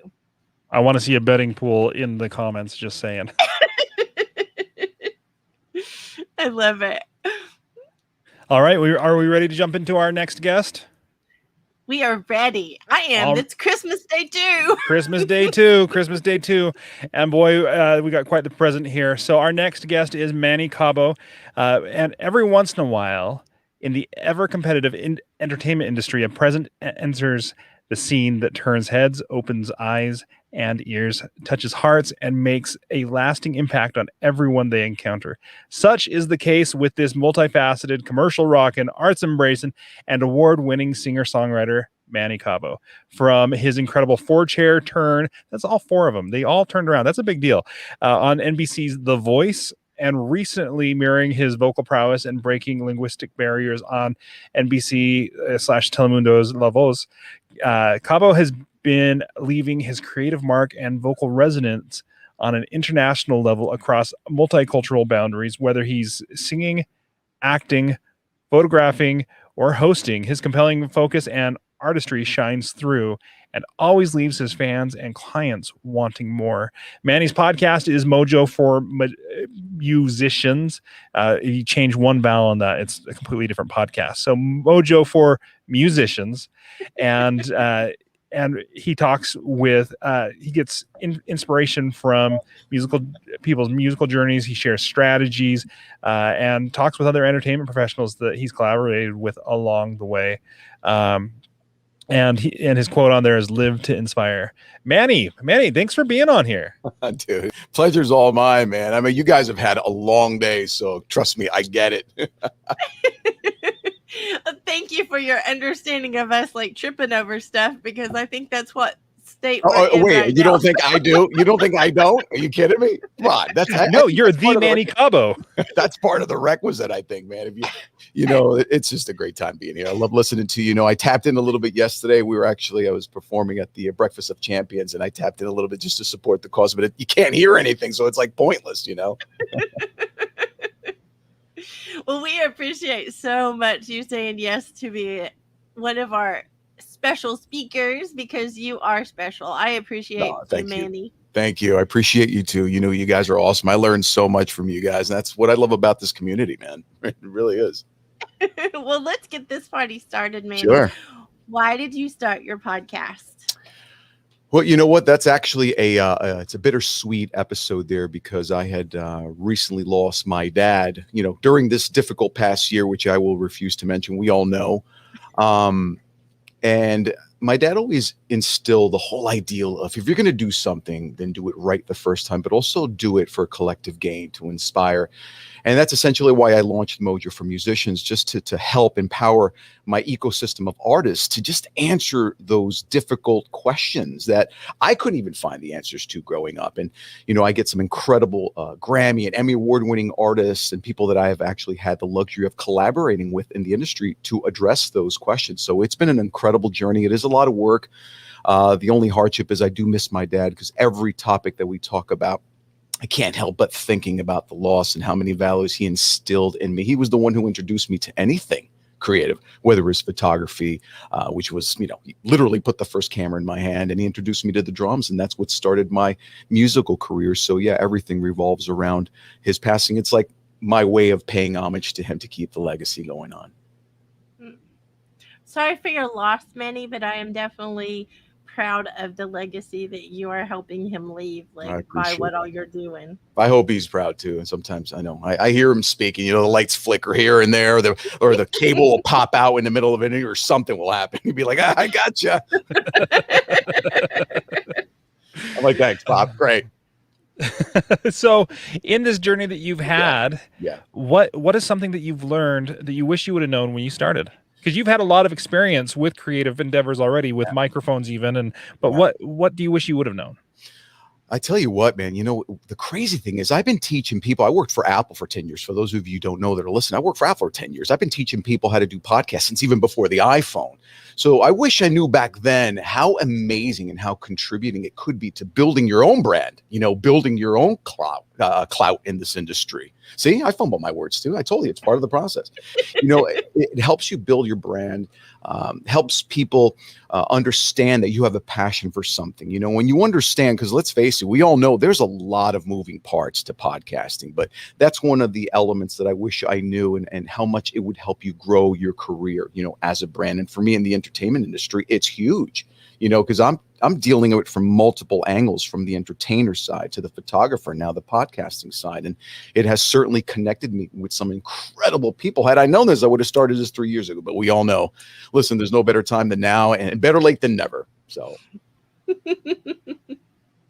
those connections that you make when this podcast has grown your brand, how do you keep track of that? Because I know that some people, it's like they will bring on a guest and they record the interview, and then it's one and done. They never talk to him again. I have a feeling that you're not quite that way, Manny. How do you manage those connections that you make through your podcast? Dude, let me tell you, that's a great and loaded question. I think we were talking about this on other channels on different platforms, and it's up to us as the creators to continue and keep engaging with our guests. I'm always, sending them peripherals. Hey, this is the last thing I did for you. I created this incredible little icon with one of your quotes. You basically keep them engaged in your process. And I'm very big on messaging. I'll leave a direct DM. Hey, what's going on? I hope you guys are doing well. And I don't know, in Zimbabwe or Nicaragua or wherever the part of the world is, because most of the people, fortunately for me, that I deal with, very affluent, very well connected. So those, especially in my industry as being an artist, you have to sustain those connections. And you don't want to be overbearing. You guys know there's a certain way, there's a certain ethic to approach that. The fact that they were on your show means a lot. They were interested. They appreciated you. But you also have to maintain somewhat of a respectful distance, but keep them engaged. Let them know what you've been up to, how you're incorporating their philosophies and what you're doing, what my audience took away from our interview. So there's strategic ways to maintain those relationships, but just basically let them know that you care. It's a constant thank you, because, we're in a career of providing service. We have to provide service. We have to keep providing that value in order to keep our audience engaged. And that goes for our guests too. So I have a question, Manny, with what you just said. Yeah. Can you, because, a lot of podcasters are not in maybe the space that you are where they're famous. And I wonder if you could explain what keeping a respectful distance actually means. I mean, I hear that phrase and I understand it some, but I would love for you to share that, because being a podcast newbie, especially, sure, they're going to need some instruction on the etiquette. And I think that is a really great thing you bring up. Yeah, I mean, you don't want. Let me give you a prime example of so many scenarios where, a plethora of artists drop the ball on this. You don't reach out to a big time producer on the weekends. Okay, you don't reach out to them at 6 o'clock in the morning or 10 o'clock at night. Like, sometimes you really have to use your common sense, and you just don't cold call. Think about it. These are just. You would think it's common sense, but it's not common practice. And nowadays, the newer generation has this immediate gratification, this self-entitlement. And it's kind of a detriment to many artists, because most of these people have worked slavishly in this industry to become who they are. Okay. So you have to respect their credibility in the industry. So, informal introduction, send them an email first. You tap in with this person if you really would like to work with them, or if you would really like to have them on the show. An informal email. Hello, I'm the host of Mojo for Musicians. I loved what you said in your previous interview, or I love reading the article about you in Vogue. Like, you don't want to just be like, hey, I think you're cool. Come on my show. No, nobody wants to do that. They want to know you've done the research. Why is it that I'm so important? How can I contribute to your show? But more importantly, what can you offer them? I have an amazing ecosystem of listeners that would appreciate your values on whatever, how to create your own sound in the studio room, how to go out and hire an engineer. Okay, if this person particularly resonated with your style of music, then sure, you would reach out to that person, but you got to follow protocol. If it doesn't feel right in your gut, then don't do it. You know, worst case scenario, do some research, how to reach out to a professional in the industry. Nowadays, Google and YouTube, they are your best friends. We didn't have any of that growing up when we first started this entertainment industry. So my advice is use caution, be respectful. And what I alluded to before with that respectable space is don't be overbearing. You know, don't constantly keep reaching out. If it doesn't work one way, try another, or maybe it's not working, because most of these people have gatekeepers anyway. So do the due diligence to try to find out who schedules their performances, who does their one-on-one lives, who is the person who literally puts those segments in the calendar for them. That's the one. It's like us for musicians. If you want to get on a playlist, you don't just, sporadically send out, a zillion messages on Instagram to the curators. You go to the actual individual who created the playlist and be like, hey, listen, I love song 10, 11, and 12. I have this one song that perhaps you might like. Let me know if you're taking submissions. If not, I do have my own space. Let me know if it's okay to send you a link, and so on and so forth. You just got to be really respectful. That's it. So would it be disrespectful to ask on a live stream if we could use your songs for our after party tonight? That I see what you're doing here. That's a sneaky way of doing it, but I tell you what, that's pretty effective, because now I'm on the spot. If I say no, I look like a jerk, right? But for you, Kim, of course. Are you kidding me? Of course. Well played. Well, and Brandon's like, I don't want any part of this. I just let her do all the dirty work. Yeah, right. It's like what she said. I can see you now on the screen doing this, whatever. No, of course it would be an honor. I have nothing but love for you guys. Absolutely. Manny, you have been so good to me. I knew I could ask, and like you wouldn't say no. No. If anything, I'm humbled by the request. Absolutely. You're so sweet to us. Well, so I would love for you to take like the last minute and just tell us what do you really want the entire world to know about Manny, and not just the amazing famous part, but the amazing. real First of all, you talking to the right Manny? I don't know about the amazing famous part. I'm like my famous friend. Right. I get it. Well, I guess in response to your question, there's certainly a lot of layers to what I do, but at the end of the day, I want people to know that I'm just utilizing the skills, by the way, that I've worked really, really hard. That there's an amazing quote that I love. Michelangelo said, if people knew how many hours I put into this, I wouldn't be known as a master at all. Anyone could accomplish this. But at the end of the day, aside from my singing and my photography and my podcast, I want people to know that I do things, and I try to leverage all these platforms and situations to do good for other people, to encourage other people, to go after their dreams. It's not hard. We just need to put in the hours and do the work. So many people want to be famous, but nobody wants to do the work. Nobody realizes the behind the scenes stuff that goes into doing this. So my job is to say, listen, guys, if there's really something that you would love to accomplish in life, it's easy to do. Just take the time out, gradually celebrate those little victories, but do it. Life is short. After losing my dad, let me tell you guys, every time I wake up and I breathe, that's huge for me. And one of the things that I missed out on so many opportunities, the ego side of me would always focus on the end result of everything. What would happen? How many people are going to be the audience? How many people are going to download my stream? How many people are going to download my episodes of the podcast? Instead of taking the approach of, well, you know what? I think I'm just going to put a positive message out there, something to uplift, entertain, and inspire, right? Do the best job I can to market that message, but with the ideology of being able to help people get to that next level. Because when you come from a place of service, you'd be surprised how much quicker the things that you desire to manifest come into your life. And that's what I want people to know. I'm just a normal guy with a microphone, no better than you guys. I got to sit here and deal with nonsense just like anyone else. But the thing is, we have to diffuse the nonsense to be able to get our messages clearly out into the world. And I just want to keep inspiring and leave this crazy world full of hate and just craziness better than when I got here.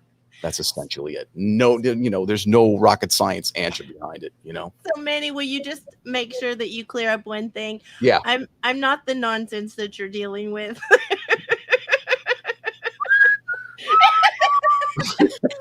Can I plead the fifth on that? Of course not. I think this is part of life. People need to not take themselves seriously and laugh a little bit more. We really do. Like, I love this. This is great. I could do this all day, and people really need to engage. People need to engage in nonsense conversations. It makes the whole experience a little bit more fun. You got to laugh at each other. What the hell's the point? I just wanted to make sure that was clear for all the listeners. Notice how I didn't answer that directly. I did notice. I'm gonna just take my royal position here and say he's not talking about the kindergarten princess. No, not at all. Listen, I love this. I love it. You have nothing to do with that. You are not contributing to my madness. No, not at all.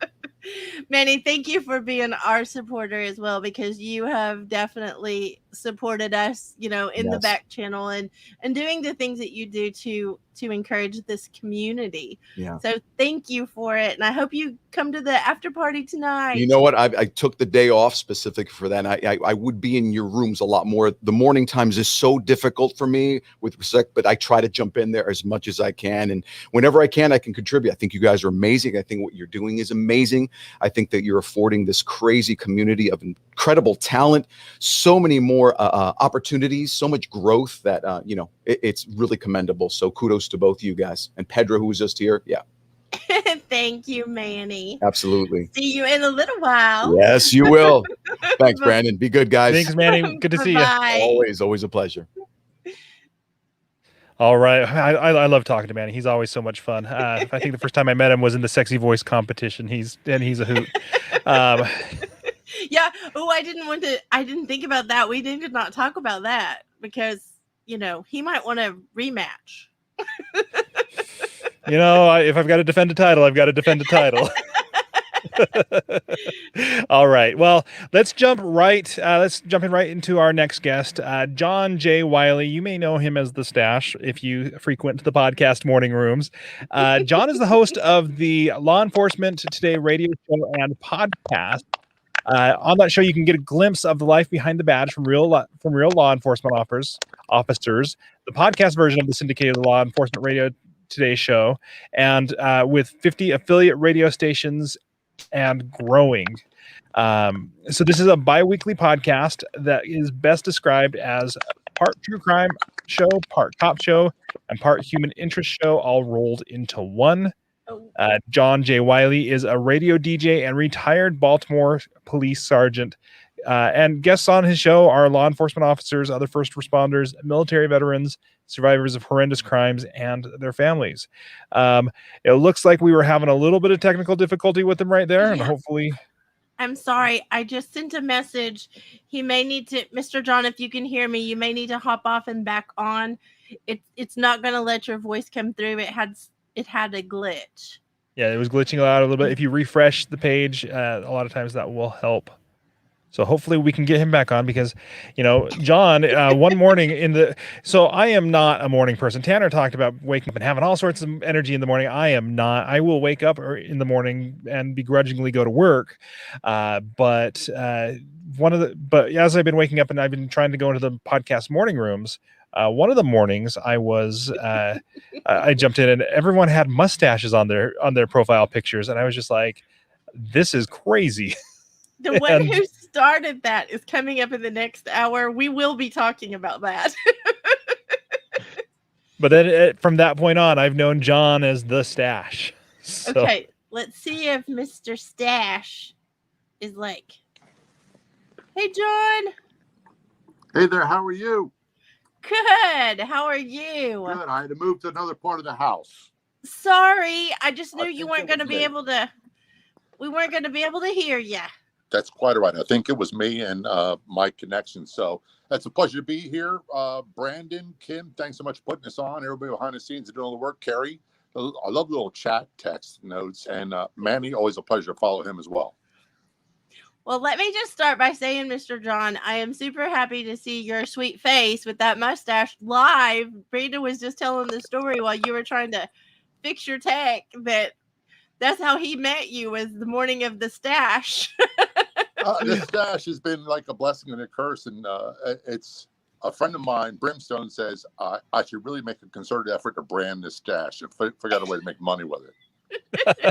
Well, John, I will tell you, I am a 6'5" half Japanese guy, and I just have leaned into it. And everywhere you can find me at Overgrown Asian or the Overgrown Asian, and so yeah, I think you could be the stash. You've got that distinguishing feature.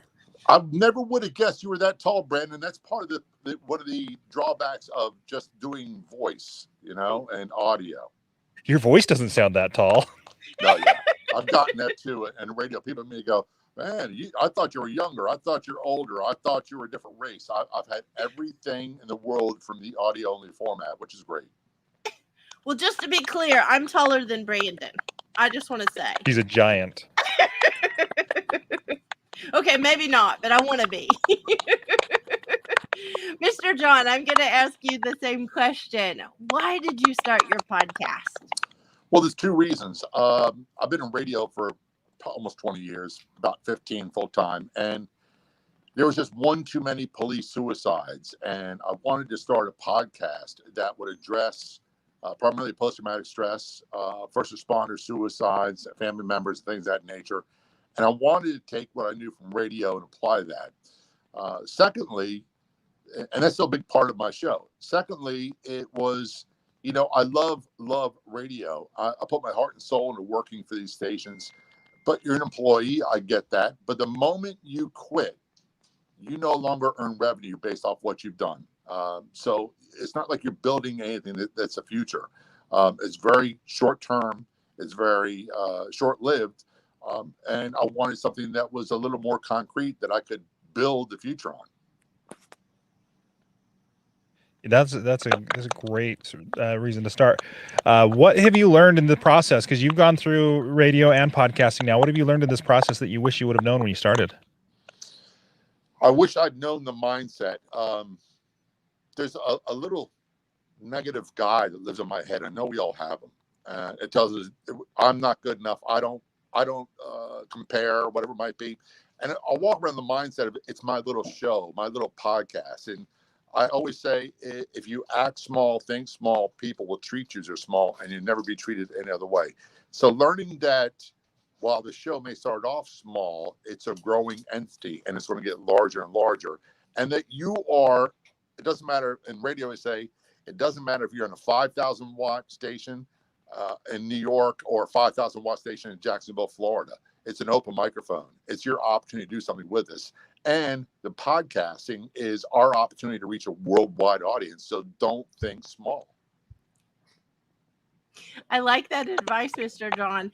What would you say, like stepwise, to someone who's wanting to stay in the podcasting, but they're struggling? What would you say to them about how they could overcome thinking small? Part of it is learning to stay in your lane.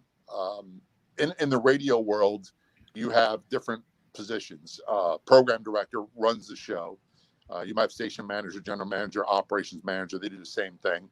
You have the engineer. That's the person that does all the ins and outs and the microphone and getting to the transmitter and getting it, all that stuff. And then you have the on-air host and personalities. So if I'm going to focus on doing the engineer's job, most engineers can't be on-air people. In the podcasting world, remember, podcasting is broadcasting. So focus on your number one thing, which is your show, getting people to consume your show, listen to your show, treat it like the best cheeseburger in the world, that when they eat one, they want another. They can't wait to come back and have another one. So don't try to do the engineer's job. Don't try to be the program director. Be the host of your show first and foremost. I like that advice, especially since I don't like that other stuff, Mr. John. Yeah, I don't know. I don't know the first thing about how radio works. I really don't. That doesn't have anything to do with how I do my job. And I'll give you a good example. I can't tell you really how television works or cable, or how I can watch a movie that was recorded in 1947 Saturday night on my TV and not have a thought in the world about how it occurred, how anything was done. I just enjoy it and do my part. So if I'm doing a podcast or broadcast, do your part. That's all you got to do. I like that advice a lot. So let me ask you, John, how do you get better at doing your part? Like, if your part is host, what is one thing that you do as John to become better as a host? One of the things I'm going to suggest that a lot of people don't like is edit your own stuff. Listen to your show before it's produced. Because in the radio world, we have what we call air checks, where the program director would, every time you crack the microphone, it would record on a cassette player. Remember that? And once a week, they call you and say, you can do this better, this better, this better. This is how you become more conversational. This is how you can say this different, be more relatable. So if you don't listen when you're editing your own stuff, you don't really get an idea of what you can improve on. Number one, first and foremost, I always believe that it's the listener audience that's most important, and that I'm having a one-on-one conversation with one listener. Doesn't matter if there's 3,000 listening, 30,000, 3 million. It's one person listening. So how do you decide who that one person is then? I'll go back to my radio days. My first full-time job was a country music station, afternoon drive in the mountains of Pennsylvania between State College and Buffalo, New York. And it would start snowing every day. And by 3:30, everybody was gone. It's just me. And I felt like I was talking in a closet to nobody, like a real mental case. I actually had to put pictures of who my potential audience was. And it helped me realize that I was having a conversation with one person. So I do the same thing with the radio show and podcast. I tell my guests before we start, hey, look, it's just you and me on the phone, because these are radio studio. And we're just imagine being in a cafe, having a cup of coffee and having a conversation about your story with people listening. So I focus on the guest. My conversation makes it a whole lot easier. I love that answer, Mr. John. And I know that you are very protective of your audience. We have about 30 seconds left. Can you give me in 30 seconds what podcasting means to you, like what it has meant to you in your journey? In 30 seconds, I would say it's the keys to the kingdom. I remember being a kid and pretending to be a radio jock. And then I grew up thinking, man, if I just got the job at the right station or the right television station or whatever it was, I'd be set. Well, with the internet, you don't need that anymore. You've got a voice, experiment, start with what you have, get better at what you do, and learn from the people who are really, really good at what they do. Remember, you can be as big as you want or as small as you want, so avoid self-limiting behavior. Great advice. I am so honored that you said yes to come on to be with us today. Thank you so much. Thanks for having me. Appreciate you all. Have a good day. You too, and hope to see you at the after party. Thank you. Thanks, John. Oh, that's so good. I absolutely love listening to John and hearing him talk about just what is possible. He has so much value to give. I agree, and seeing his mustache in real life, I bet everybody's like all excited. Well, I'll tell you what I'm excited for, Kim. I'm excited for our next guest. Our next guest, Michael Castaneda, he is the owner and operator of Plastic Audio Podcast Studio. And it's a small business that's based in Los Angeles that provides tape syncs, editing, and mixing for the podcast industry. And he's done that for NPR, the BBC, New York Times, ESPN, and has worked with a ton of podcast production companies like NeoHum, Pushkin, Lantigua, Williams and Company, and Endeavor. Michael, I will know you best for the guy who has all of the answers when it comes to audio editing. I just remember one night in Podcast After Dark, I was tired. Somebody asked a technical question, and I was given a really terrible answer, to be 100% honest. And you'll hang out in there every once in a while, and you'll be in the audience because you're probably working on stuff. And I can just imagine what your side of this experience was like, oh, that's wrong. And then all of a sudden I saw your hand raised, and I'm like, yep, I'm going to bring him up because he can't take my bad answer anymore. I only talk about two things. I only talk about recording and editing. I have opinions on other things, but I try and stay in my lane. I love it. Thank you so much for being with us today and bringing a whole different perspective to this conversation. Yeah, thank you for having me. Huge thank you to Kim and Branden for doing this. This is huge. You guys are devoting a lot of time to this, and it's very generous. And huge shout out to Carrie too. Carrie is in the back room holding things down. Absolutely. We would not make it without we are dubbing her the captain of the fire brigade. Nice. That's a just title. I think so too, Michael.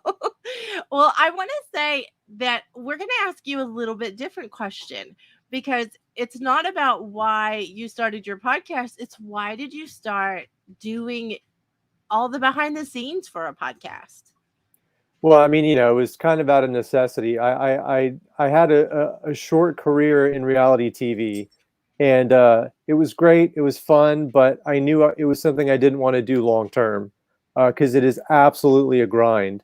And I didn't like the idea of working for someone else and having a boss for, the rest of my life. So I wanted to try and freelance and start something on my own. My father's a small business owner. I saw the kind of life it provided him, and I said, I want that. So in 2016, I decided to stop and get into podcasting, and I lucked out because my first client in 2016, I'm still working with today. We're working on 3 shows. I have other clients as well, but it's been really great for me to at least have that foundation throughout the whole time, to where, I do have work, I do have, some, income. And now I'm really branching out and doing a lot of different other things. I love that you bring that perspective. Yeah, it's a perspective that I think a lot of us podcasters just don't have. And so from that perspective, then, I'm going to ask you not what you wish you would have known before you started this, but what you wish, because you've worked with a bunch of podcasters now, and what you wish from your perspective that other podcasts would know when they got started. What are some tips that you would have for somebody who's coming to you with something? What's a common mistake that you see? Oftentimes, they're technical questions that newer podcasters have, like, what's the best type of mic? What kind of interface do I have? Who do I host with?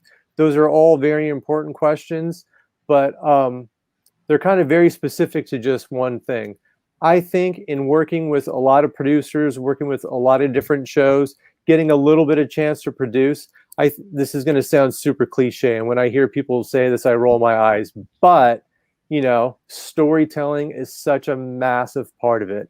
And it doesn't matter what type of show you have, being a good storyteller is going to help you. And it's almost more important in some cases than the gear or the host, because you use it so much, like not only during interviews or during segments that you're doing, but when you're posting, like when you make an Instagram post, that's a chance for you to tell a story. When you're posting on Twitter, that's a chance for you to tell a story. And all of that matters. And the longer you do this, the more you do this, if you start to maybe, progress and get to the more like industry corporate shows, you're gonna have to know how to tell stories. And that's something that as a audio engineer and an editor, I was like, look, I'm behind the scenes, you guys do all that, but it really does fall on my shoulders too sometimes, because oftentimes producers will ask me, what do you think about this? What do you think about that? And at first I was kind of caught off guard, because it's like, look, you're the producer. I'm not a journalist. I don't have that background, but it really is a collaboration. So the more that you can learn and the better you can get, I mean, it's really going to help you. You used my love language, collaboration. Yes, it's huge. It's so huge. And I mean, we know that working in this industry, like working, like on these shows, it is absolutely a collaboration. I love that you have talked about storytelling over even gear at that point, because we've had discussions, we've had conversations where people come in and say, what microphone should I have? And you've been like, hey, look, the mic on your phone has been pretty good.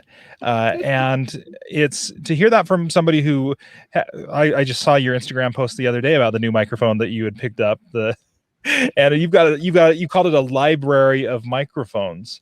So I've heard some horrendous audio from phones, but I've also heard some really good audio from phones. Do you have any tips for somebody who is recording from their phone? How to hold it, how to talk into it, how to get the best sound out of it?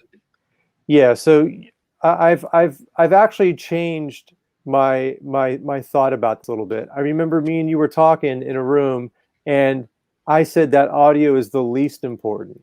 And I want to refine that. I think audio shouldn't be a barrier to entry for someone that wants to start a podcast. But once you do, you should absolutely take it serious and try and get better. Every time I record, I am trying to get better every single time. Whatever my next gig is, I have a tape sync on Tuesday morning. That's the most important recording that I have because I take it serious. Now, I'm not saying you should spend 1,000 hours watching YouTube videos and buying gear. But even if you just have your phone or like a handheld recorder, I mean, you gotta just learn the basics, you know? So, I mean, like quickly, the most important thing when you're recording is the room that you're recording in. If you're recording in a kitchen where sound reverberates everywhere, where there's tile floors, you have granite countertops, you have a microwave hum, you have a fridge hum, there's really no way to get that out. So you need to find a room that is, you know, preferably pretty small, has a lot of absorbative materials. Like I have a bookcase over here, I have a bed here, carpet, so that, you know, the sound's going to be absorbed. So that's you know, number one. And then, you know, like there's a whole mic technique thing. So if this is a cell phone, you know, and I was going to record this on my cell phone, if I put this on my desk, that's fine. But if I'm hitting the desk underneath, if I'm tapping on the desk, that's all going to transfer to the mic. So, you know, put books underneath it to elevate it, get it maybe somewhere around mouth height, and, you know, don't speak right into it. I'm an idiot, so I have this for plosives, but, you know, like if you can do that, put a sock over it. Even that sock's going to help stop those plosives. But I mean, probably the biggest takeaway is just the room. I mean, there's no way to make a kitchen not sound like a kitchen. I love that. The hard, non-porous surfaces, they do not do you any favors in audio. Yeah. Well, you know, Michael, I'm in a fifth wheel, and this is something I battle all the time because And I would love to talk to you about that. anytime, you know, you can message me anytime. But that is one of the things that has created, I'm sure, some some not pleasantries for my team because of the space I'm in. And I don't think people realize, though, the importance of starting, like you said. And you just gave a really big tip on even a sock on your cell phone can help so much. And I think there's a lot of people out there that whole price barrier thing comes into play, that they think I could never podcast because I can't afford a studio, you know. And I'll be honest, I took some pictures before the summit started so that I could share what this actually looks like, because yes, it looks great with the like sparkly background, but I want everybody to see what it looks like on the outside and how you can do things with a sock on a phone, or you can do things to get started.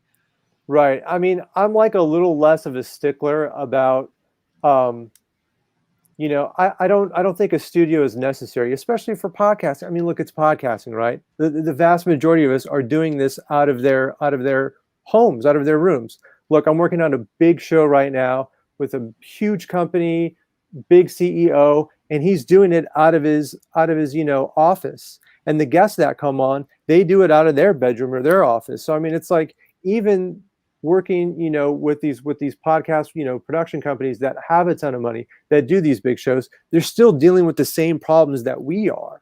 It's just that we kind of go that extra step, or hopefully do sometimes, to like really try and get it dialed in a little bit more than, hey, you know what? I don't care. It's authentic. I'm being authentic, right? It's like, well, I mean, yeah, but you know, it's also a little bit disrespectful. Well, messy, what you just described, though, is what I think of as messy. Messy is where you get started. But I love that you talked Right. about up leveling, because I do have a different mic. I do have different things that I've added. Right. But I also love the fact that you're so gracious in the fact that get started, period. Like, Absolutely. Yeah. Yeah, it's incredible because sometimes like when you get so head deep into a subject, you're like, well, obviously this has to be the way that it's done, and it's really hard to hold on to that viewpoint of also. But you know what? Not everybody's here. Everybody has to take steps to get to this point. So I've always found that amazing about you, Michael. Well, thank you. I appreciate that. Last thing too, don't be afraid to experiment. Experiment on things. Even though we're saying you should do this, you should do that. If you find a way that works better and it sounds better, look, if it sounds good, it is good. So, like feel free to do that. I love that. We have about 30 seconds left, and I would love for you to tell me what you want the world to know about Michael. Oh, man. I think one of my things that I try and do is I try and tell people the mistakes that I've made so they can learn from them. So I'm really trying to position myself as someone that has experience. I'm never going to claim to be an expert, but I have experience, and I want people to learn from that experience. I love that. And I'm going to just point out there that it was amazing to hear an expert say they're just sharing an experience and that you can get started in a like messy way, because I do recognize that you are at that level. I'm just going to say. Well, thank you, Kim. I appreciate it. Thank you for being on with us today, and hopefully we'll see you at the after party. Absolutely. Thank you, guys. I really appreciate it. Thank you. Thank you. Bye-bye. Sorry, I just think that was a really important point, Branden. Oh, 100%. Like, Michael's a great guy, and it was making some really good points.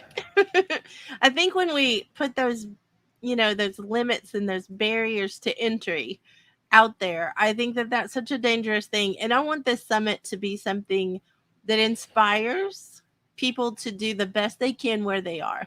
So there's my little soapbox. I'll get back down. All right, I'm going to show you something real quick, Kim. I'm going to show you something. Okay. That's me. That's where I'm at right now. So I've got the digital streamers behind me, but I've got my nerd posters and things like that right there. I've got a green screen that if I wanted to zoom in, I could do that. But I'm actually recording up in my attic. It doesn't even have drywall up here. Like, guys, like if I can do this, you can do this. Like you can do it. I'll flip of a switch turns into stage curtains. But yeah, I absolutely agree. Like in fandom terms and in nerd terms, we would call somebody who would say, well, you can't do this until you do that, a gatekeeper. And really gatekeeping is not like podcasting is kind of antithetical to gatekeeping. The way that it's set up to be an open platform where anyone can be on it, there's no gatekeeping allowed. Just sorry. So I'm going to write that quote down, Branden, because I think that's no fun. gatekeeping allowed. Exactly. All right. No matter where you're at, what you're listening on, how you want to listen, make sure you head over to shareyourpod.com, hit the red registration button, so that you can be connected with all of these people, all of this great wisdom that's out there, get information about the book that is coming out, these chapter titles that we're writing down. Shareyourpod.com, hit that button. Kim, are we ready for our next guest? I'm always ready for this guest. You're always ready for this guest. That's right. So this guest and you have a very long background together. But Cindy Lou Miller is the host of the Be Bold You podcast with Cindy Lou.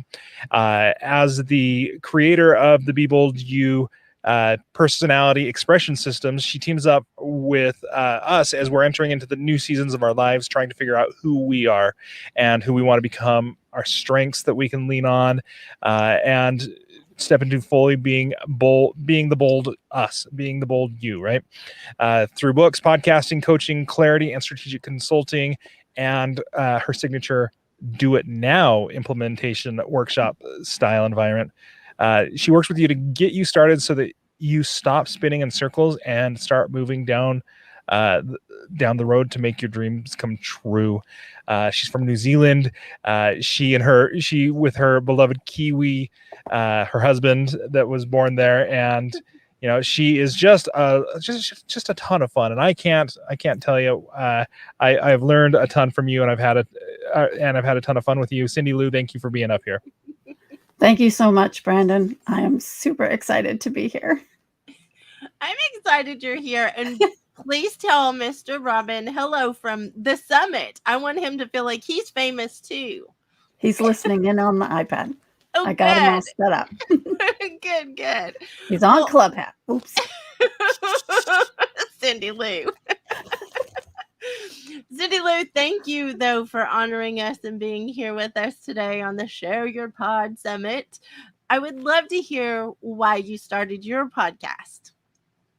Why I started my podcast. Well, I wanted to share the message that everyone can be themselves. I wanted to share the messages of other people who had overcome things and let people know and encourage them that they can do it, that it doesn't matter what you're facing in your life. You can look at that and say, what can I do? And you can do that. And I am the lowest tech. It's so funny because I teach tech, but when I do the podcast, it is like the lowest tech thing. I do record live on Facebook and then go ahead and go from there. But I don't do a lot of editing. I don't do a lot of that stuff. So yeah, for people who want to get started, it's more important that the message and the voice be heard than it is that you got it all right. I love that, Cindy Lou. And I just want to interject something that I hadn't really thought of until Christy said it, and then you just said it too, that, one of the softwares that we use, we want to give a shout out to Hanny Mora, because repurpose.io is something that we learned way back, and that has made a lot of difference for all of us in doing several things. So before I forget, Cindy Lou, I want to put that out there because I know you feel the same way.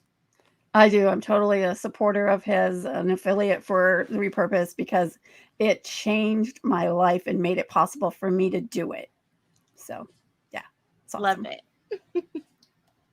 All right. So I get to ask you now what you know now that you wish you would have known when you started your podcast. It's not so much what I know now, it's what I would have done first. And that is to have a simple system of folders that are pre-named to put the items in, so that should you ever accidentally, possibly, maybe delete your whole show, it would be a faster transition than to go ahead and have to locate all of those things from here, there, and everywhere. I have everything, but I am rebuilding. So put it in place first. Think about that one thing, and even if it's a single folder that just has everything in it, that's better than no filing system at all. So what are you using now then, that you're trying to put things back together? Have you set up a system of folders? I have Airtable. I am using Airtable and I am putting everything in there.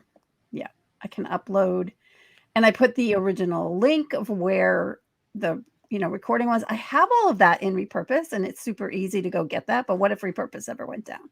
Right. So I've learned that things can go down, things can happen that you weren't expecting. So let me ask you then, what if Airtable goes down? Do you have a backup plan for that? I do have everything in a folder now that's podcast stuff in here. I had a feeling you might have had a backup plan. So I think that's important. And, Cindy Lou, you're great at this stuff and you're great at figuring out these systems. And so I just feel that you might be thinking, oh, this is just normal. But I really think that the podcasters listening, that's the huge advice right there, is to have a place where you can put all of that stuff. So, you talked about Repurpose. What does Repurpose do? Repurpose will take your video or your audio and convert it into the opposite or into another video. So it may repurpose it into a different shape or size. It will start it with your Facebook size, and then you can make it into a square or into a Pinterest or story size. To do all that while you're sleeping. So then that helps you with posting your podcast and all of that, because it's just one less thing that you have to worry about, right? Yeah. It also converts it from audio to video. So I think I said that, but that's okay. So with all of this then, tell me about how you use understanding what your strengths are to do your podcast? Because you've said you find your strengths and you lean on those strengths. What does that look like in your podcast? That looks like I have a very loose structure. I do have 10 questions that I ask all of my guests, and they're the same 10 questions. I have changed them up a little over time, but they're still the same 10 questions. And I used to do them at the end of the show. What I found was, and what I heard other people talking about earlier today too in the summit, was keeping that guest comfortable. If I do those questions at the front end of it, they're answering questions like, what's your favorite color? Do you have a quote that you like? So it's relaxing them. And then I can take things that they've said there, combine it with the items that they want to talk about. I ask every guest, if I can only ask you one question, what would that question be? And then I build the show around that question. I literally ask them that question on the show. After I do the 10 questions, I ask them that question, whatever they said it was. And then I do a natural conversation from there, totally spontaneous. And my strength is spontaneously having conversations and being spontaneous. I love your spontaneousness, Cindy Lou. Thank you. What do you think that being spontaneous did to help you really go through the entire process? Because you've been doing it a while. So what do you think that spontaneous part of you helped you in the podcasting space? Do it now. Get started. So because you're spontaneous, right? You're like, I want to do this now. And you jump in and you start doing it. Now, what kept me going though, right? Because I needed to have that spontaneity. Having the guests there really helps me to bounce that spontaneity back at me. I love it. And you have learned something, and because I know you, I can say this. You have learned how much you love interviews. Oh my gosh, yes. Yes. It lights you up like big time. So what could you say to someone who is considering whether they should do a solo podcast or a interview podcast? What have you learned about you that made you know that the interview was like your flavor? Oh gosh, what have I learned about me? That I love drawing out of other people the story that they didn't know they had. I love helping them find their voice, and lifting other people up is super, it's really important to me. Helping people to find that they have a voice and then helping to activate them into that voice is massive. And podcasting is all about your voice. Like, I think about that. Podcasting is all about the voice. Well, podcasting and then social audio apps right now, which is what I'm doing. I'm doing the next 6 to 12 months focusing on social audio apps, all of the different ones. And I'm having so much fun learning them and teaching them to other people. Finding the platform that's right for you is so important. Where are your people and what lights you up? If you have one without the other, it doesn't work, because you can be in an environment that lights you up. But if your audience isn't there or your clients aren't there, it's not going to help you much. I love that advice. So if someone is out there listening and they want to start a podcast, but they're still scared to just go ahead and push the button, what would Come you be on mine? That's what I would say. Come be on mine as a guest. I knew you would say that, Cindy Lou. And this was not planned. It's just I know Cindy Lou. I actually have a man he's doing a thing every day now, doing a daily show, which is Closet Church. And that came out of him being on my podcast as a guest twice. He was just like, you launched me. And I had no idea, just having somebody on as a guest is going to make them realize it's something they can do. Yeah. I don't know, Cindy Lou. You learned how to do interviews like that. You love them in something totally different than a podcast. I'm just going to say. You are an amazing collaborator, and you are an amazing interviewer. You're amazing at so many things. I'm glad to see you like just having a great time on all the social audio apps and like doing all the things. And I'm glad you found your podcast. Yes, it's almost rebuilt, and the new RSS feed I have to somehow get over to Apple. So some of these people that have been on here who have been like, they know the techie stuff, I need help to get that next piece done, because I'm ready to now let Apple know what the new RSS feed is. Ooh, ooh, ooh, ooh. So Cindy Lou, oh, go ahead, Brandon. I was just telling Cindy Lou I'll help her out with that. It seems like it might have improved it a little bit recently when I just submitted the Share Your Pod podcast. Nice. So I can help you out there. We'll connect afterwards. I love it. Thank you, Cindy Lou, for obviously being part of my life, but being part of this community, because you are such an asset. Thank you. Yeah, collaborating with this community has been amazing, and I'm so grateful to be a part of the Share Your Pod and the Real Talk podcast. Yay. Family. Thank you, Cindy Lou. We'll see you at the after party, I hope, but I don't know what time that is for you. I will be there. Okay. 11 a.m. 11 a.m. Not too bad. Not so bad as being up late last night. No. Thank you, Cindy Lou. Bye. Bye-bye. Oh, that was great. I love Cindy Lou. She always has so much great information. She does, and she's fun. On top of that, she's super fun. All right. Okay, we may have a glitch going on, and I just want to acknowledge it in case you're listening. We may have something glitchy. Not sure. We're working on it. How's that? All right. So I just checked the website feed and the YouTube feed, and everything is working just fine there. So I think we're okay.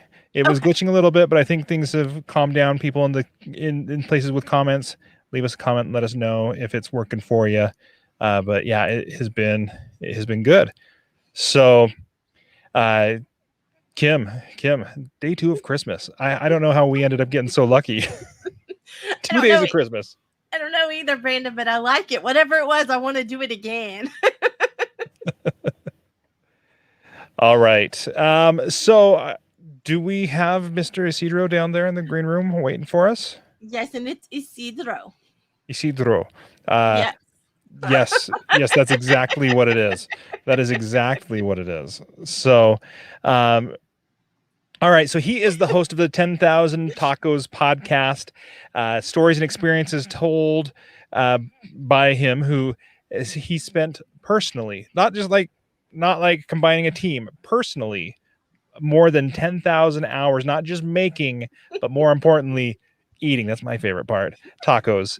Learning about the taco truck that produced a whole bunch of tacos in the 80s, and or learn about the taco truck that produced a whole lot of tacos in the 80s and 90s in a busy little corner of East San Jose.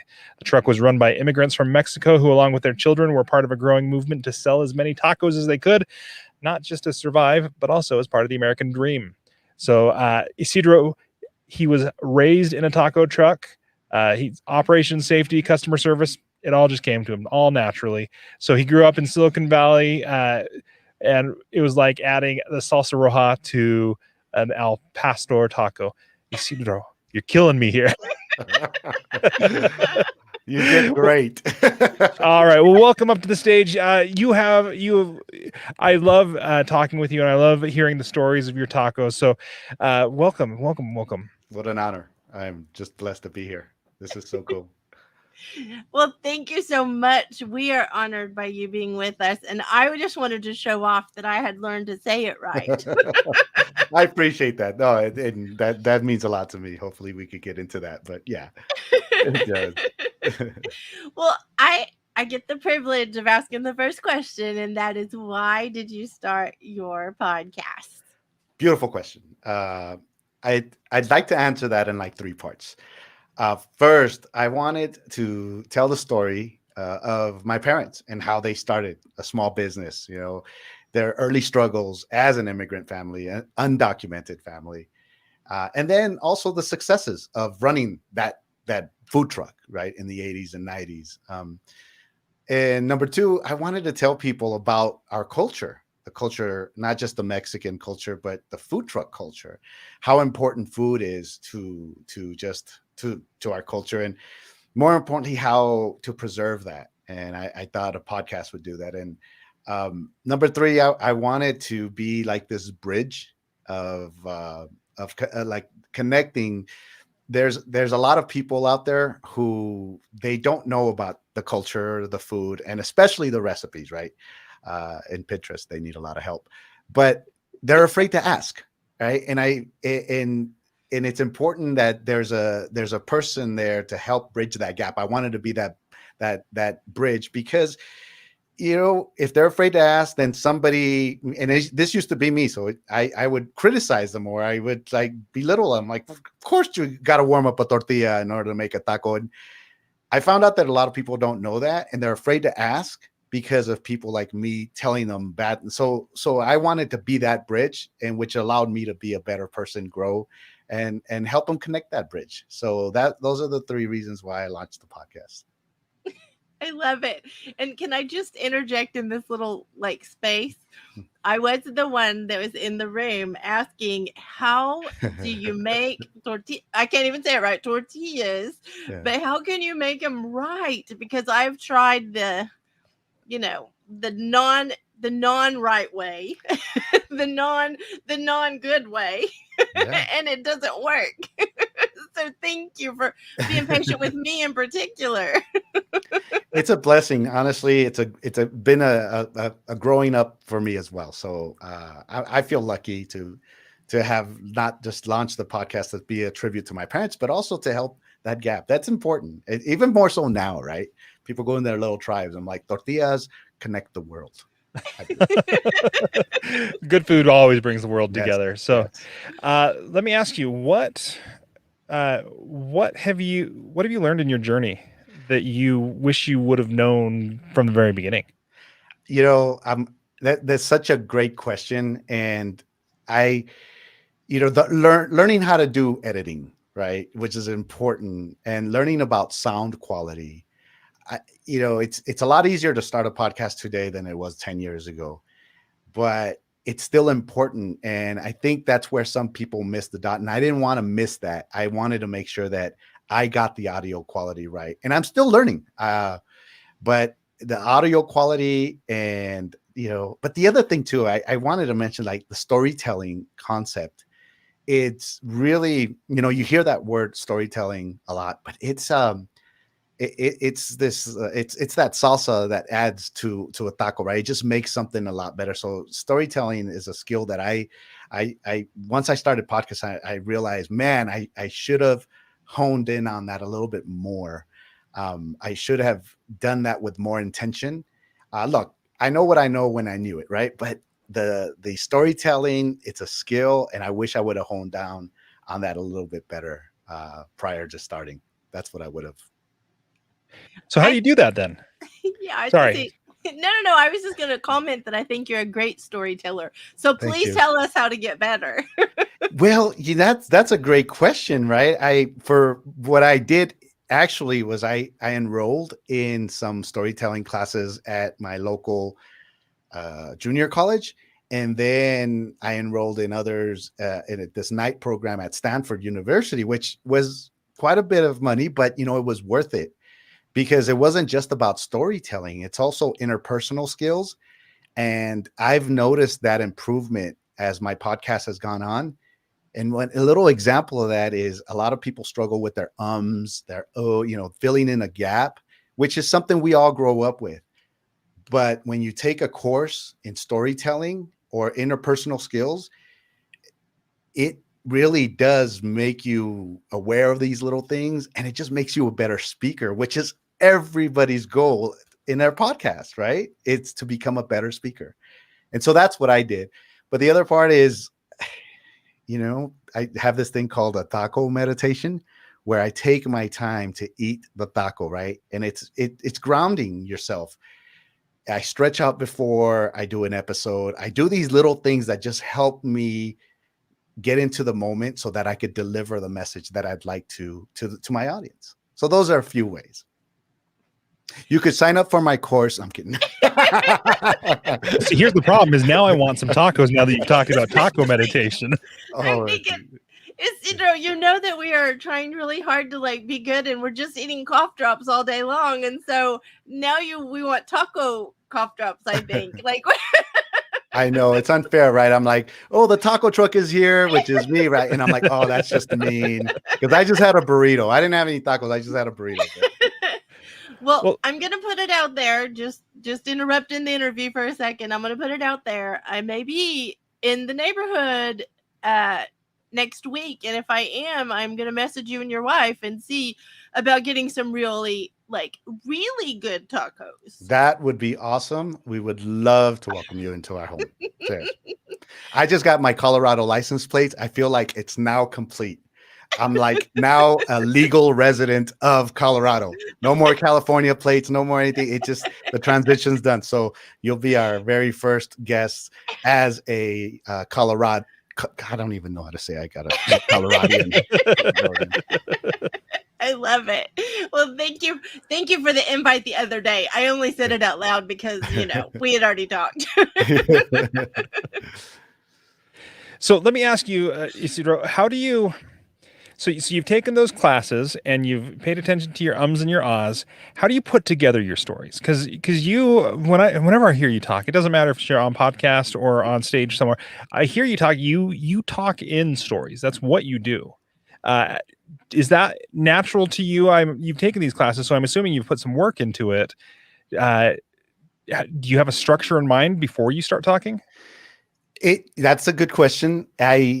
I've been trying to nail down a process, but what I see works, time is our best friend, right? So first of all, you have to have the time. So what I do, if I have the time, which I'm trying to make more time, is I storyboard. I take a look at what it is that I need to convey, and I start at the end, right? I look at what's in my head. And my wife tells me all this time, like, the episodes start in my head. I go to sleep with them. I wake up with them. And at some point I start putting them into a storyboard on a piece of paper, and I'll look at it and I'll step back a little and notice, what do I want it to end? And I work my way backwards. It's, you hear that a lot, right? Reverse engineer, but it does work because it gives me, as I'm working backwards, it tells me what are the sensory details that I have to include into the story to make it more appeal to your brain, right? To the listener's brain. And then once I have that structure, I'll start scripting it out. I'll start writing it out. And I still feel like I could improve in my writing. And so from there, I'll practice it. And I do have a general rule. And I love that I did this in the beginning. I wanted to do my episodes anywhere from 18 minutes to 20 minutes, because I do believe that, we are pressed for time. And, this was pre-corona, of course, but the average commute is like 25 minutes. I was hoping that the audience would have enough time to, if they're commuting, to listen to the whole thing. And so I'll look at, now I have a general idea when I write something out, how many words is like 20 minutes or so. And then I'll practice it, and then I hit the record button. And so most of the times it comes out to like a 25-minute episode, which then the editing process takes place. So it's a pretty arduous process, but it's worth it when I hear the reviews and people compliment me. But it's also worth it, especially when I hear some family members I had a family member thank me for one of the episodes I did because it was dedicated to him. So it's an arduous process, but it's worth it. When it's like finishing a burrito or a taco, right? You're like, oh, that was worth it. Yes. I love it. And I hate that this session is over, Isidro, but you did make us hungry. I will say that. You did make us hungry. I'll make it up to you guys. Can I just say real quick, though, how you guys have been busting butt for the last day and a half, obviously. And this is a privilege for us to be here. And the production of it and the people in the background, this is a phenomenal production. Thank you very much. Honestly, this has been it's probably way better than Podcast Movement next week. Thank you And so it's much. no, you guys are Oh, really the privilege is ours, Isidro. Thank you. Absolutely. We're honored. Thank you. Hopefully we'll see you at the party yes, tonight. definitely. I'll bring the Yeah. tacos. Oh, Sorry. Thank you guys. I'm expecting the truck. Bye, Isidro. Thank you. Oh my goodness. He's so fun. Now I want tacos. That's all there is to it. So I need tacos. Like, I think we are at the point we need tacos. I'm glad that people out there on the interwebs don't have our addresses because I have no doubt that some of those people in the audience would send them if we said so.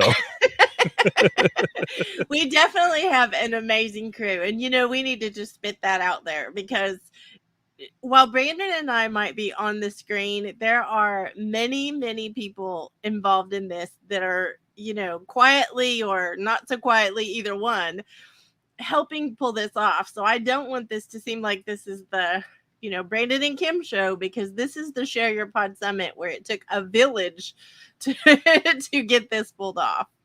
Yes, so many people involved in helping with this that you see and you don't. Even the people who are just attending and leaving comments and participating, it's great. I'm going to jump into our next guest. Our next guest is Jeff McMahon. He is the host of the Backstage podcast, the Backstage Pass podcast. The Backstage Pass. It's like we've been doing this for a day and a half, Kim. The Backstage Pass is a music show that features musicians from all over the world as they go behind the scenes to feature rising stars in music. Jeff, he loves working with new and developing talents in his efforts to sharpen their swords. Okay, I like that. I like swords in all the talents out there. So he likes to help them avoid potholes and send the elevator back down. As the co-host of the Backstage podcast and also a graphic designer and marketing manager, former VP of label operations and creative service director for independent record label for Byron Gallimore, coach and digital manager of Can't Stop Endurance, working with mature athletes to get them across the finish line and onto podiums, and completing the Grand Canyon Rim to Rim to raise money for brain tumor research, and being a 6-time marathon finisher. Jeff, I think the only kind of marathon I could finish would be a taco marathon. So thank you for being here with us. I think you just completed a marathon just reading all that blather that I gave you. No, like this is who you are. This is like, we are excited to have you. Yeah, well, thank you, Brandon. Thanks, Kim. I'm so honored that you accepted, Jeff, because you have been dropping wisdom on the social audio app that we will we will not say the name of. We have been so blessed by you for so long, and I appreciate you being willing to be part of this community. Oh, of course. When I came to Nashville to start a music career, I came alone, came by myself. So anything I can do literally here in Nashville or figuratively online to not make somebody else have to start their journey by themselves, I'm more than willing to do. So. Well, and I want to make sure that everyone knows, because here's part of the thing. I know that we've had a conversation about collaboration, and we've had different conversations about like the good stuff that you bring to the table, because you are actually way more famous than what your bio actually said. I was waiting for it. I was like, okay, maybe it's down further. Yeah, like, he didn't put this stuff in there. I know who this guy is. And so I do want to point that out. And the reason I want to point that out is I feel like giving honor where honor is due, because you have been, and I think you called it a wingman, like that you like being a wingman. I love that term. And do you want to tell that part of the story? Like, could that be part of the story that you tell, or we can just say it? Well, no, I mean, I to Brandon's point, I didn't realize that it wasn't there. So maybe I need to take a look back and write my bio a little better. But no, when I talk about being a wingman, I came to Nashville as a piano player, and I had been in a band in Nashville or in Texas where I had gone to school, and I was not the lead singer. I worked helping booking and doing marketing things for that band back when I was in college. And when I came to Nashville, I was playing piano, I was singing backup, I would help other people put their projects together. And I never really need desire to, or maybe not desire, but need to be the star, to be in front. I've done that at times, have performed on my own, but I was always very content to be a part of a team. I played baseball, played right field, not the glorious position, but it's necessary when it's necessary. I played doubles tennis. I've always been a support player for other artists, most notably Tim McGraw, who I worked with for 18 years, touring and recording.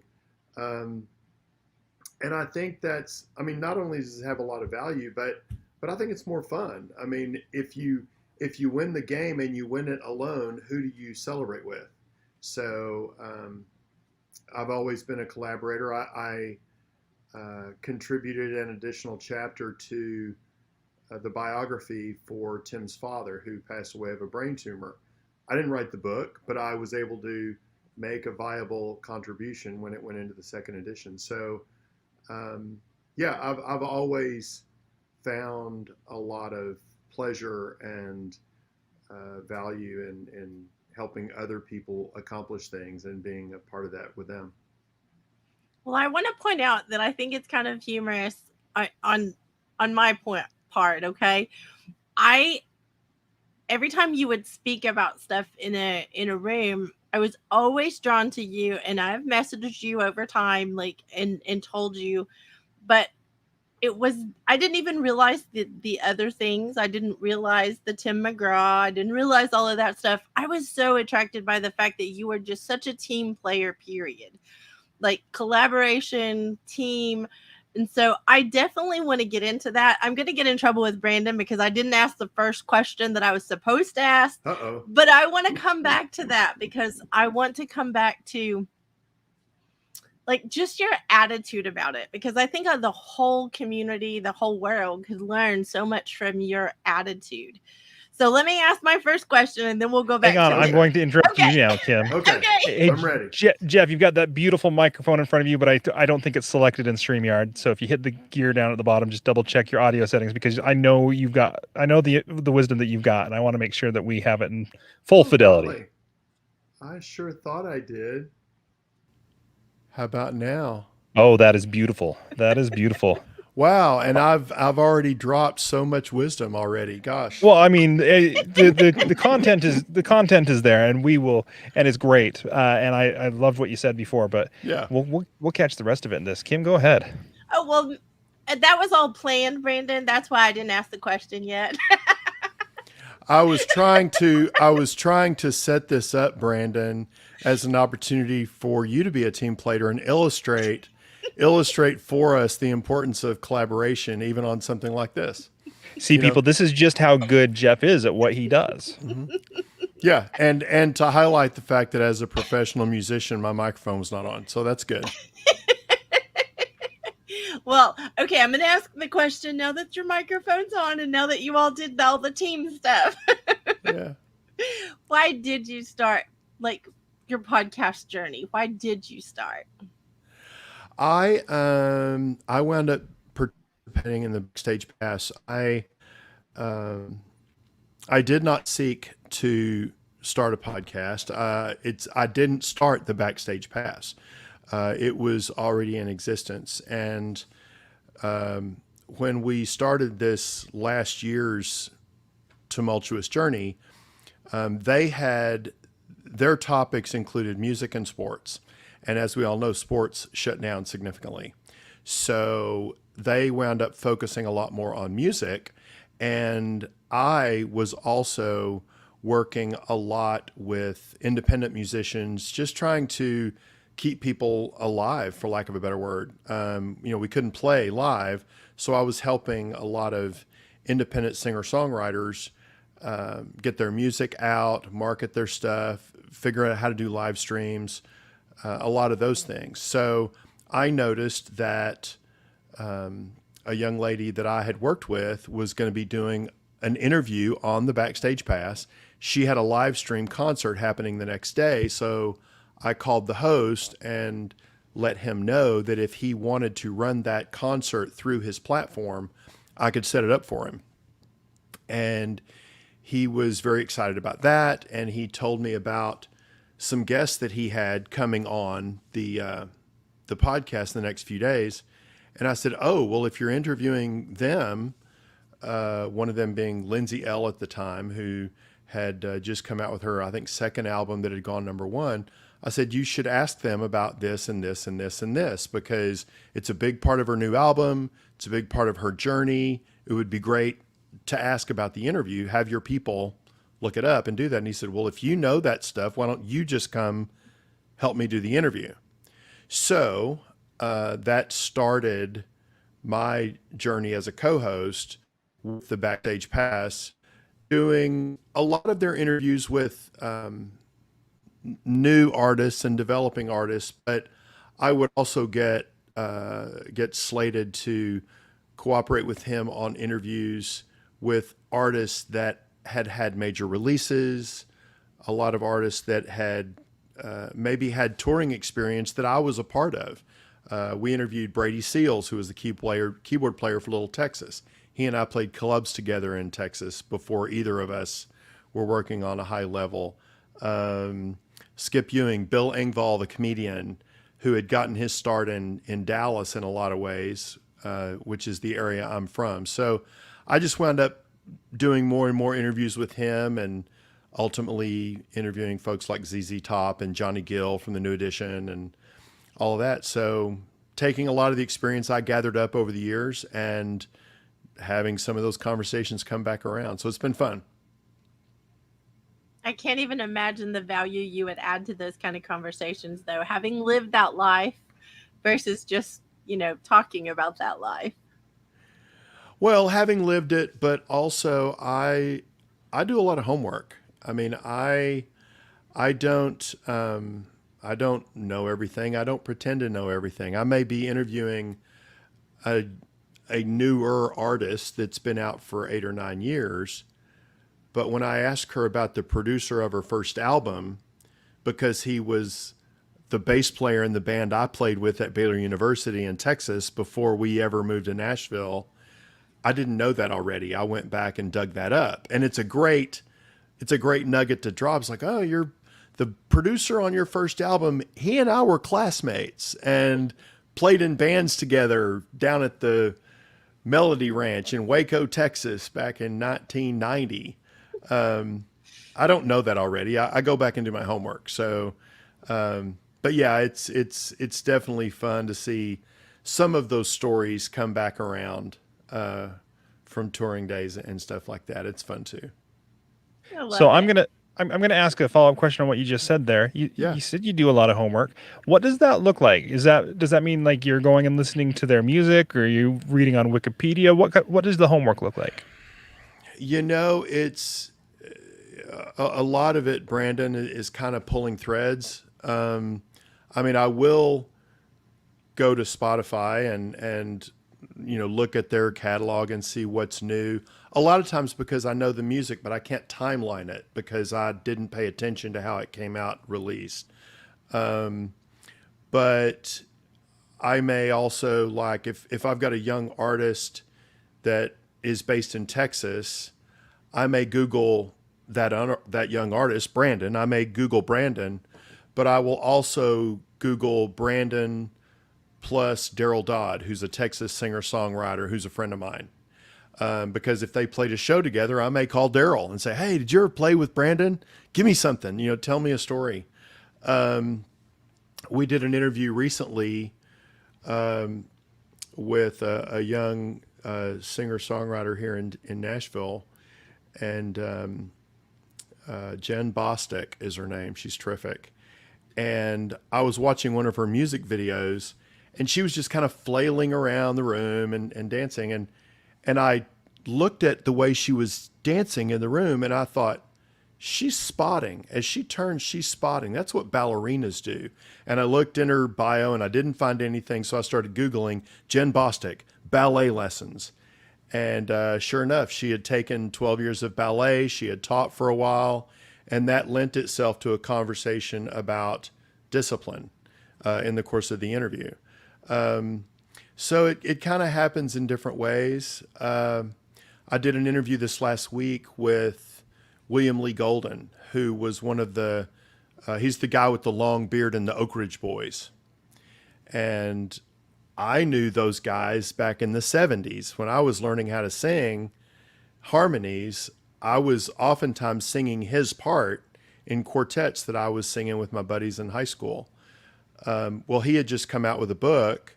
So as soon as I knew I was doing the interview, I was emailing his team, is there a way to get a copy of this book before this interview? And I got the book a couple of days before the interview, and I worked my way through it.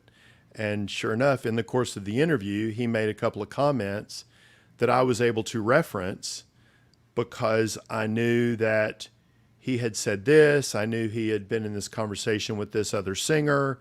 I knew his manager was the father of the video producer that had produced some videos that I had been in with Tim McGraw.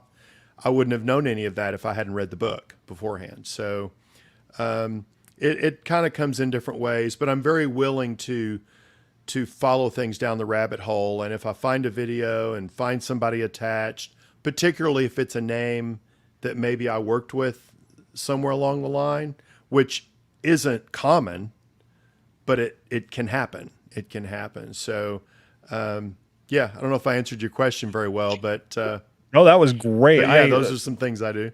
Yeah, I love the fact that you said that you you would go to Spotify and do that entry level. And a lot of podcasters, I think that's the homework that they'll do. They'll just go to that entry level, but then you're putting things into a timeline. You're looking at that, and then you're not just looking at what they've published on their personal bio. Then you're going out and you're Googling the artist name plus ballet because you noticed she was spotting in a music video. I think that's the extra step that a lot of podcasters and interviewers just in general don't take. And I think that's amazing. I really do.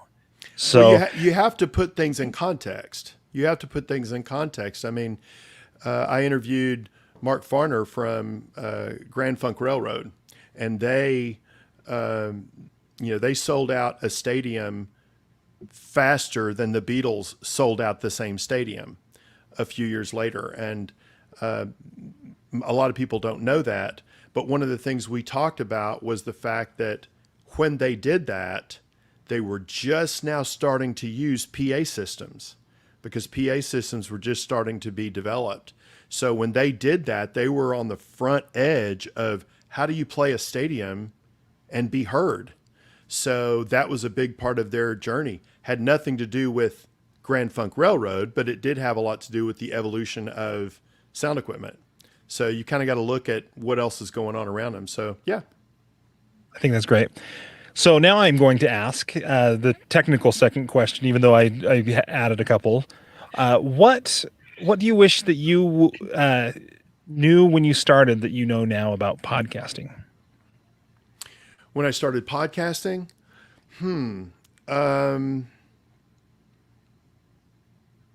gosh, it would have helped me definitely to take more notes of some of the things I did along the way.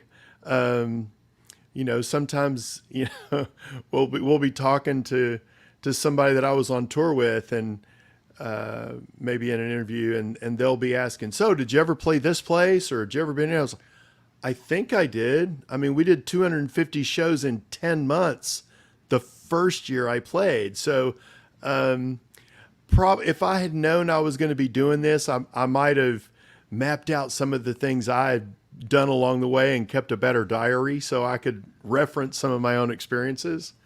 Yeah,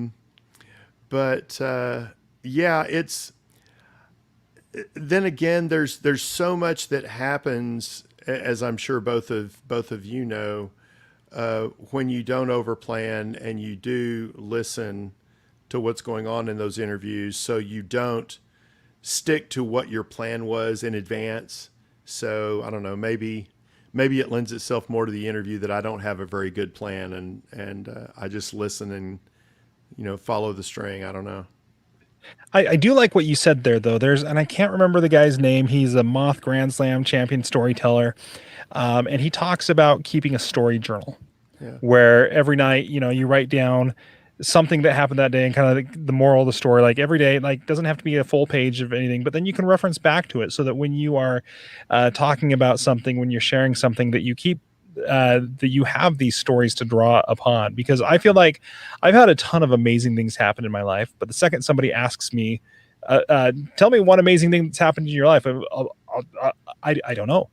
But if you have those stories to draw back on, so I do like that, and I did appreciate that answer quite a bit there. There's a lot to be learned, but then there's also a lot to be learned from what you were saying, just kind of going with the flow a little bit right there. So. Well, I don't know, for what this worth, Brandon, if realizing that you've had all those amazing experiences and you don't remember them, I would encourage you to write down this interview. Because 100%. This interview is one of those amazing moments for both of us. So just put a big star by it. No, I'm kidding. Goes in my story journal. I am thinking that you really did say something amazing, though. That's the middle of the road that a lot of us struggle with.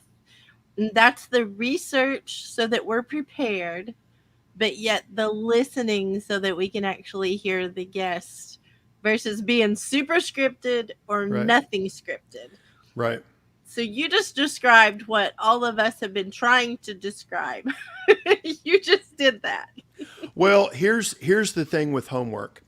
There are, and I've actually heard people talk about this in podcast rooms. People don't want to do homework if they think it's going to be unnecessary. And the thing is, you can't know. If you're gonna listen and respond to what's going on, then you may very well do a lot of homework on an aspect of that interviewee's career that you may not get to. But if you don't do the homework, if I'm not really prepared for those 10 different pieces of the puzzle, I'm not prepared when he happens to touch on one of them, and we're able to really pursue that. And whether it's, you know, in the case of William Lee Golden, him talking about going on tour with his sons during the time that he was not a part of the Oak Ridge Boys, or a new artist who I found one picture of him finishing a 100-mile race. And I've not done a 100-mile race, but I've been on a crew for a friend of mine who ran a 100-mile race, and I know what that looks like, and I know what's involved. And he never gets to talk about that in an interview because he doesn't ever talk to anybody that understands. So the idea that you have to be able to prove that the homework you've done is going to be talked about, that specific subject, I just think is a mistake to even hope for that. It's kind of like memorizing a song just in case somebody asks you to sing it. Memorize the song. If somebody ever does, you'll be ready. And interviews are the same way. I love that. But I love that you have that. We're going to go back, Brandon. Sorry, but we're going back to the attitude part. I can't help it, Jeff, but I love your attitude. Like everything about every topic, anything that we talk about, whatever, it always goes back to you have such a great attitude. Oh, well. Why is that? Like, why do you think that you have such an amazing attitude? Well, I don't know that I have. I mean, I appreciate it. I don't know. I don't know that I have an amazing attitude. I can tell you what my attitude is based on, in large part, which is my efforts to push back on the unhealthy gravity that can come from the industry that I'm in. You know, the music industry, and I love the music industry, and I have a lot of great friends in the music industry. It's a lot different now than it was 20 years ago because we didn't have laptops, we didn't have cell phones. Staying in touch with your family and your friends and the people that kind of keep you grounded, that was a lot harder to do. And when you're in an arena full of screaming people and everybody tells you that you're the greatest thing that ever lived, it's easy to want to believe that. It's easy to kind of let your ego kind of run away. Or I think it's easy. And I just, from the jump, never wanted to have to combat that. So I really pushed hard the other direction. I would go out on tour with Tim McGraw, and then on my days off, I would come back and substitute teach. Not necessarily because I was so broke that I needed the extra $60, but just because I wanted something to offset the potentially surreal part of the industry. That's one of the reasons I have included in a bio that I've written. You know, I'll say that I've toured and I've done all these things, but I will also have at the bottom, I've written, I know all the locals at my Waffle House and sometimes I pour coffee.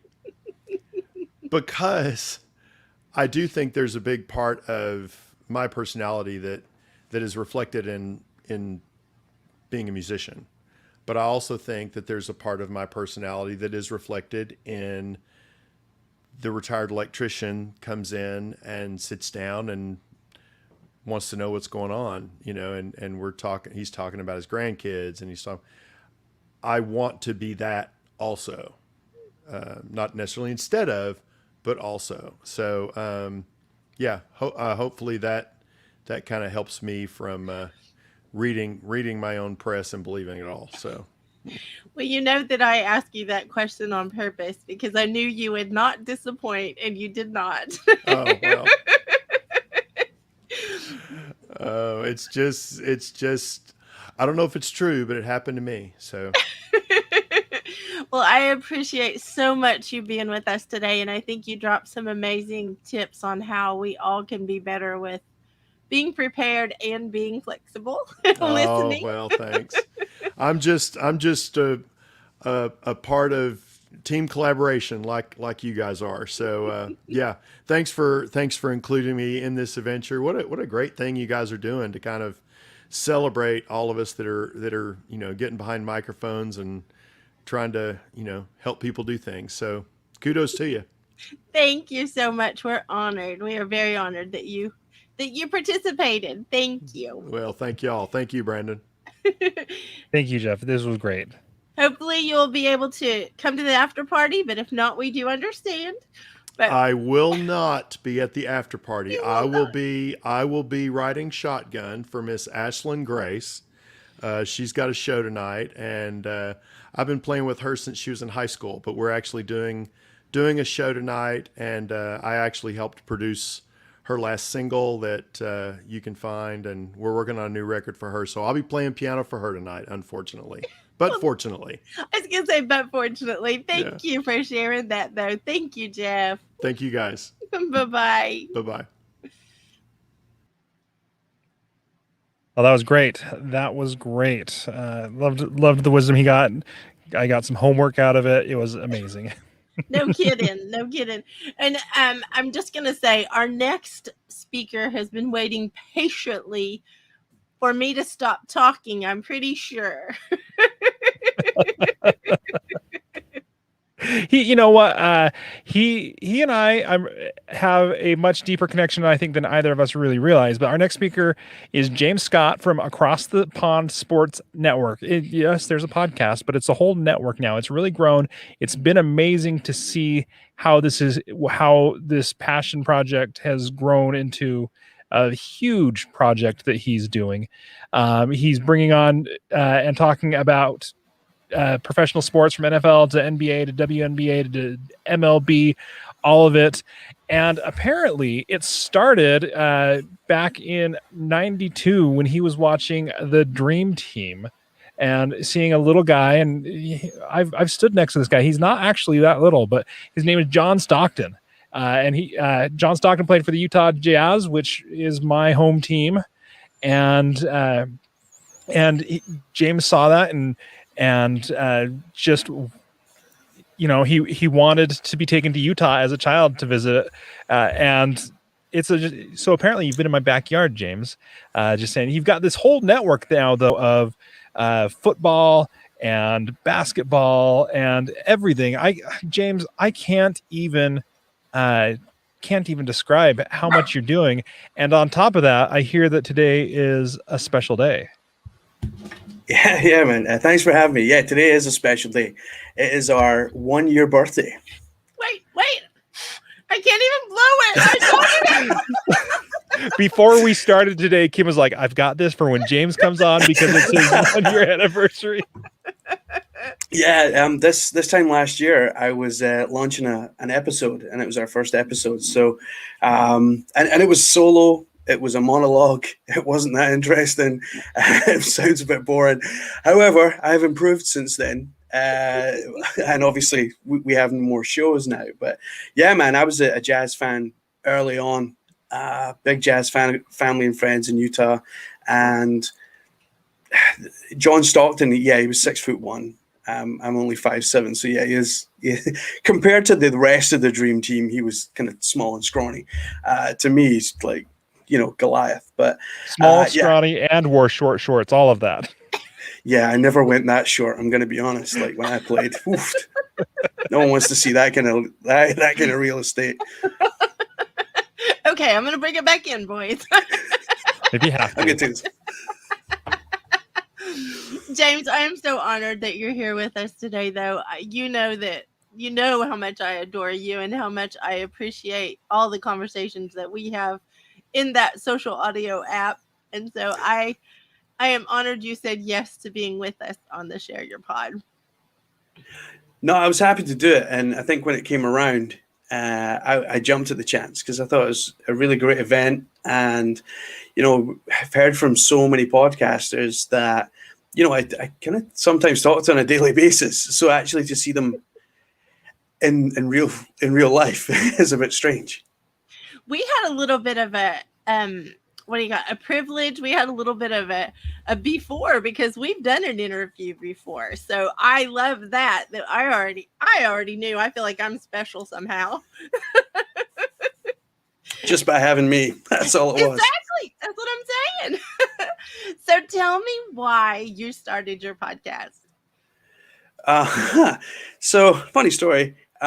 So a friend of mine and his other friend started a podcast, and they said, "Oh, could you give it a listen, see what you think?" Because they knew I listened to podcasts. I listened to like Bill Simmons, Tony Kornheiser, all those guys. So he said, "Give it a listen, tell us what you think."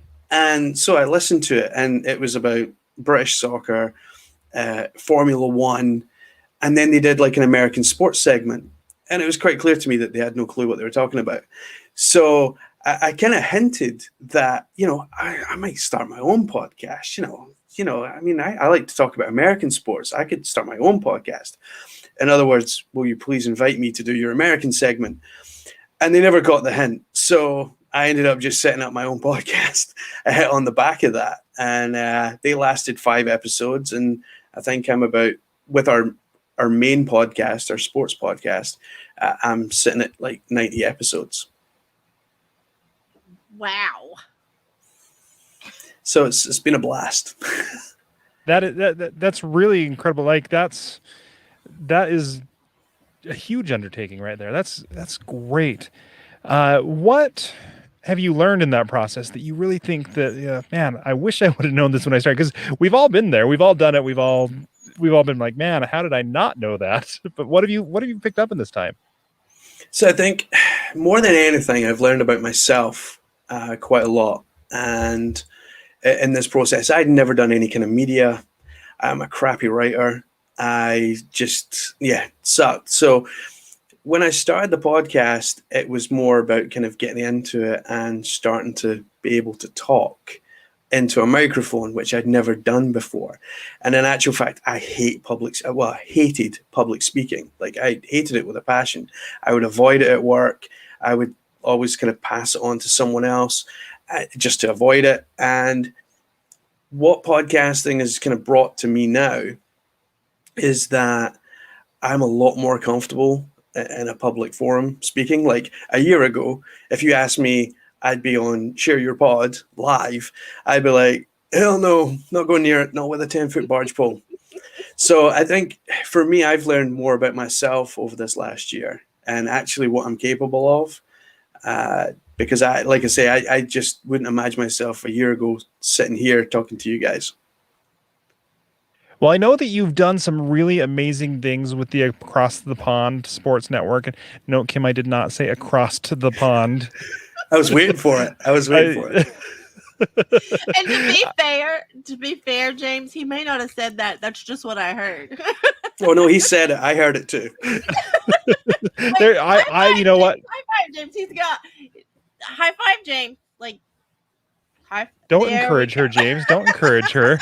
So, but I've watched the growth that you've had and the shows that you've launched and the people that you've had on. How have you gone about expanding your network? Because I know there's a lot of podcasters who get bit by the bug and they start a bunch of shows, but like, you've kept this cohesive thread through it all. And how did you start? When were you like, I need to do another show? It's all Katie Brinkley's fault. We were doing the NFL together, and we got up until kind of December time. We had the NBA and NFL episodes both on the main sports podcast, and Katie said, "Why don't you do an NHL podcast? You know, that's kicking off in January, and you know, it could be quite fun." And my husband Josh will join it, and he'll do it. And so it kind of really just started from that. And then the whole concept of having a UK host and a US or North American host just kind of grew from there. Because initially it started off as me covering American sports from across the pond. And it's kind of morphed into something completely different, where we have a host on both sides. And that is something that goes over quite well on both sides of the pond as well. So Katie Brinkley's fault. She wanted to have an NHL podcast. And don't get me wrong, as much as people see it as a nice smooth transition into these new podcasts, there's a lot of work that goes in behind them, and there's been a lot of trips and falls that I've had along the way. So it's not been perfect, but I'm just gonna learn as I go. And I think the kind of motto of our podcast network and what I say to all of the hosts is, you know, there's no egos here. Like, we all love sports, and it's our passion. And I think that's what I'm really lucky to have found, is hosts that are passionate about the sports league that they follow. So Josh and Chris, who do the NHL, like that is their passion. That's what they love. Chris always talks about, he's an Arizona Coyotes fan from England. And that's probably quite an unusual thing. But he loves the Coyotes. But what he found over this season was that, you know, he actually loves the NHL as a whole, because he's now getting to cover the whole thing. I love that you, like, I'm just going to go back to yesterday, James. I'm sorry. This is day 2 of Christmas. So I'm going to go back to Katie yesterday. Katie was talking about that you're her best friend. And then she like gets her husband connected to you. And I'm pretty sure you're completely adopted. Like, I'm pretty sure you're completely like, part of the family at this point. And I know why. I know why. Because you're awesome. But I want to change the conversation just a little bit, if you'll let me, because you know I know this much and even less than that about sports. But I want to go back to something podcasting. When you start a network, because I know that I've heard this question come up. You had one podcast and then you ended up starting a network. Can you speak to that for us? Because I don't even, like Kindergarten Princess, I don't even understand how a network works. Can you explain that to us? So my network probably works like no other network, as in that I don't have a clue how other networks work. I never researched it. I never did anything. I found a podcast host that could handle more than one podcast on it. Because originally when I started off on Anchor with my iPhone and just talking into my iPhone. Now, obviously, the audio wasn't that great, but neither was the content at that time either, so it's fine. Nobody heard it. But I think when we started to get bigger, I had launched a couple of podcasts on Anchor as well, and it was difficult because like I had all these different logins and everything else. So we found Spreaker. Spreaker is a platform that allows us to have pretty much as many podcasts as we want, all under one login, all in the same place.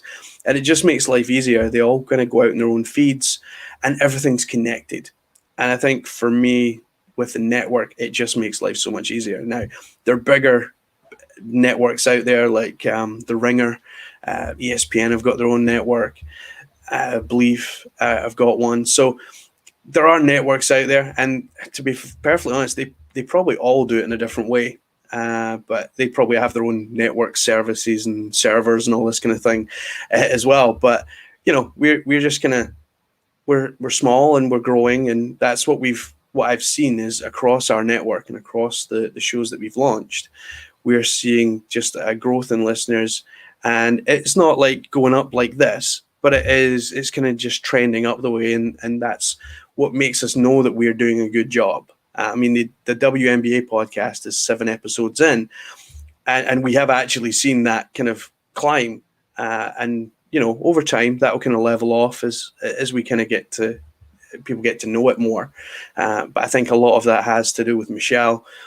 Michelle is able to bring on guests that are players. I mean, we had a WNBA All-Star who just played in a WNBA All-Star game a couple of weeks ago against Team USA. So, like, to have someone like Courtney Williams come on to the show was pretty amazing.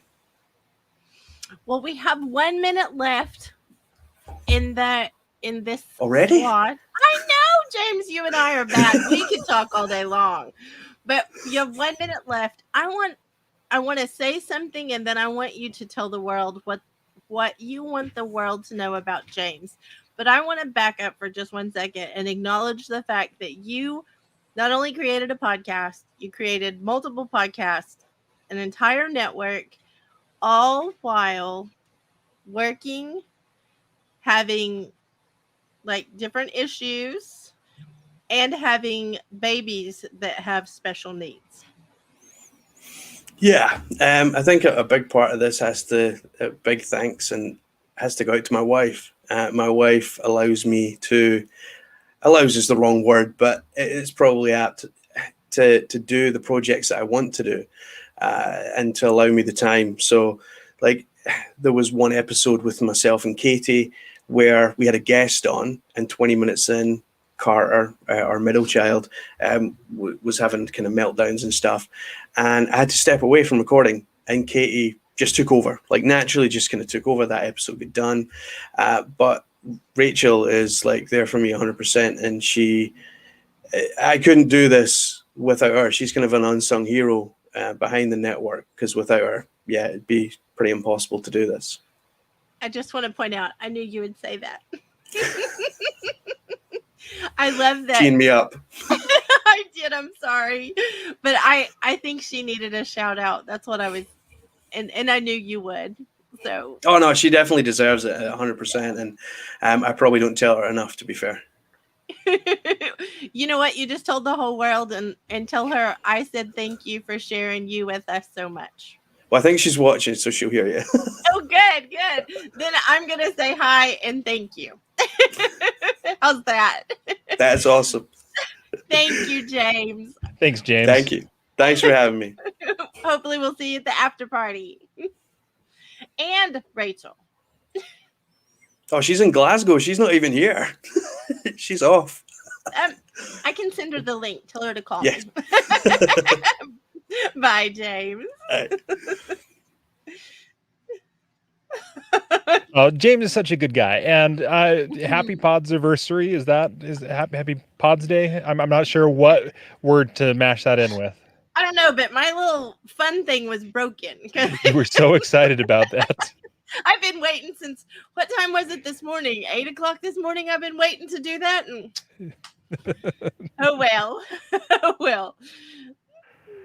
All right. Well, we've had amazing guests so far, and we still have amazing guests on the docket. Christmas Day too. Like I don't know what else we can call it. So this has been so much fun. Our next guest is Conrad Weaver, and he hosts the My Story podcast.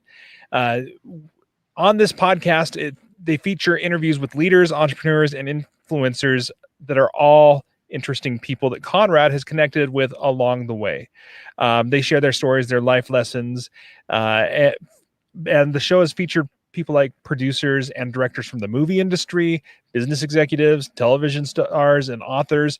And I think that it's important because we need to highlight that Conrad is an award-winning documentary filmmaker, a podcast host, a speaker and producer and director with a passion for telling stories that matter. So his work has intersected him with a lot of really impressive people. Conrad's been telling stories through documentary films for more than 10 years, and his film and work have taken him from the slums of Guatemala and orphanages in Ukraine to the halls of Congress on Capitol Hill and everywhere in between. Whether Conrad is taking on a film project, he dives deep into the culture to get to know the story and to become an expert on the subject. So his films have won many awards, including regional Emmy Awards. Whether it's through films or his podcast, Conrad's goal is to inspire others to live a life of meaning and purpose. Conrad, welcome up onto the stage. Hey, thank you so much for having me. It's really a pleasure to be here, and it's really a privilege to be a part of this today. So thanks. Well, we're honored you're here with us. And I have to say, I hope I am the only one that's having trouble. I'm having trouble hearing you. Yeah, your levels are down just a little bit. I'm boosting my microphone as much as I can. I'm redlining here, so. Oh, well, I'm not sure why I was doing that, but now we can hear you a little bit better, whatever button you just pressed. About that. No, I just don't want to miss anything you say. Oh, absolutely. Absolutely. Thank you for joining us so much. And I will say, I am excited to hear your backstory. I want to know why you started your podcast. Yeah, that's a great question. Well, I've been in the film industry for a while, and I'm not getting any younger. And it's always a challenge schlepping gear all across the country like I did this past week. And, I thought a few years ago, what can I do that could potentially bring in income that I don't have to travel all across the country schlepping all kinds of camera gear. And as a podcast aficionado, is that how you say that word? I listen to a lot of podcasts, and I thought, you know what? I like telling stories. I like interviewing people, hence my documentary career. Why don't I try podcasting? And I thought, you know what? I'm going to jump into this. And so hence the My Story podcast developed, where I interview interesting people that I've met along the way. And so it's been a lot of fun. And I haven't made any money on it yet, but that's coming. So, it's been a really fun journey of just reaching out to some of the very fascinating people that I've had the privilege of meeting and getting to know. That's incredible. So let me ask you what you know and what you've learned over the course of this journey that you wish that you would have known at the very beginning, because you came into it with a lot of experience already, but what is it about podcasting that you wish you would have known when you began? Yeah, I think the biggest challenge for me that I wish I would have known is just, of the wide variety of platforms that you can be on and what they can offer and what they don't offer. I'm on a platform right now that I'm probably going to bail from at some point. I won't throw them under the bus, but I'm not getting the amount of metrics from my audience that I really would like to have. And so, and it's not a free podcast platform, but I pay for it. But I'm not really, finding the metrics that I really want. And so I'm looking for something that will give me those metrics for around the same kind of cost that I'm spending now. So that's one thing I wish I would have researched a little more, and before I just kind of jumped in. So I want to ask the question, Mr. Conrad, what is the connector for you, like for podcasting and doing your documentaries? Because I think there's some crossover like that happens, and I would love for you to like speak to that. Yeah, absolutely. Yeah, thanks for that question. So I think the crossover for me is the story. The folks I bring on to my podcast, I like to get their backstory. I bring on a few people that are well known. I've had a Miss America on. I've had film directors on. I've had some people behind the scenes in the movie industry, and to get their backstory, but then to hear those life lessons they've learned and the things that have really shaped who they are. And my films, my documentary work that I do, I always work on issues, on films of current issues, things that are going on right now. Like right now, we're doing a film about the post-traumatic stress and first responders. And so I'm diving into that culture and into their stories. And so I'm pulling out of these individuals, whether it's through my documentaries or through the podcast, their story. Because I think all of us have a story to share. In fact, I was in downtown Columbus, Ohio this week, and I took a photo of this kind of billboard in a window, and it said, "Everyone has a story to tell." And that's kind of my motto. I have a story. In fact, I was sitting in a restaurant the other night and talking to the bartender, and she was asking me what I do, and I told her, and I said, "What's your story?" And she said, "Well, I don't have a story." I said, "Everyone has a story." That's what makes it interesting. I think that's what podcasting for me makes it interesting. I get to, talk to Miss America and find out her backstory and share that with my audience. And I think that's fascinating to me, to see where people have come from, to see what they've been able to accomplish, and to see what they want to accomplish, and then share some of those lessons that they've learned along that process. So in some of these people that you've brought on, I mean, you're talking about Miss America and people who've done some pretty notable things.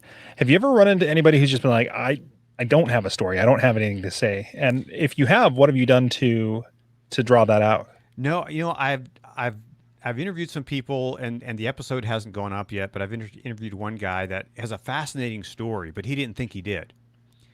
And he's an award-winning photographer for a magazine that everyone has seen and read.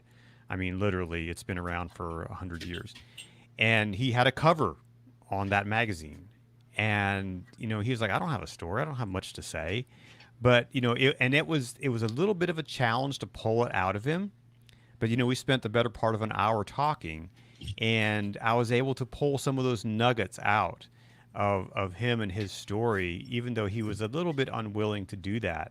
And so, I have not met anyone who doesn't have a story, but I've met those people who say, I don't have a story, who think they don't have a story. But I always say, you have a story. And while it may not be the most exciting, or in your case, Kim, sexy, we all have a story to tell. And I think that's what makes that's what makes human beings interesting.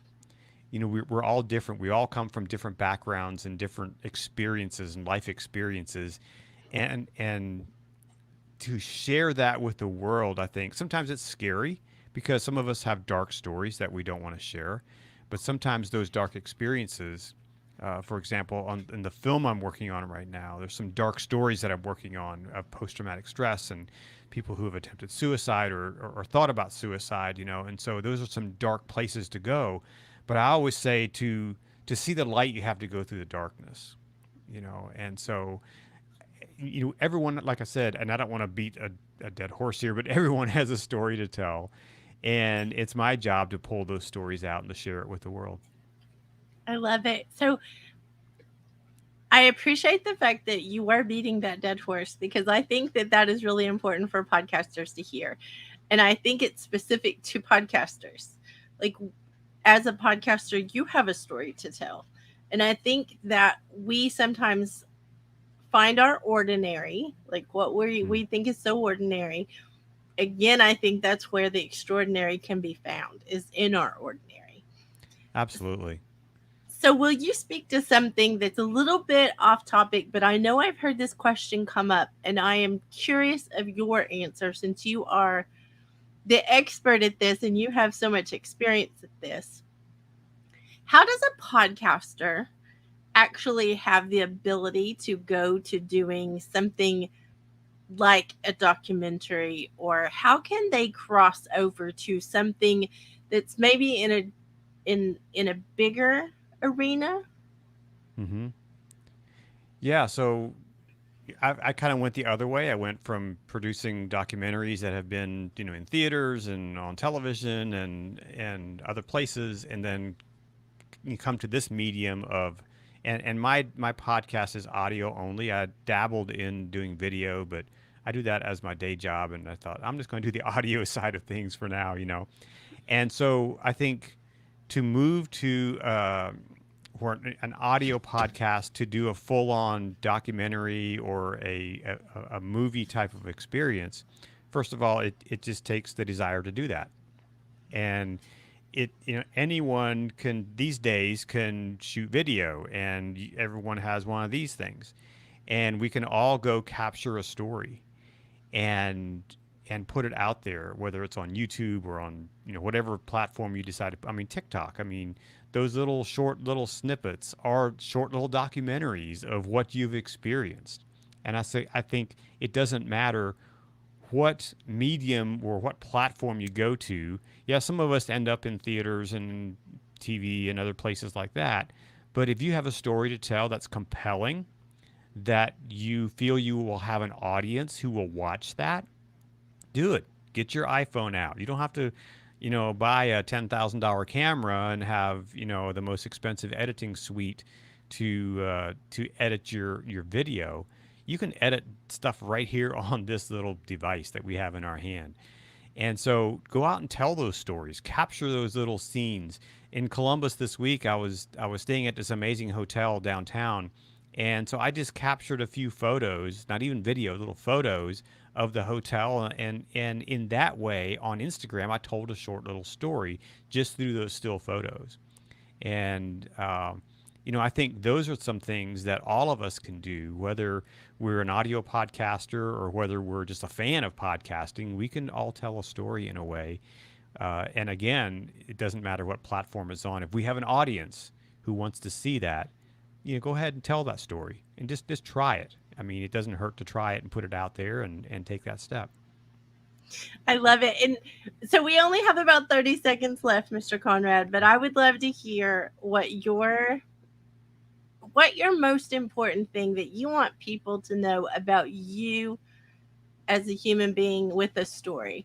What is the one thing you want everyone to know about you? Well, I feel I'm the storyteller. I'm kind of behind the camera and guiding people along to tell their story. And my passion is to help others tell their story.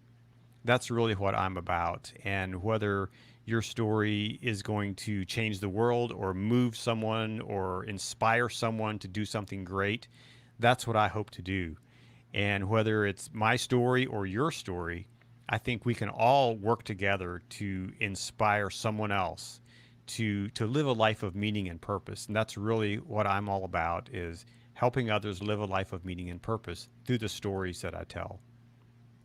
Thank you so much for sharing that. And thank you so much for honoring us with being with us today. Well, thank you so much. It's been a real privilege to be here. Thank you so much. Well, hopefully we will see you at the after party. I've been saying it so many times, it's like a tongue twister now. Hopefully we will see you at the after party. Thank you. All right, thank you. Bye-bye. All right. So if anybody else wants to be part of this after party, head over to shareyourpod.com, hit the register button, do the upgrade to VIP. You will get a link to the after party that's got Kim and myself. We are going to have the speakers. There may be a special guest appearance from my son. We'll see how much my wife has done with having the baby all day. But it's so much fun. There's a playlist chat going on right now. People are like building a playlist for this thing. It's going to be amazing. So shareyourpod.com, hit register. And I have to laugh, Brandon, because speakers, VIPs, experts, and us are going to be at the after party. But I do want to say that I had to ask to be off that list because it was blowing up my phone so much that I couldn't make it stop. So, Chris, if you're listening, I'm really sorry. Come on, Kim. I was no, I was not contributing. I was seeing it. I hit the mute button, but yeah, I no, didn't that know was. Oh, okay. So our next our next listener, we had to pre-record this because she had some other things that she had to take care of. I think it's her birthday weekend. I was And going I to think say, I wish my horn would work because it's a happy birthday for her, but it won't work. and so our next guest, we pre-recorded this video. We'll jump into that here in just a second. But let me give you an introduction to her. So her name is Vera Lee Kernow, and she hosts two podcasts. She hosts Why Me with Vera Lee and WTF Lab, which is pronounced What the Flab, right? So, you know, she has a really great outlook on life, and you know her podcast description says, have you ever looked or have you ever had one of those gut-wrenching moments where life grounds you to your knees? You ask, why me? We all go through some form of adversity at different times in our lives. And this podcast is all about discovering your stories and journeys from asking, why me, to declaring, this is why me. You know, so Vera Lee, she speaks with people from across the globe as she talks about it, and she knows what it's like to live through difficult and during adversity. She's had some physical limitations, multiple disabilities, including, well, I'm not going to even include everything that's listed in there because some of them are scientific names, and we've already established that I am not a good. I'm going to call it a pronunciationer because, and I know that's not the word, but that's kind of the point. So.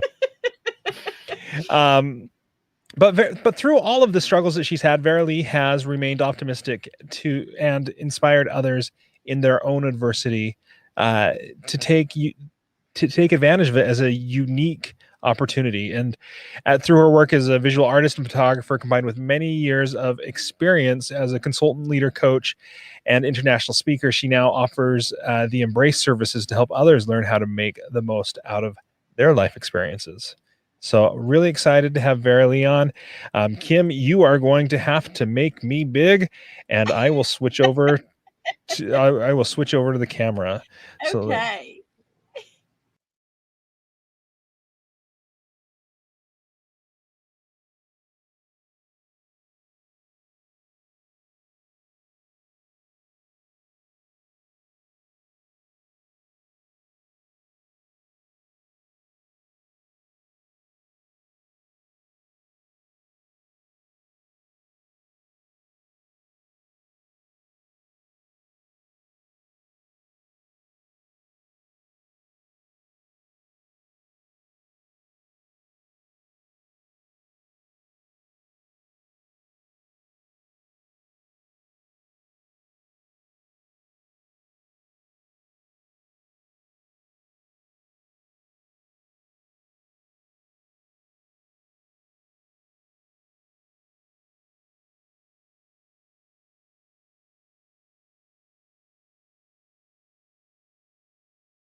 Hey guys, I am so sorry. I'm really not sure what the deal is with the video. The audio is not working. So I am going to come back, and unfortunately now you're stuck with me for a few minutes while we figure out the video issues.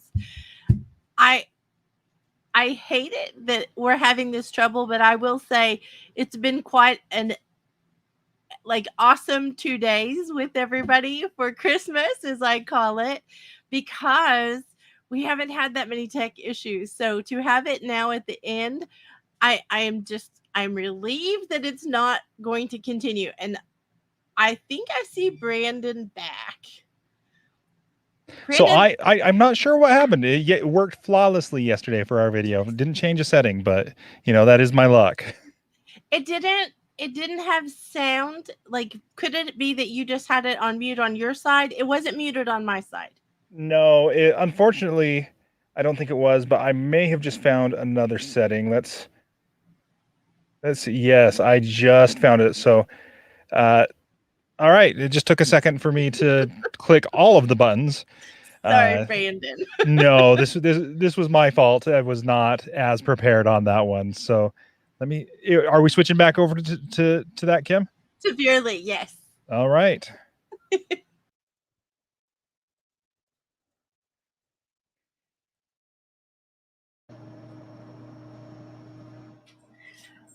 Dearly, I cannot wait to hear your answer to the first question today.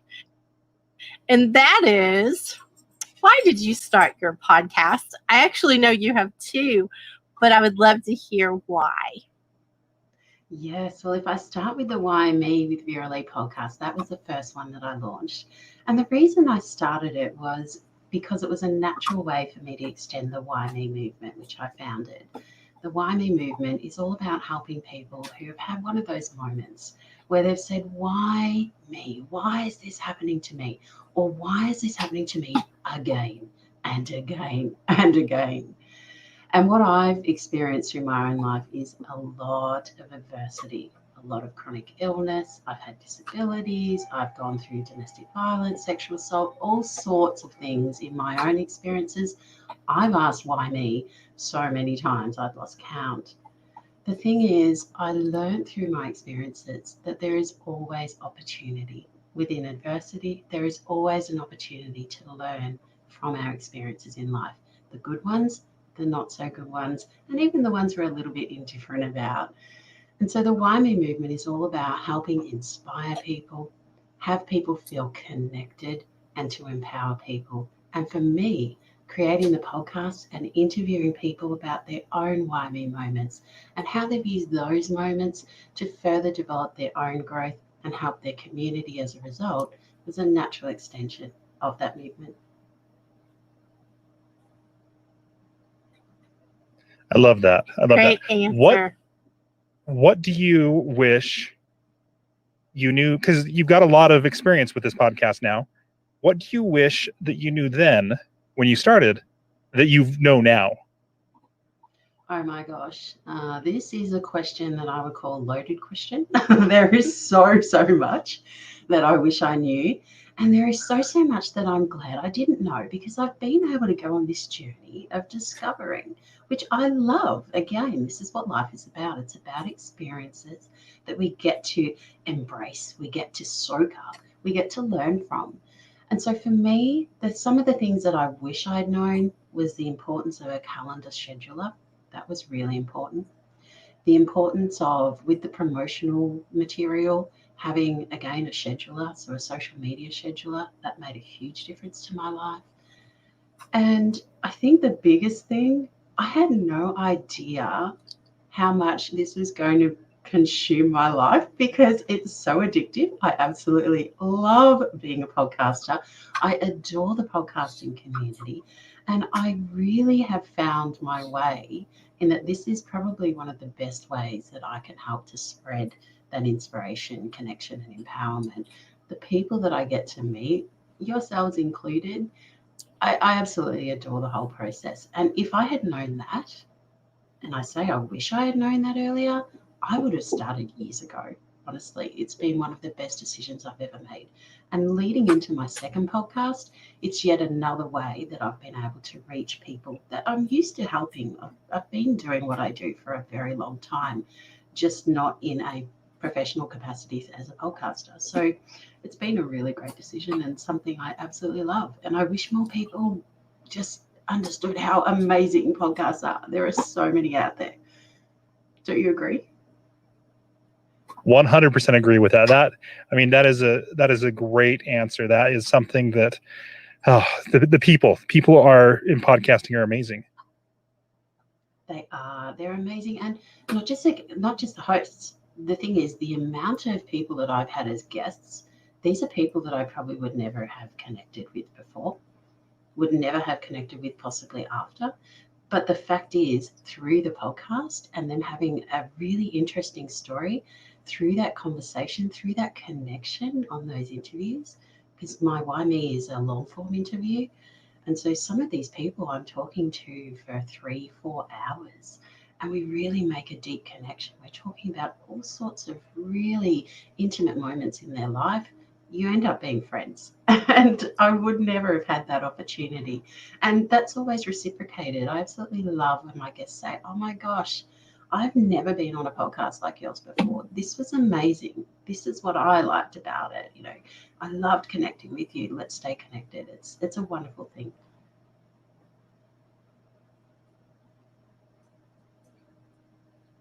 Definitely 3 and 4 hours. I love that dearly, and I am one of those long conversations, and we never even got to the interview. We just had so much fun chatting. That is what happens when you have, fun together, and you have those conversations where you realize you are connected. Podcasting has done amazing things for you. What would you tell someone listening about your podcast that makes it special? My podcast, if I start with the What the Flab for what makes it special, because that's my second podcast, and that is about weight loss with and without surgery. And personally, I've had the unique situation where I got to 196 kilos. That in itself is not unique. But I lost 60 kilos of weight and then still had weight loss surgery. And so I've had both sides of the coin with that journey. And I've been able to lose the weight before the surgery and still chosen to have the surgery. So for me, it's a really good way that I can connect to a lot of people that are on that journey of looking at weight management. There are so many people across so many different areas of their life that get to a point where they do struggle with their weight management. And so what I do in that podcast is not actually focus on the food. It's actually less about the food, and it's more about why you eat, what you eat, when you eat. And so we really do focus on the thinking and the emotional side behind weight gain. And so that's something that makes that podcast a little different. With the Why Me podcast, I think the difference there is just the way that I interview people, the types of questions that I answer. And as Carl Spirides, one of my recent guests, said to me in a message after he heard his episode released, he said, oh my gosh, you really have a way of saying very little, but it means so much. You just ask these questions that are so deep and insightful. And I took that as a real compliment. I did an episode recently called Being the Talker, and I spoke about how important it is to really focus on being a listener as well as a talker. So you don't just want to talk at people. It's all about that connection. And I think that that's one of the really special things that I do in that podcast as well.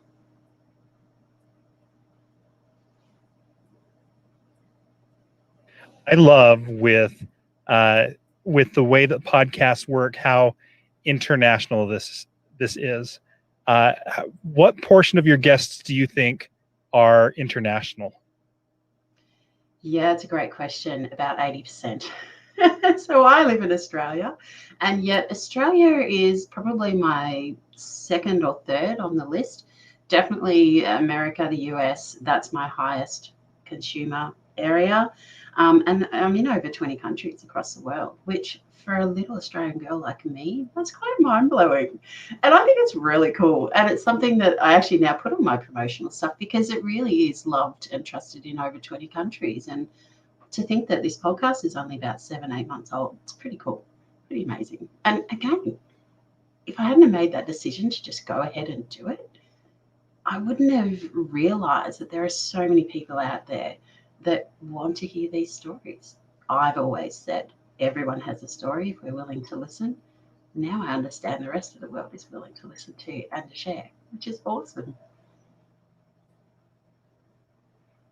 Do you have so in these 3 to 4 hours that you interview somebody, do you end up editing those down, or do you release the full 3 to 4 hours just in our last minute here? I definitely edit those down, and that's a process that I love and sometimes don't, only because of the time. It's very difficult to fit it in, but I love it because I get to re-listen. I get to pull out wonderful quotes that my guests have said, and I get to experience it all over again. And that's the thing I love about these interviews. Even though some of them are long, they really can be listened to over and over again, full of gold nuggets. Very nice. I like that a lot. That is something that those if you can take 4 hours and cut it down and you get only the best stuff, that's great. That is great. Well, thank you, Verily. Thank you for being here and sharing about your podcasts with us, sharing your pod. You're welcome. And thank you so much for having me. I'm so looking forward to hearing everybody else's questions and answers as well. Thank right, you. Thank you.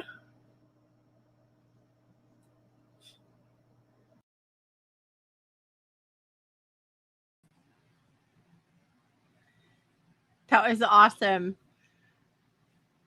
Purely is amazing, just saying. I'm so glad that we got that recorded with her. I will also say that I am so glad that our internet is in sync with each other now. Oh, I know. That was my fault, just for the record. Everybody needs to know the truth. I was someplace I didn't have good internet, and I was the problem. I kept talking over Branden because there was such a huge delay. I think it worked out. Verily had a lot of really good things to say in there. Mm-hmm. She always does. Always does. All right. Well, up next, it's kind of funny. I think this is going to be the first time that he may have seen or heard this introduction, because I wrote it for him, because I'm like, I'm not going to let him write his own introduction. We'll see what he has to say about what I do for him. Our next guest is Nick English, who is my co-host on Fandom. Nick is a prolific artist, father, and husband. He's also the co-host of Fandom, and he has hundreds of episodes under his belt. And when I say hundreds, I don't mean 201. I mean like, we've probably recorded 400 episodes or so together. Nick loves all things fandom and wants to help everyone find common ground with each other through their favorite TV, movies, comics, and books. If you want someone who can speak in movie quotes, he's your guy. He'll talk your ear off about Batman or share some incredible stories about D&D campaigns that he has DM'd. Nick's got you covered on all of that. So Nick, though, also actively fights against toxic gatekeeping. Anytime I make a comment that might even that much be considered gatekeeping, he makes sure to keep me on my toes. And he definitely helps people to engage through positive discussions on a lot of difficult topics. And we do that through a lens of fandom over on the podcast called Fandom. Nick, thank you for being on here. Thank you. I don't do anything without you, so I'm glad you're here. Oh, I'm not with these guys. I've got some livestock down at the pavilion, and I'm going to win that blue ribbon. Okay, what movie is that from? I'm sure in the audience got that, but no, I'm just kidding. It's actually from That Thing You Do. But thank you for having me. I have been listening for the past 2 days and trying to think, what do I have to offer? Because I'm just the co-host to the great Branden Ushio. Well, and I'll tell you, you have a lot to offer. I ride in his coattails, so I hope that somebody gets value out of what I have to give today. Me too, Nick. Me too. I'm just the co-host. You guys. I'm surrounded by you at this point. as you ride his coattails with me, Nick, what made you start podcasting? Well, here's the thing. When I was young, from the moment that my voice became what it is, everybody told me, "Hey, Nick, you should be in radio," or "Hey, Nick, you should do this." And when I was a kid, I actually had dreams of being the voice of the Utah Jazz basketball team so that I could say Stockton to Malone, or Donovan Mitchell passes off to Rudy Gobert, he scores. And I loved Hot Rod Hundley, who was the voice of the Jazz at the time.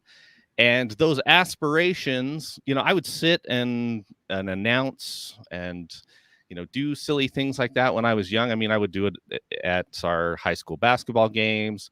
They never let me do it officially because I was probably, I don't know, but I was going to say inappropriate or whatever. But they, so I just kind of did it as a hobby. But then I also had this other side of me that was very creative. I grew up in theater. I grew up acting in plays. My father did a lot of local productions as we're growing up, and so I would be in the shadow of my great father, who was an actor. And I grew up in a house of estrogen. I had 4 sisters, and I was the only boy, and so me and my dad had a big connection, and we, and so like I grew up like performing, but never was the performer. I mean, I was in school plays and I did stuff like that. But then also on the other side, my father and I were actually very good visual artists, painters, drawers. And I had a lot of people come to me and say, "Oh, well, Nick, you're so good at singing, you're so good at acting, and you're so good at drawing, you're so good at all these things." And so I had all of these different people talking to me from every which way. And when I had to make that big decision of like, what do you want to do with the rest of your life? You get out of high school and everyone's like, well, now's the time to choose. I thought about communications. I thought about art. I thought about drawing. And I decided to pursue illustration. I decided to try my hand at visual mediums and art. And in the back of my mind, there was always a, well, Nick, but you're not using all your talents. You're only using one. And you're so focused on this one that this one's going to go away. And so, I lived life and I always thought about that. And I said, oh, well, maybe someday I could go announce for MMA or something, and or I could be an MC, and I would take any opportunity that I could to just use my voice and to sing. And I was in productions and I was in choirs. But then I also have this other love of fandom and nerddom. And I first met Branden through my wife. They went to high school together. Branden tells the story of the first time we met. I think I met him before this, but he said I didn't remember him. But he says that the first time he remembers me is that I was this dude that was hanging out with, his friend, that they were friends because all of their other friends were friends. They were kind of in the same social circle. And so my wife said, hey, let's go and see, let's go to this group party. And I didn't know anybody. And so I was sitting on my Game Boy playing Pokemon. And he was a full-blown married adult man at this point. And so I was like, okay, I was trying to be professional. I just got to add this, Nick. And I'm like, oh, who's this grown-up playing Pokemon? And I was just sitting there, and when I get I have two versions of me. If I'm in an uncomfortable situation, I will either be very loud and inappropriate and just not in a not pleasant, or I have to shut it off so that I don't embarrass my wife. And so I was in shut off mode, right? And I didn't want to embarrass her because she was with all of her friends from high school and blah blah blah, and I wanted to make a good impression. And then after, I would see Branden occasionally at stuff, and we actually ended up seeing each other at the same comic book convention. There's a local comic book convention that we're here, and we were just hanging out, and Branden was just walking around, and we were like, "Oh, hey Branden, how you doing?"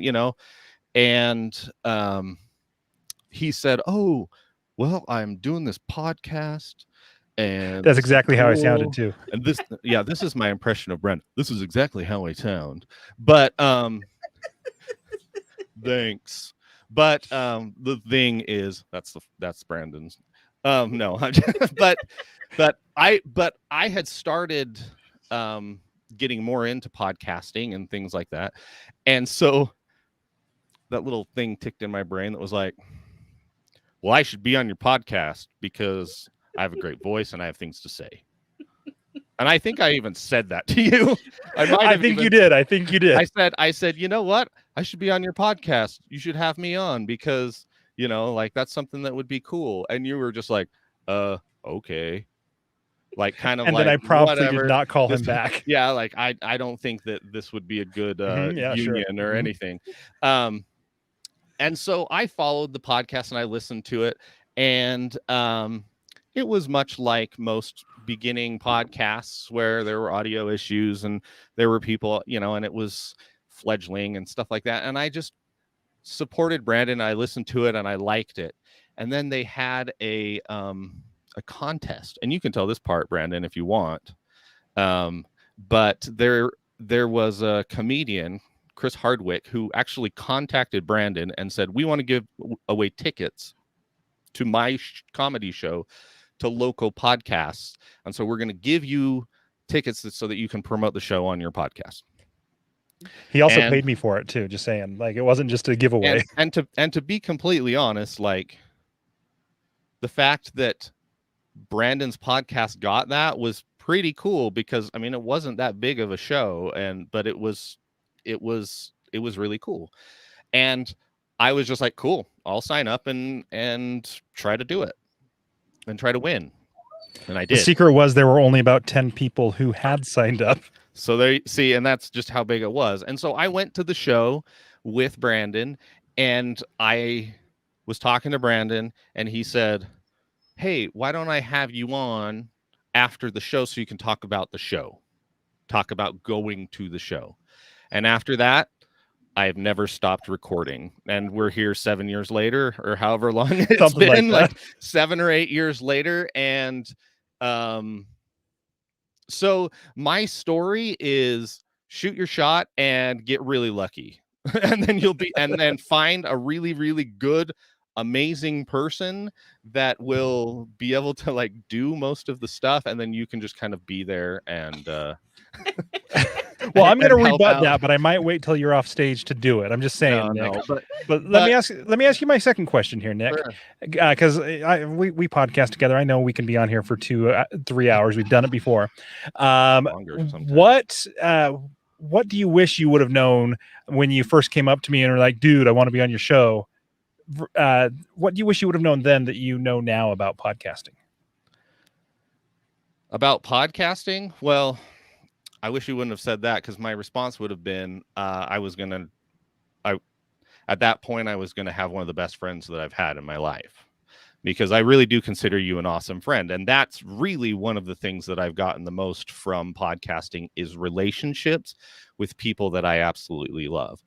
As far as podcasting goes, I mean, I've learned little things in here, there.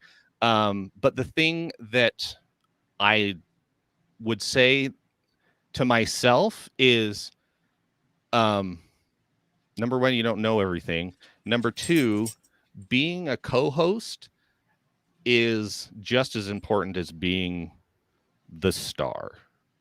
And having a good co-host, or having somebody that you can like riff off of, I guess, and you have a chemistry.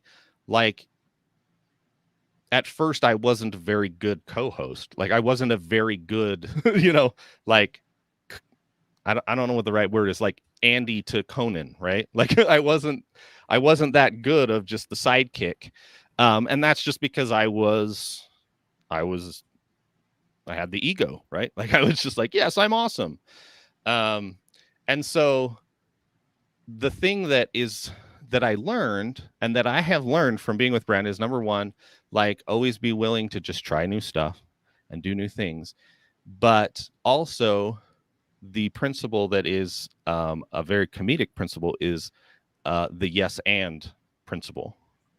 In improv comedy and in comedy and in just like performing in general, yes and, if you are a co-host or if you are somebody else, being able to just accept what's going on and not be so rigid as to like, well, this is exactly the plan that we have, and just going with whatever the interview is about or whatever the conversation is. I mean, we just have conversations, and if I go off on a tangent, or Branden goes off on a tangent, or I just cut it out later, or Taylor, he cuts it out later, but then also like being able to just accept it and say yes and will continue is very valuable. So can I take that lesson from Branden before we go over time and we get in trouble? Yes, and see, yes, and and see, and that's the problem is that I will talk for days, and so like, you know, we're already up, and our time's already up. But Nick, I appreciate what all you said, because we both have the same co-host with Branden. Like, we have that same position. Branden is the superstar, and we are the ones, like, you know, in that glory over there on the side. I mean, and knowing value, like knowing what value you give is very important, and trying not to overshine somebody else too. Like knowing what the other people on your podcast or even the interview, like what value they have. Don't try to upstage that. Don't try to let everyone have their moment, and then just say yes and maybe I can have my moment. So Nick is one of the best co-hosts that you could ask for. He's the Goofy to my Mickey. He's the I'm the straight man to his comedy. Well, So we actually have had that comment from our listeners. Is it's like, you guys are the Mickey, Goofy, Donald, like, and we were like, we totally are, and we didn't even know that. Like, it was just kind of that silly thing. So all right, thank you for being here, Nick. Thanks for doing this. I'll probably rebut some of the things you said. We'll see. Well, if you want to come to the after party, I will tell more stories about Branden. Anyone can ask me any questions, and I am no holds barred. I'm sorry, guys. We have just closed the register button for the VIP tickets.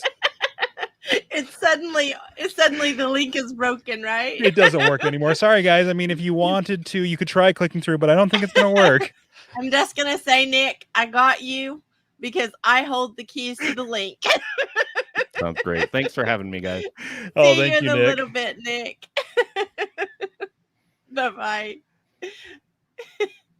Oh, I love that, man. He's so good. Like, he seriously said I should be on your podcast. I was like, well, whatever. And then he's been there with me through thick and thin. He's let me do so many stupid things to our show just for sake of testing podcasting processes. But and he's been there for me, and we have become the best of friends. And it's we talk probably more than I talk with some of my siblings. So, well, for sure. But Angel, yes, it still works. Thank you for putting the link in there. I think that's hysterical. All right. You know what, as happens with Nick a little bit, I got a little distracted. Our next guest is and this is where I got distracted. We've got a lot in the chat. Julie, thank you. See, everybody needs a good co-host that will distract you from your duties, right? And have you go out and just have a little bit of fun. So, our next guest is Julie Locoon, host of the Obsessed with Humans on the Verge of Change, which is a podcast that is obsessed with humans on the verge of change. Every week exploring different topics, giving voice to those who are at a tipping point of change, where they kick in the fear in the face, and they take a leap of faith, featuring experts in personal development, mental health, to give us the tools to navigate our lives. Julie, thank you for being here. You have a huge background as a journalist and attorney, and legal briefs, and being knee deep in legal briefs and changing diapers. I couldn't leave that line out. I know what to say, Brandon. Well, I remember writing it, so no. Well, so I was jumping through that, and I was like, okay, what are the most important things that I need to hit on? And then I saw that line. I was like, I can't The skip that line. Knee deep in legal briefs and changing diapers. I just when you were there, you realized that existence was void of her true purpose. So, Julie, thank you for being on here, and thank you for putting up with me. Oh my God. Well, you guys have been running a marathon and you're almost at the finish line. I mean, is there a margarita at the end of the finish line? You guys deserve it. Thank you. We're so glad you're here with us. Even if it's tongue tied and like whatever hot mess we're bringing to the table. Oh my Thank you God. for being here with us. You're both my idols. I've been watching and I'm like, they're amazing just to be doing this all. It's just blown my mind. So I'm obsessed with you guys. That means a lot coming from you, Julie. Thank you. Let's get this party started. We got a pre-party here, right? For the after party, pre-party. That's right. So tell us why you started your podcast. Well, if I may say this, it was on a dare. So I was dared to do it. Truth or dare, I took the dare. And it was my partner in crime, Mika Altador, who's also one of my co-hosts, one of my 4 co-hosts, who dared me to do it. And I can't walk away from a dare. So I'm like, okay, if we're going to do this, we're going to do it right, girls. So that's what it was born out of. But it really was an extension of what our mission is truly, and professionally and personally. I absolutely love that answer. It doesn't surprise me either, Julie. Right. So I'm up for it. I'm up for a good challenge. Let's do a podcast. Let's send I love it that. around So the world. now that you've taken that dare face on, you've kicked that fear in the face, I think is how the description said it. What do you know now that you wish you would have known then? Well, as I process this question, I mean, there are so many different things. And I guess what comes to mind is to embrace the messy and don't take yourself so seriously, but have that confidence to really know that what you're doing is going to change lives. It's going to make an impact. So when you're approaching the project, the podcast, or asking guests to come on, be straight with your mission and be straight with that you're worthy of these amazing things that are coming your way. So that's what I would have told my old self, but the new self knows this. I really like that a lot. So how have you, when you reach out to a guest, how do you know that if you're being true to all of that you were just talking about? Well, the good thing about being me is I don't really think about it. I just do it. There's no filter. There's no, I don't have that imposter syndrome or self-doubt or self-sabotage, because I just don't think about it. I just go straight for it. And I'm okay with rejection. Let's just say I'm okay with rejection. I have 4 boys. And immediately, by the way, as I was sitting here, immediately when you called me up, they started flicking the lights on and off. I locked the door. And could you see that, Kim?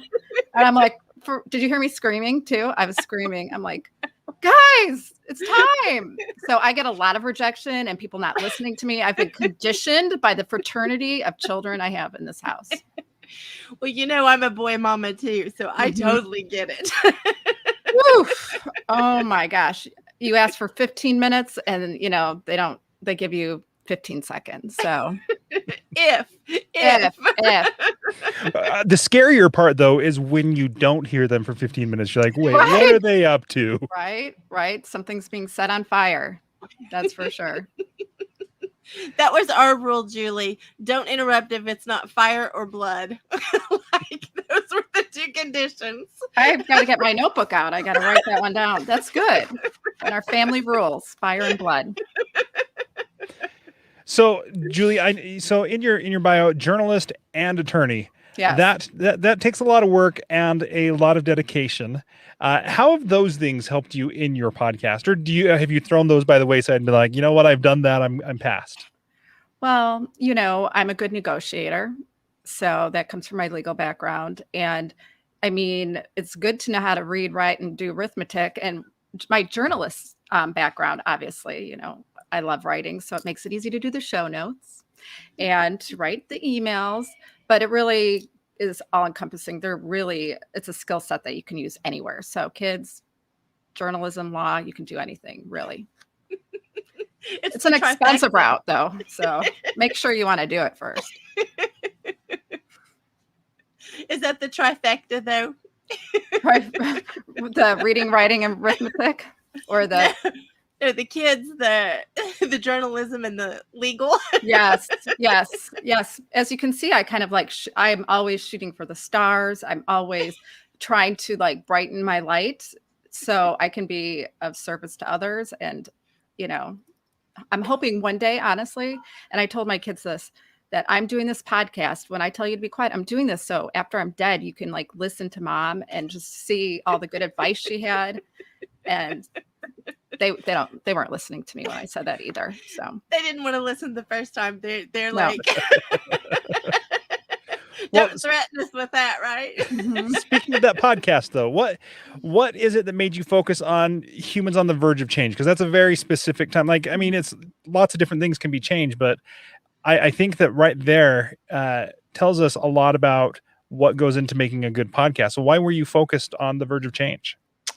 Well, so I also have a master's in coaching, which the term coaching is so overused, but I do. And just fascinated by that mindset. Like when somebody has the opportunity to make their life different and they've been held on to a certain pattern in lifestyle for so long, and right at that tipping point, what is that like?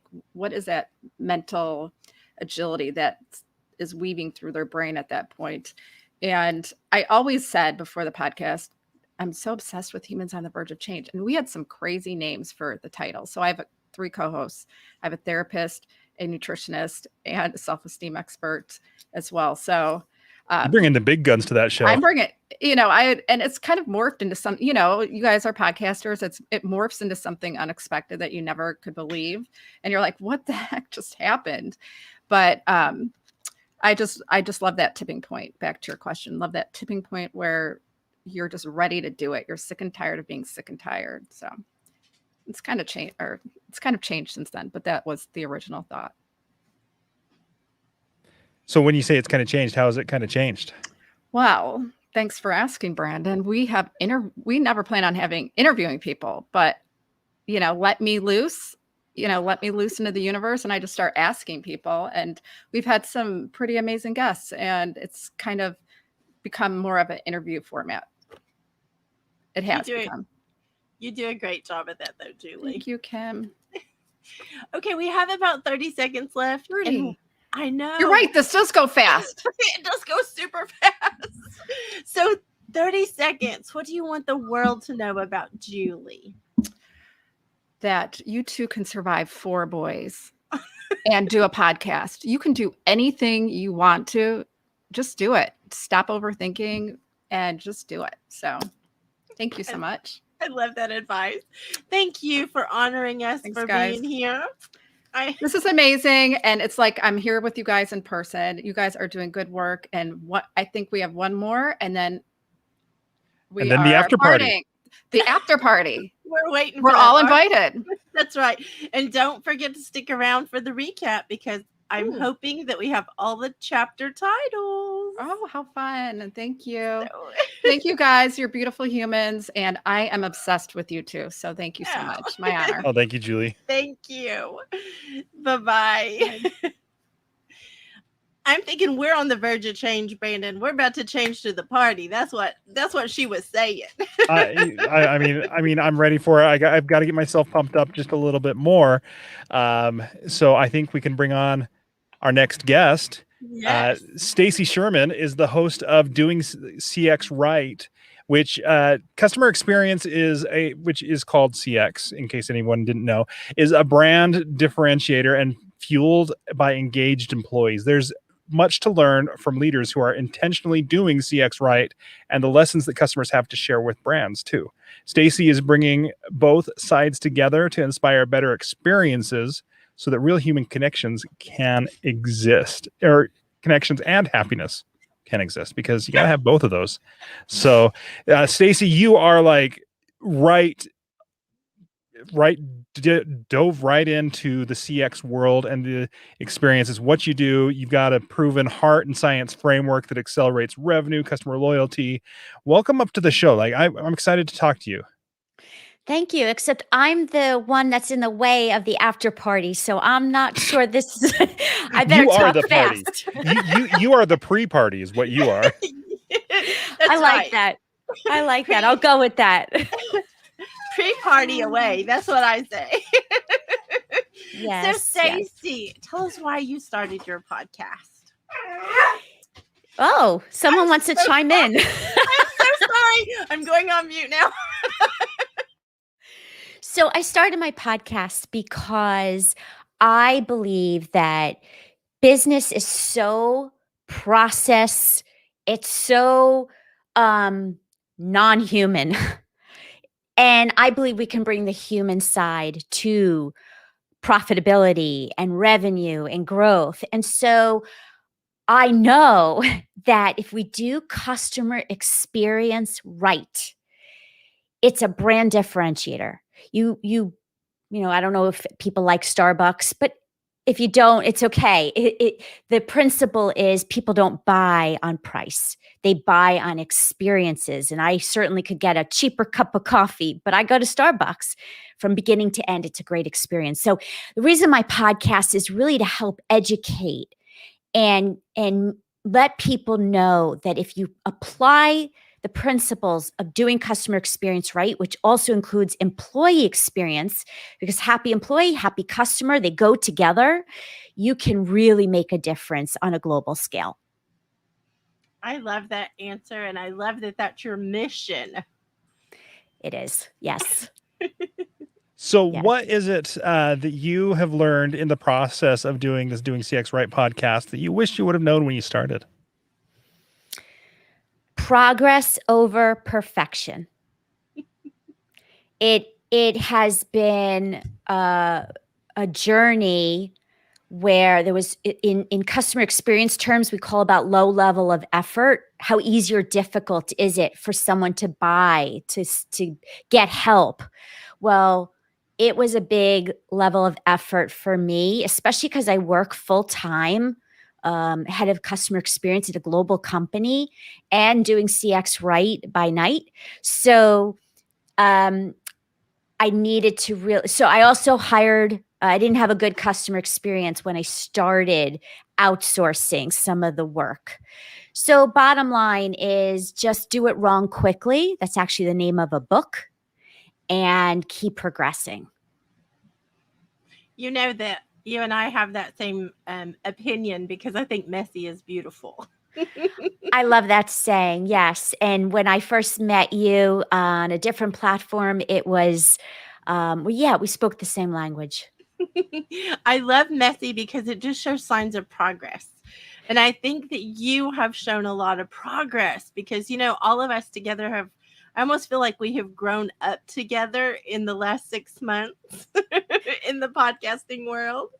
It's true. And here's what's really lucky, that I started really as a blogger. I'm a writer. Though I love speaking, but I was a writer, and I started a blog in 2017. But here's the trick. I wanted to start my blog doing cxright.com. I wanted to start it in 2013. It took me many years to get over the fear of the technology, think to myself, is anyone going to even read it? Well, boy, it was a platform that blossomed for me. And so that's where that's where I believe that podcasting can be the same. So I want you to take us on a quick little journey, because I think that this is something that a lot of podcasters need to hear. And it's not podcast or blog. Right. It can be podcast and blog, is what I've heard you say. Absolutely. the more that you, even in customer experience, the more that you reach people in the way they want to be reached, the better chances of success. So people who want to hear best practices and tips can read it, and now they can listen to it. And that's really key. If somebody, even in customer experience terms, if somebody wants to get help from a company, some people don't want to call an 800 number. Some people just want to go online and chat, right? So that's part of the principle. And same with podcasting. You really have to know what your audience wants and cater to them and ask them. They'll tell you. I love that too. Ask. Just ask. So do you Getting think, the basics right. Yes. do you think there's a correlation that can be made between customer experience and the whole customer and employee side of things, and shifting that over to podcasters with the podcast experience? Obviously, we've talked about reaching people just now, how they want to be reached. But do you think, you want to think about your listener experience, but also about the podcaster experience, so that you have both of that? Do you think there's a correlation there? Absolutely. You can see I'm holding my hands because I have so much to say about this topic and not enough time. But the answer is the answer is yes, yes, yes. When you think about customer experience, there's a journey that you need to design. You need to walk in the customer's shoes. In this case, it might be your podcast guest shoes. How will they learn? How will they buy? Not buy. How will they sign up? How will they engage? The whole journey has to be mapped out. And so same with podcasting, there's many steps. I call them micro moments and moments of truth that you need to measure to make sure that the whole experience is amazing. And I'll tell you, I've been a guest on about 50 podcast shows before I did my own. And I learned what great looks like. And I also learned what awful is. And the number one issue that is in your control is communication. So what does that look like then? What would a good communication from a podcast host to their guest look like? So it starts at the beginning of the journey. It's the calendar appointment and getting the information you need, showing up on time in a scheduled podcast setting. It's the communication that looking forward to seeing you. We're still on schedule. Here's some of the questions I'm going to ask you just to think about, right? The prep, the pre. Then you've got the day of, and that experience and how warm and how welcoming and how prepared the host makes you feel. And then there's the post-podcast experience. Thank you. I like to send a video. Thank you so much for being on my show. What you said about XYZ, it's personalized. There's no cookie cutter approach. And so the whole entire experience is going to leave a lasting impression on the guest, who's going to decide whether they refer or not. I love that. I've never thought about sending a thank you video, but I can't imagine it would be too hard just to fire up even Windows comes with a camera app. Even just fire that up and just go and say, hey, thanks for being on the show. I really liked doing this, and it doesn't take too long and too much work. I'm probably gonna have to start implementing that. That's a great idea. Personalize it. That's key. Same with customer experience. Don't send a generic message to people. Let them know you heard them. And it doesn't have to take long. And sometimes it costs no money. It's like pick up the phone or do something, because wow moments is what makes people come back and tell others. Wow moments. I was going to say, I love that phrase. You said that the other day and I heard you say it and it was like, I love that. I want to be a wower because I think that's sexy.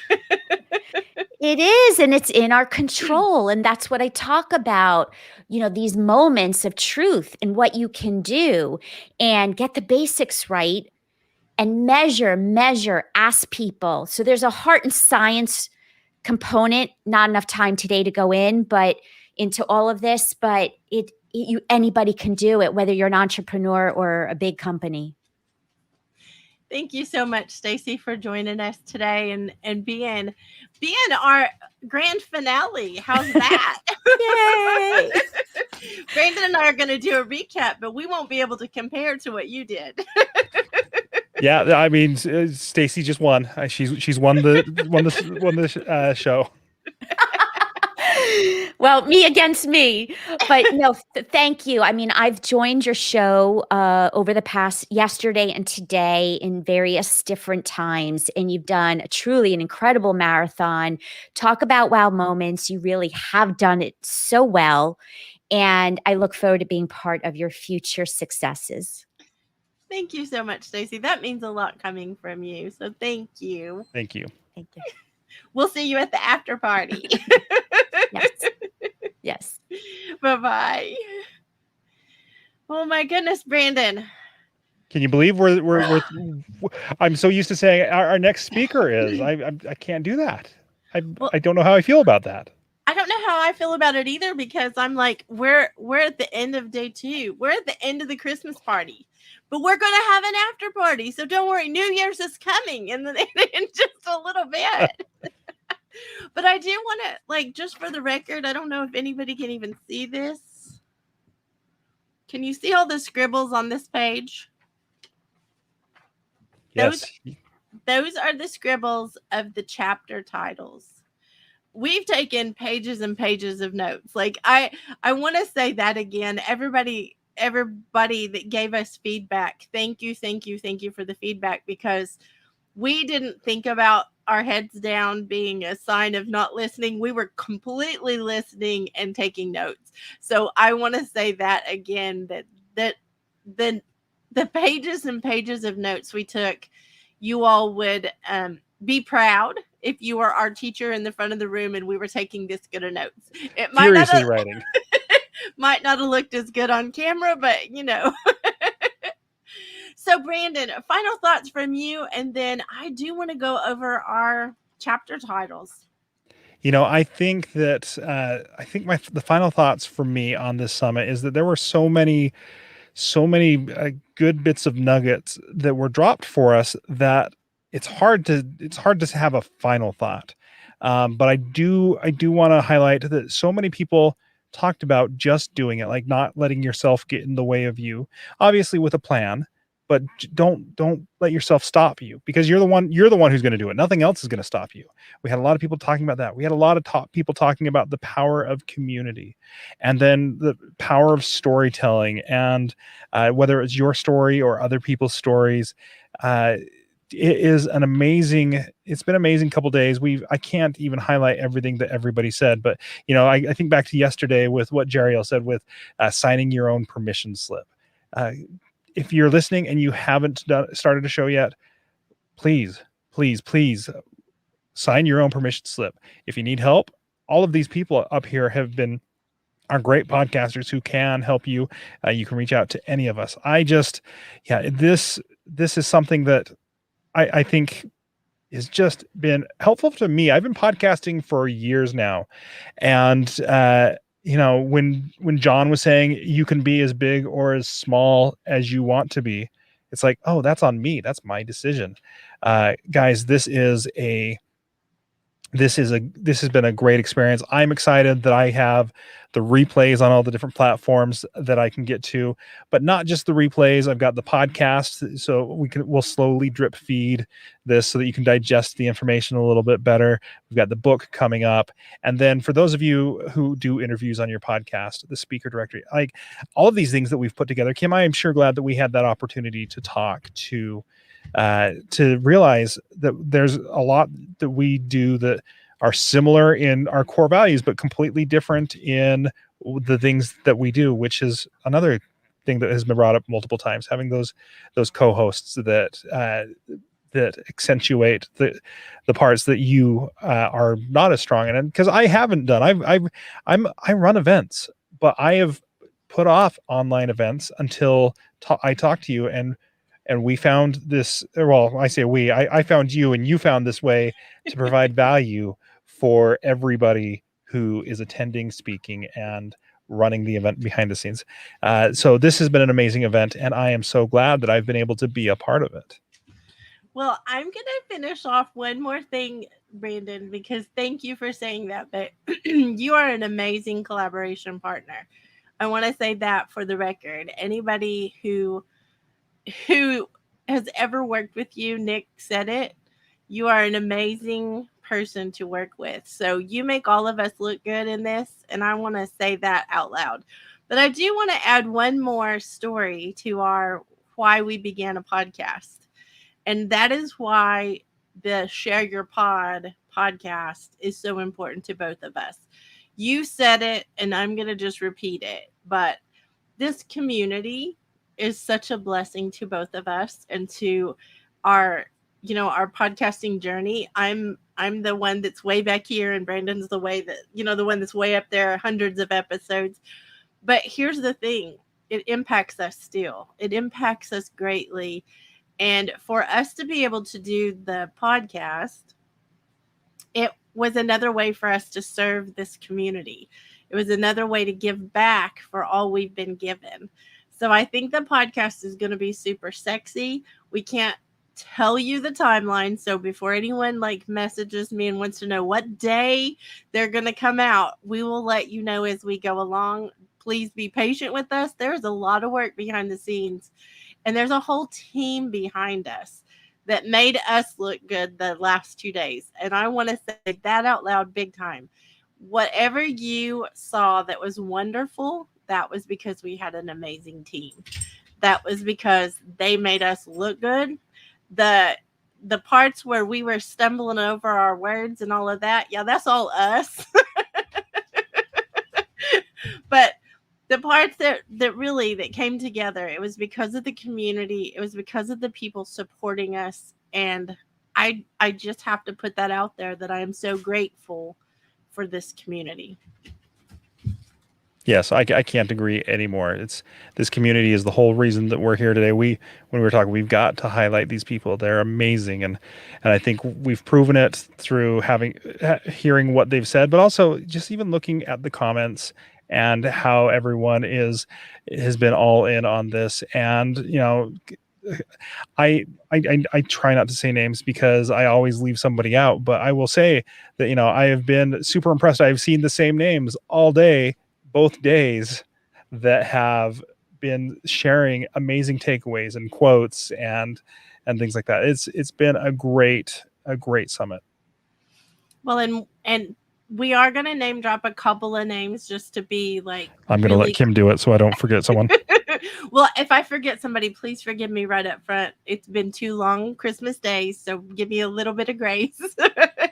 But Jill, who can't hear this until she goes back and listens, Jill, this conference, I'm not even sure it could have happened without her. What all she did behind the scenes, she picked up a lot of the slack over the last weeks, not just even the last 2 days. She has done so much behind the scenes to make this happen. Carrie, we could not have done this without you. You have been such an amazing blessing. I'm not bringing her up on stage because she's trying to be sass me, and I'm just not going to let her. She is the captain of the fire brigade, and she has kept us on track and helped us. And I'm sure I will be getting messages, but I'm not reading them, Carrie, just so you know. And and I know that Amy and Becky and Melissa and Angel, I know all of them have been working outside on all the comments and all that, trying to support the speakers. I know that Pedro has been behind the scenes the whole time. Bless his heart, he's trying to do all kinds of things at the same time, and we keep sending him SOS messages, and he's handled it. So we appreciate that as well. We appreciate our sponsors, RTP. We appreciate Roman, Tanner, and Pedro. Brandon and Carrie, that is RTP. We appreciate Ushio Labs, which is Brandon and all awesomeness in Brandon's life. And I appreciate the fact that all of these speakers came together by invitation because they believed in this community too. So I'm going to read the chapters, Brandon, but I have to put glasses on. All right, let's hear these chapters. So I think, and these are just like, these are not in concrete, but these are really important. Carrie, and I'm going session by session. Carrie Zarb, courage. Jesse Hernandez, authentic. Mike Ham, engagement. Branden, which he's got two because I can't make up my mind, but Branden is the end in mind, the opportunity generator, or the story journal. That's three. I can't even count at this point. Sean Destin, treat it like a business. Yvonne Marchese, never too late. It's just never too late. Monica Ortega, the time blocking and pivot. Kat Corchado, just do it. I think that girl needs to be sponsored by Nike for sure. Sandra Vasquez, if it brings you joy, then do it. Connie Myers, it's all about the mindfulness. Anand Datani, genuine interest in conversations. Angelica, Angelica, I'm just going to apologize with Branden. Angelica Valencillo, I can't even do it. I'm so sorry. I think it was Angelica Vallecillo Concleves. Oh, that sounds so much better than I was trying to do. It's probably still wrong. Podcasting is addictive. That's Angelica's. Jill Olish, it's about the real conversations. Andrew Milden, if it's interesting and organized. Kristen Donnelly, curiosity and empathy. Randall and I always say this wrong, Mr. Mr. Randall, just so you know, it's McEwen, not. I think it's McEwen. So if I'm wrong, I will apologize at the after party. I'm so sorry. But his is legacy. He did a great job about legacy. Brimstone was about humility. I was so impressed with that. Vera Lee was the international market. Bobby Glenn James was keep things simple. Jimmy, and I can't say Jimmy's last name either. I'm so sorry. Lasagna. She told me to say lasagna. So, Branden, go. Lagagner. Okay. Put yourself. Probably still wrong. Put yourself in it. Tiffany Callahan, value your community. Chris Vaglio, get it out there. Katie Brinkley was all about strategy. Judy Hoberman, championing. I think there's just that word. She champions men, but I think champion everybody. Championing. And Jariel Campbell, sign your own permission slip. Sean Connors, I love your bonus days. Amanda Sharp, be clever about it. So Saturdays, and you're going to have to forgive me. I don't know if you can see or not, but it got really messy. I got arrows everywhere.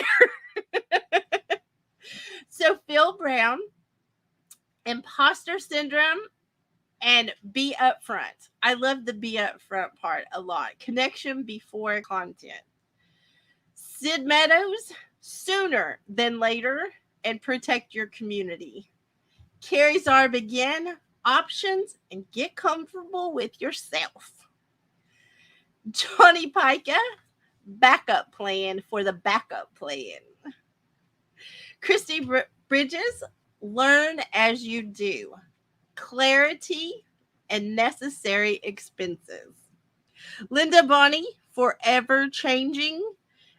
And I wrote this down, and I'm going to have to call you for my own deciphering of my words, but it's unfiltered and then continuous better way. You found a continuous better way. Roman, this is where my arrows get kind of sketchy, so forgive me. Roman, create a baseline and develop a process for you. Rebrand, don't get stuck in conformity. And the last one for him, because I'm sorry, there was, at this point I was getting bad, but I think it's going to be balling on a budget. Angel, yours was elevate with tools. I thought that was an amazing thing. Billy Grimm, influenced to educate. Julie DeLuca Collins, take the first step and choose your community. Crystal Fox, find your voice. Sabrina I'm doing it again. Perezzo, don't try to do everything. Doña, and I should know her last name, and I still Visionaru. Thank you. I'm so sorry. Give enough that they want more. Pedro Maciel, I think yours should be MacGyvering, but hit record was the chapter. Hit record, just hit record. Tanner Campbell, see solutions. Like, find the solutions for things. Melissa Bottorff-Airy, don't let fear stop you. Michael Castaneda. Castaneda. I am having a terrible time. I'm so sorry. I feel so much better after all day now, Kim. I feel so much better now. Michael Castaneda, storytelling is key. John J. Wiley, don't think small. Manny Cabo, connections to grow your brand. Cindy Lou Miller, I'm going to add this on, all social audio app queen. Cindy Lou Miller, collaborate your way with interviews. Isidro Salas, use a storyboard. James Scott, about podcast networks. Jeff McMahon, research, dig up nuggets, but still be in the conversation and listen. Nick English, shoot your shot, and the awesome concept of yes and.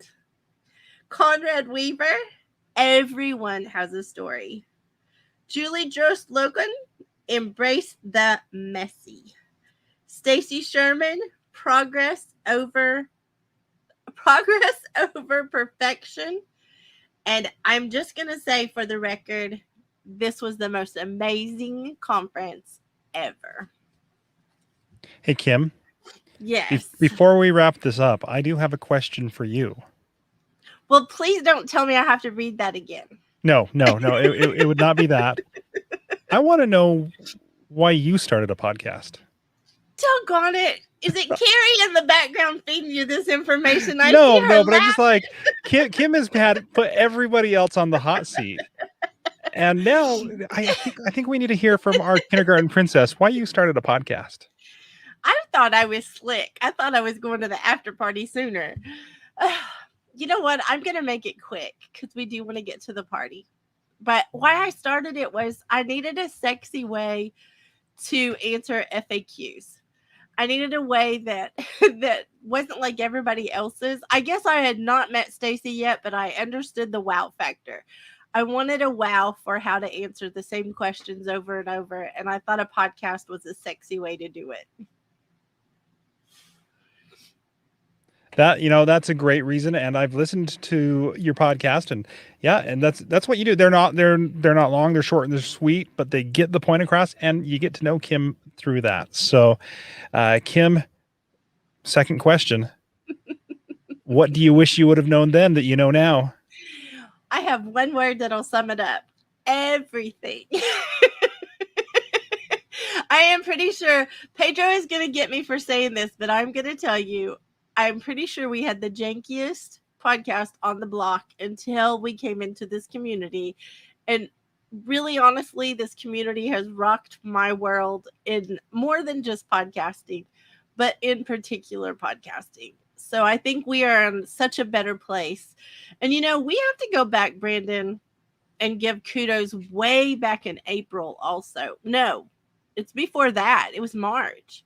We have to give kudos all the way back to Sid Meadows and Carrie Zarb, because in the morning chat room, they were the ones when I asked about, I wanted someone to do my intro and outro.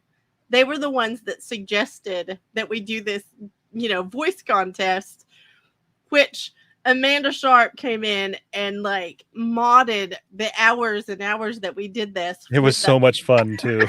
It was a blast, which for Crystal's sake, I just want to let her know season 3 voice contest is coming soon. But I get to be a judge on that one. I'll pass the title on and be honorific at that point.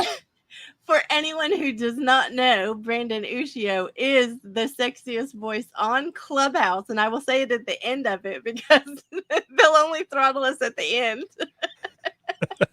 But Branden and I did an interview because he won the voice contest. And that's really where the Share Your Pod Summit was born. So thank you, Branden, for really honestly taking the leap of faith with me to do such a big undertaking. Well, thank you, Kim. And I will tell you, I've worked with a lot of people on a lot of events, and you can feel people out pretty quick. And I very quickly was able to be like, this is somebody I want to be working with. So thank you for all of the amazing things that you've done. I can't wait to see what this book looks like, and I can't wait to see the speaker guide. You, or the speaker director, you and your team really stepped up to the plate and showed me what some of the amazing things that you can do on an online summit are. So this has been a great experience. So Sid, it's all your fault, and Carrie, it's all your fault. They started it. We can just blame them. But thank you, Branden. And I don't know how to end it, so you have to end it. I'm just gonna say thank you one last time, and then you just end it because I can't push the button until you just make me. All right, everyone, thank you again.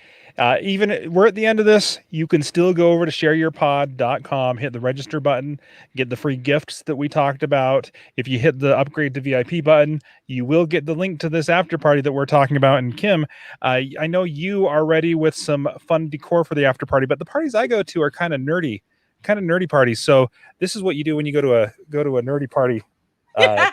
For me, I mean, I am ready to party. This is how I go party, right, guys? Well, I don't know how well you can hear me. I want everybody to know Chris has put together a playlist. We will have an official DJ tonight at the after party, and I am wearing, I'm coming prepared, just so you know.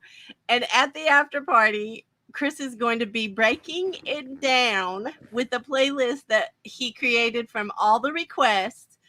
And then after the after party, this is like ridiculous. After the after party, there will be karaoke, I hear. So this is like too good. So in all seriousness, thank you, everybody. Yes, thank you. I won't wear the helmet anymore. I had to get a screenshot with us wearing those, though, Kim. Just saying. I love it. All right. Thank you, everyone. And we will see you at the after party. Press the button, Kim. Press the button. Okay, I will. Happy Christmas.